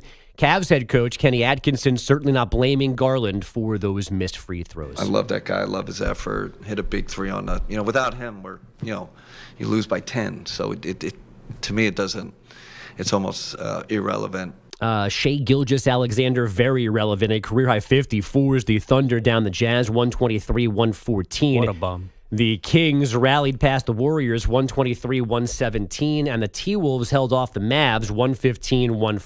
Jaden McDaniels, a career-high 27. Men's top 25 action, number 5 Florida, barely surviving a trip to South Carolina. Clayton, top of the arc, blitzed by 2 defenders. Shades left, gives to Richard. Richard drives to the rim, lay it up, got it! He scores for the lead, 4.8 to go. Right to the other end, right for a deep straightaway 3, back iron no good. Chop this one up for the Gators. That's from Learfield. Will Richard, the deciding hoop in a 70-69 escape. Number 13 Texas A&M closed on an 11-2 run for a 63-62 win at number 16 Ole Miss, and 20th ranked St. John's forced OT after being down 16 in the second half to Xavier. They won the game 79-71 in that extra period. Juju Watkins, 16.7 boards as women's number 4 USC rolled to its 14th straight win, 79-37 at Purdue. American Madison Keys takes a 3-set thriller from second to Iga Swiatek in the Aussie Open semifinals. Keys in a major final now for the first time in 8 years. She faces top-seeded Aryna Sabalenka on Saturday. The Winnipeg Jets a 3-2 win in OT in Colorado, and Columbus a 5-1 win in Toronto with Adam Fantilli scoring the first hat-trick of his career. EJ, back to you.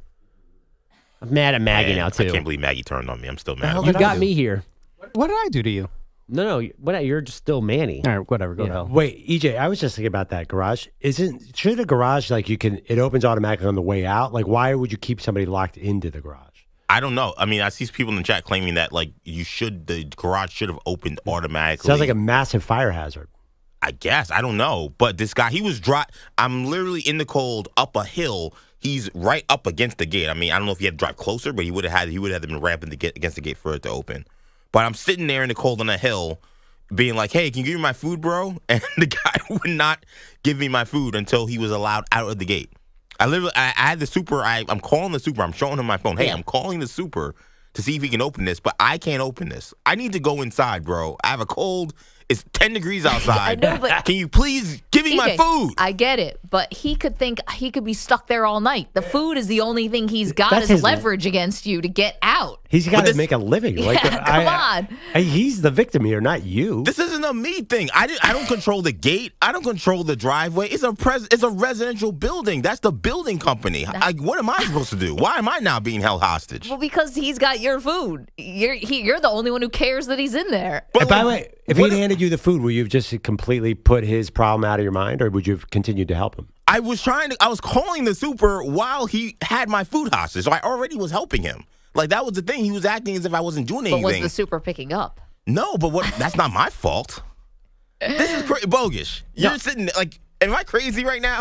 I'm confused as to why the gate wouldn't let him out. So I at that point I understand, but I have sympathy for you because you have the worst luck with this stuff. You've had more delivery issues than the rest of the people in my life combined. Well, maybe this is a sign. You got to get a license, dude. I or think cook. This is I it. don't know which one. Driving to the or groceries. Yeah, nah. I get you there. Delivery all the way. Get an air fryer, get some chicken. Man, you should write a cookbook. Let's go to Dom, who's in Washington. Dom, how's everyone feeling about this run? Oh, man, you couldn't imagine how it's going up here. It is unbelievable. And I'm not really calling to gloat. I want to know, have you guys actually picked who you think will win these games this upcoming weekend? So we do the spread, though. What's that? We do the spread. Yeah, we do. We're going to make our picks tomorrow, but I know which way Perloff is leaning because he just told me. I can't believe the Commanders are getting points. I think it should be, because of the Hurts injury, I think it should be closer to a pick 'em, like a maybe 2.5 at most. But even that, I feel like, is crazy. Yeah, I actually agree with you, Perloff, and I'm surprised you're like very, very reserved. It seems like Maggie's like going like, the other way and like not witnessing what she's actually seeing with her eyes. With, like a lot of fans. Like I said last week, you can take a horse to the water, but you can't make them drink it. So everyone's excuse for them picking against them or saying they're going to lose is he's a rookie. I'm like, when is everyone going to come around and say, okay, he's a rookie, but he's different. He, a little special. Sometimes, sometimes it just happens. Sometimes, we witness the same thing with Patrick Mahomes, and the last point I want to make is everyone brings up C.J. Stroud and, his kind of a slump, which he still made it to the first round of the playoffs, so it wasn't really a slump.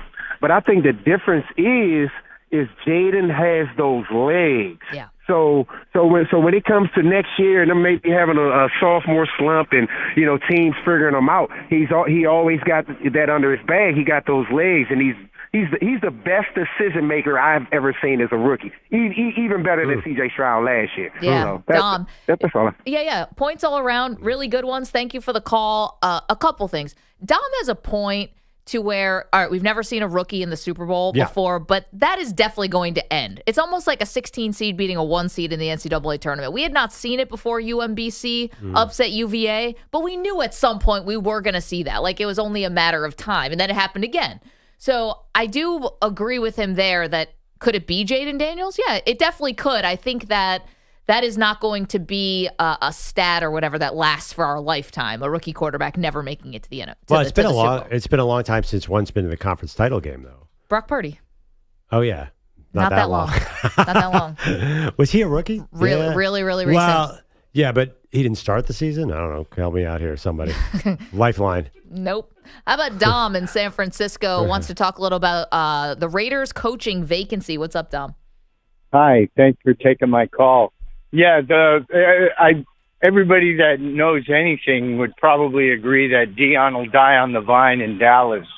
What about Deion Sanders coaching the Raiders, and they do something to move up in their pick and draft Shador? Listen, Dom, to the sports gods' ears, we'd love it. And thank you for the phone call. That would certainly make the Raiders, who are already pretty interesting, would make them a lot more interesting. I don't know if you got this feeling at all, Pearl, yesterday when the Raiders announced their GM. Bogusch told us earlier in the show, John Spytek, right? Who played with Brady at Michigan and was an assistant general manager in Tampa, where Brady also played. Didn't you start thinking, all right, what's the next thing we're going to hear? A Byron Leftwich interview? Also in Tampa with Brady, with John Spytek. At one point was thought about being a head coach. Got an interview with the Patriots, right? This cycle. That's funny. I thought you were going to say McDaniels. Like, you're right, Byron Leftwich. But like, was Byron Leftwich tied with a hip with Brady? I don't remember their relationship. No, I mean, maybe can they talk Bruce Arians out of retirement, maybe to just stabilize Did things? Brady like fire Arians? No, but it's looking like a Tampa thing now, right? Like you're seeing the Tampa connection. Oh, but this guy went back to Michigan. Sure. Well, I don't think they're getting Brady Hoke. So Well, I didn't. It's funny. I didn't think like Tom Brady definitely had an issue with Arians at the end. We remember that was the reports, and I don't remember him being super close with Byron Leftwich.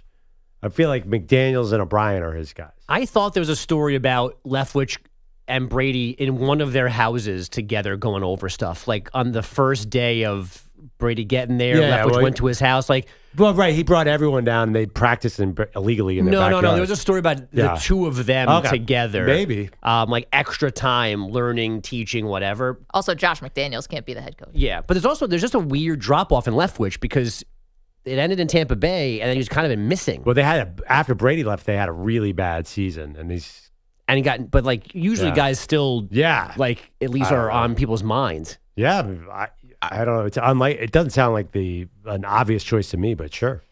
In some ways, something's up with the Leftwich thing because wasn't also an issue with like he wouldn't take like the Panthers job or Jaguars it was Jags because I think he didn't want to work with Trent Baalke, and then we get the story yesterday that the Jags have fired Trent Baalke because, well, they said it was they didn't call it a conscious uncoupling, but they had another stupid term for it, like a. Yeah, it was kind of like conscious uncoupling. Yeah, it wasn't. It was a little stronger than mutually parting of the ways. It was something I haven't heard of before. Anyway, we'll get it to you. But they took him off their worry tree. That's what they did. That was in the press release. Yeah. But by the way, I'm sorry to take it. Like, who is the favorite for the Raiders? Now that we were talking about, like, geez, I have no idea. Like, you can throw out Byron Leftwich. I'm like, sure, why not? Because I have no idea who else they're talking about. Well, I just started maybe connecting some dots there. I think is Pete Carroll still hovering around the job? Oh, right. They wanted Pete Carroll. I forgot about that. They interviewed Carroll, Ron Rivera, Robert Saleh, and Vance Joseph. And I think they were trying to get a Todd Monken conversation. The worst thing Brady did was attach his name and stuff to this search because this looks sad. Those names you just mentioned, are you kidding me? Well, they're all defensive guys, too. I think Pete Carroll is the more interesting than the other ones. But if Tom Brady landed on hiring Pete Carroll, I just would be like, I don't know why did you fire everybody and say you were in charge? This was your grand plan. This is the best you could do. I feel like there's some buzz around Carroll. Ron Rivera would be, because he hasn't won in a long time. That would be different. I should also point out that group is who's left available. Like they talked to Ben Johnson, and then maybe they talked to Aaron Glenn too. So they talked to guys who have had jobs now. So these are who's left that they've interviewed that are still able to be hired. No, I know, but like same time though, again, like those other guys all looked at the Brady situation and said, "Nah, I'm good." Like I think that makes Brady look kind of bad. Like, can you imagine taking the Jets job over the Raiders? Right. I mean, whether it's Black Channel or whatever, they wanted to make it very clear that this is going to be Tom Brady's baby here. Like this is what he's focused on. And if the end project is Ron Rivera, I'd be like, if I was a Raider fan, I'd be like, this is what we signed up for. Get this guy out of here. No, people still know the owner there. Like the Raiders is still a place where you go to lose. Because the Jets have been hanging banners for the last 20 the Raiders years. are worse. I mean, the Raiders have been a disaster for a long, long time. And they've got no quarterback. Yeah. And the players. Jets could have Aaron Rodgers. I agree. I mean, the Jets have way more talent because the Gruden Mayock era just gutted that roster so badly. And then they hired Tom Telesco for a year. Like nothing's working. But I agree with EJ. I think it doesn't look great for Tom Brady if guys, you think that he was the equalizer, right? I'm the one associated with winning. Come with me. I've got a plan. And if it ends up being like Ron Rivera, you're right. Well, it's not going to be Ron Rivera. No, or just the fact that. But if it's Pete Carroll, I think people. You guys don't think there's some buzz around Pete Carroll? Like that would be somewhat interesting. But that buzz started 2 weeks ago. No, I'm just saying, like, if they hired him, don't you think that would be a noteworthy hire to some extent? See, to me, that's a little different than a total consolation prize. But with Brady, like, the idea is that you're creating some kind of long-term vision of winning. Pete Carroll, he looks young, he acts young, but he's in his 70s. Like, how long is he coaching? Like, to me, this doesn't look like some long-term vision for building a successful organization. It seems like a quick fix. Yeah, I can't argue with that. And By the way, I like Deion, our caller's saying, how about Deion Sanders? I love that. Let's get that sparked up. I love that. What if I can offer you a Deion Shador package? Well, but then you got to give away a lot of draft picks to fill up a roster that is nobody. That's the problem. That is a challenge. Or maybe you just trade Crosby. And there's a lot of smoke that he's gone. I mean, could you trade Crosby and then like not give up so much draft capital in order to get up to number 2 or 3, whatever you need to get Shador? Crosby's price, I think, doesn't make him that super valuable. Gotcha. I mean, I saw that there was a big report today that Crosby might not be long for the Raiders, but because he's so expensive, you can't get like more than one pick for him, can you? It is a premium position, so I feel like maybe that would help the cause in terms of paying a lot of money. But I agree, the Raiders can't afford to trade 4 or 5 future picks. Like, but maybe if they get rid of one of their good players, they can say, all right, we're going to say goodbye to Crosby, but we got the quarterback now. Maybe that's a trade-off they could do. Did Khalil Mack get 2 first-round picks and they had to pay him? Like, he still got 2 first-round picks. I think he was younger. That's true. I probably, by the way, so I'd say once Von Miller, if he doesn't come back, how about Max Crosby on the Bills? Ooh, take that guy if I were your team. I got to focus here. Got Arrowhead, okay? First things first. The Bills make Because- me wanna. I just don't think the Eagles need Max Crosby, but that guy is amazing. Oh, gosh, a lot of teams would be lining up for him. Deion would make this thing a lot more interesting, but that has really died down. Deion to the Cowboys has really died down. So we'll get to Ben Johnson in just a moment, new Bears head coach. What did he say, and can he deliver on it? We'll do that next. You're in a 5-minute break.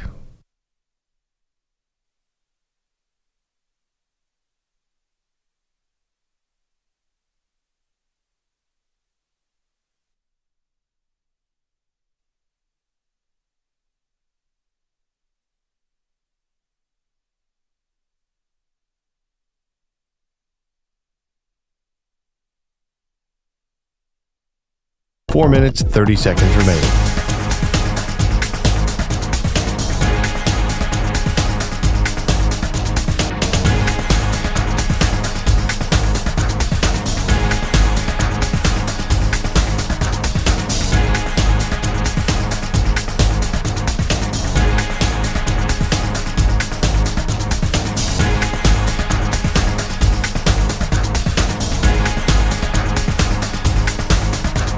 Four minutes remaining.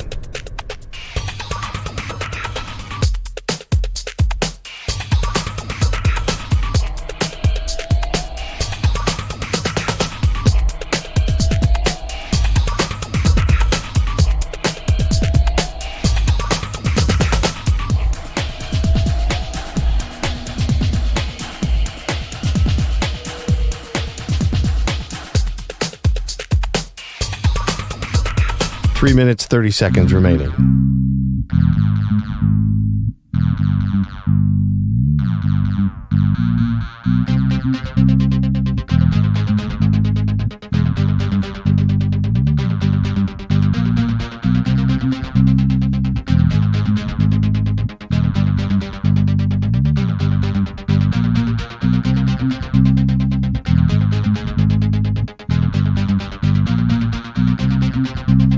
Three minutes remaining.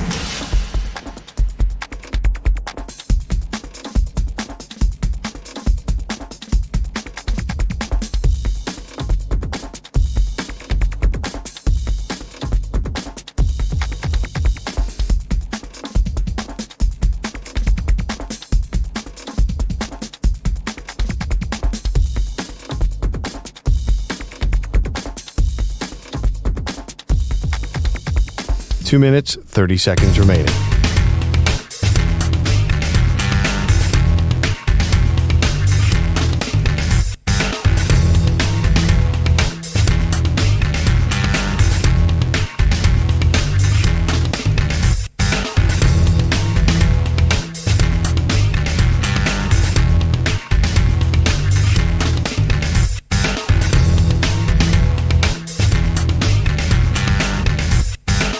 2 minutes remaining.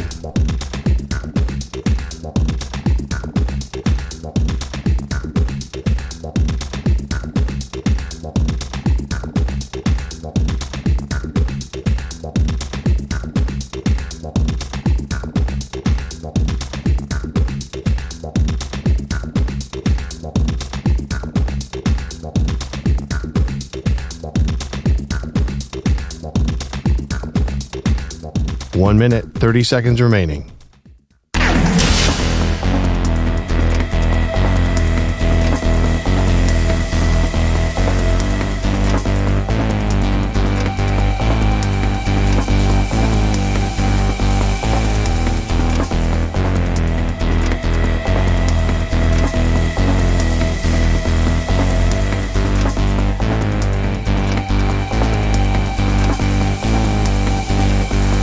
One minute remaining.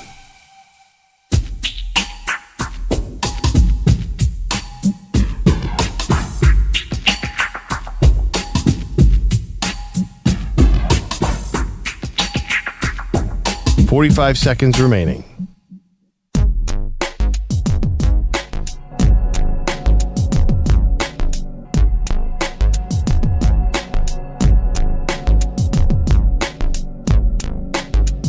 $30 seconds remaining.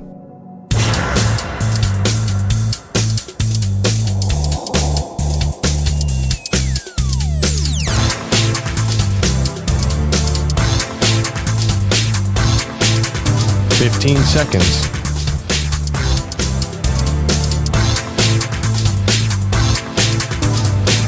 Break ends in 5 seconds.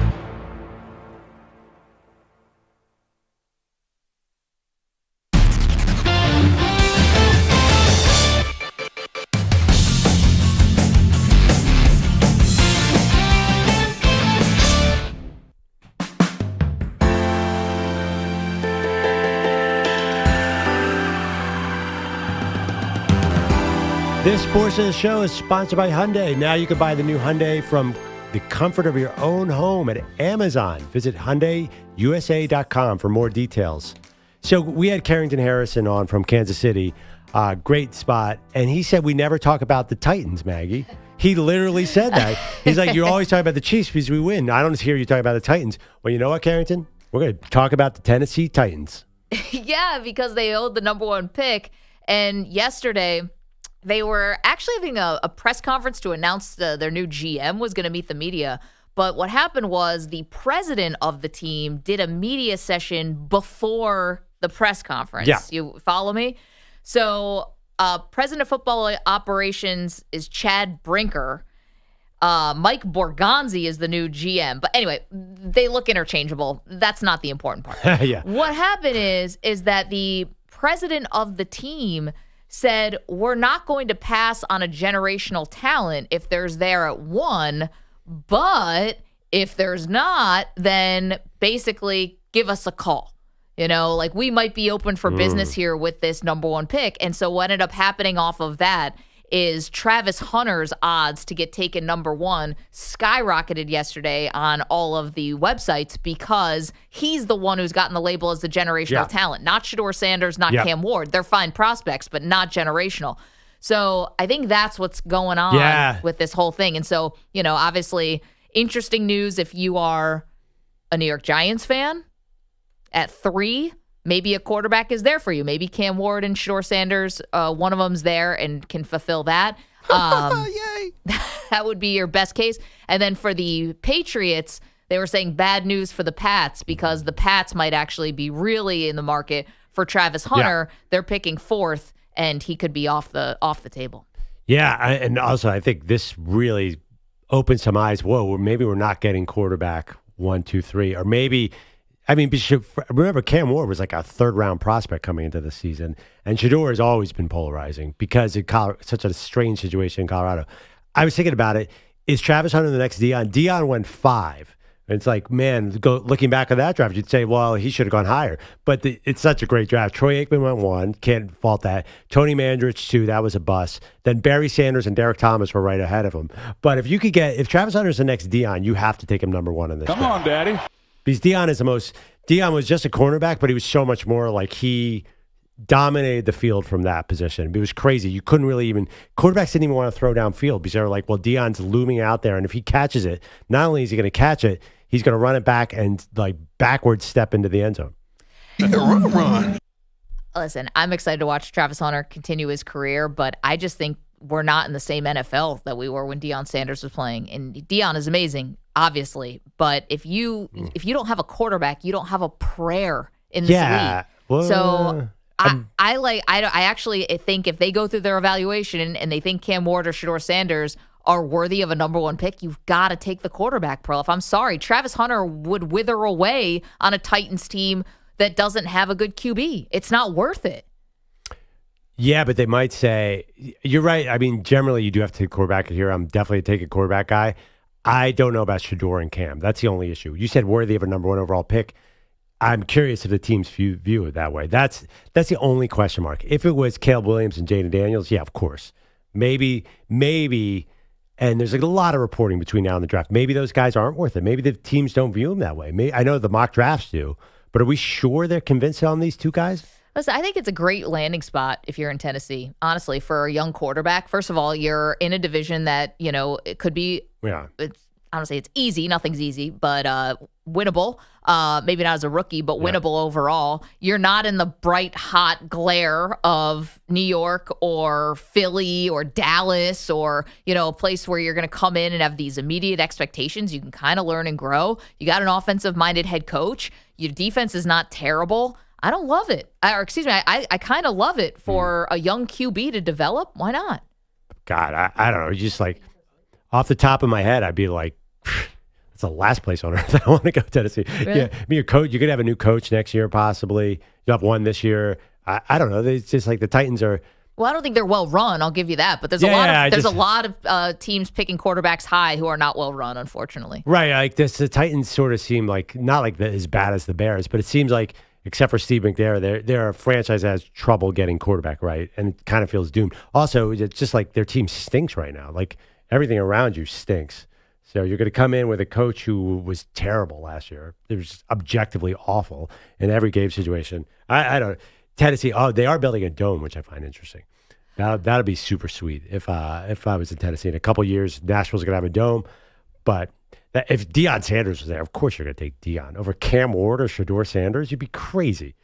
Yeah, but first of all, Travis Hunter has to be Deion. Yeah, that's a question. I mean, I think he's going to be good. It's going to be fun, but he's got to be Deion. Let's update some polls, can we? At Maggie and Pearl on X. If Josh Allen leads the Bills to a win over the Chiefs but then loses the Super Bowl, will he be viewed more favorably? Yes, winning at 57%. No, he has to win the Super Bowl at 43%. And then this one, would the Bills beating the Chiefs then losing to a rookie quarterback and Jaden Daniels, quote, be so Bills? 90% say yes. That's going to be, I'm surprised it's not 100. It would be. Get all the way there, lose to the first ever rookie quarterback to even make the Super Bowl. That would be a particularly painful experience. Yeah, I don't get all your emphasis on him being a rookie. It feels like, I don't know why I just view him as like not a rookie. You know what I mean? No. Thank you, E.J. Stewart. Thank you to Manny Rodriguez. No, I do. Thank you to Andrew Bogusch, Andrew Kaplan, Weedo's Coffee Drinkers, Carrington Harrison, who joined us. We'll be making our picks tomorrow for these games. Hope you'll join us then.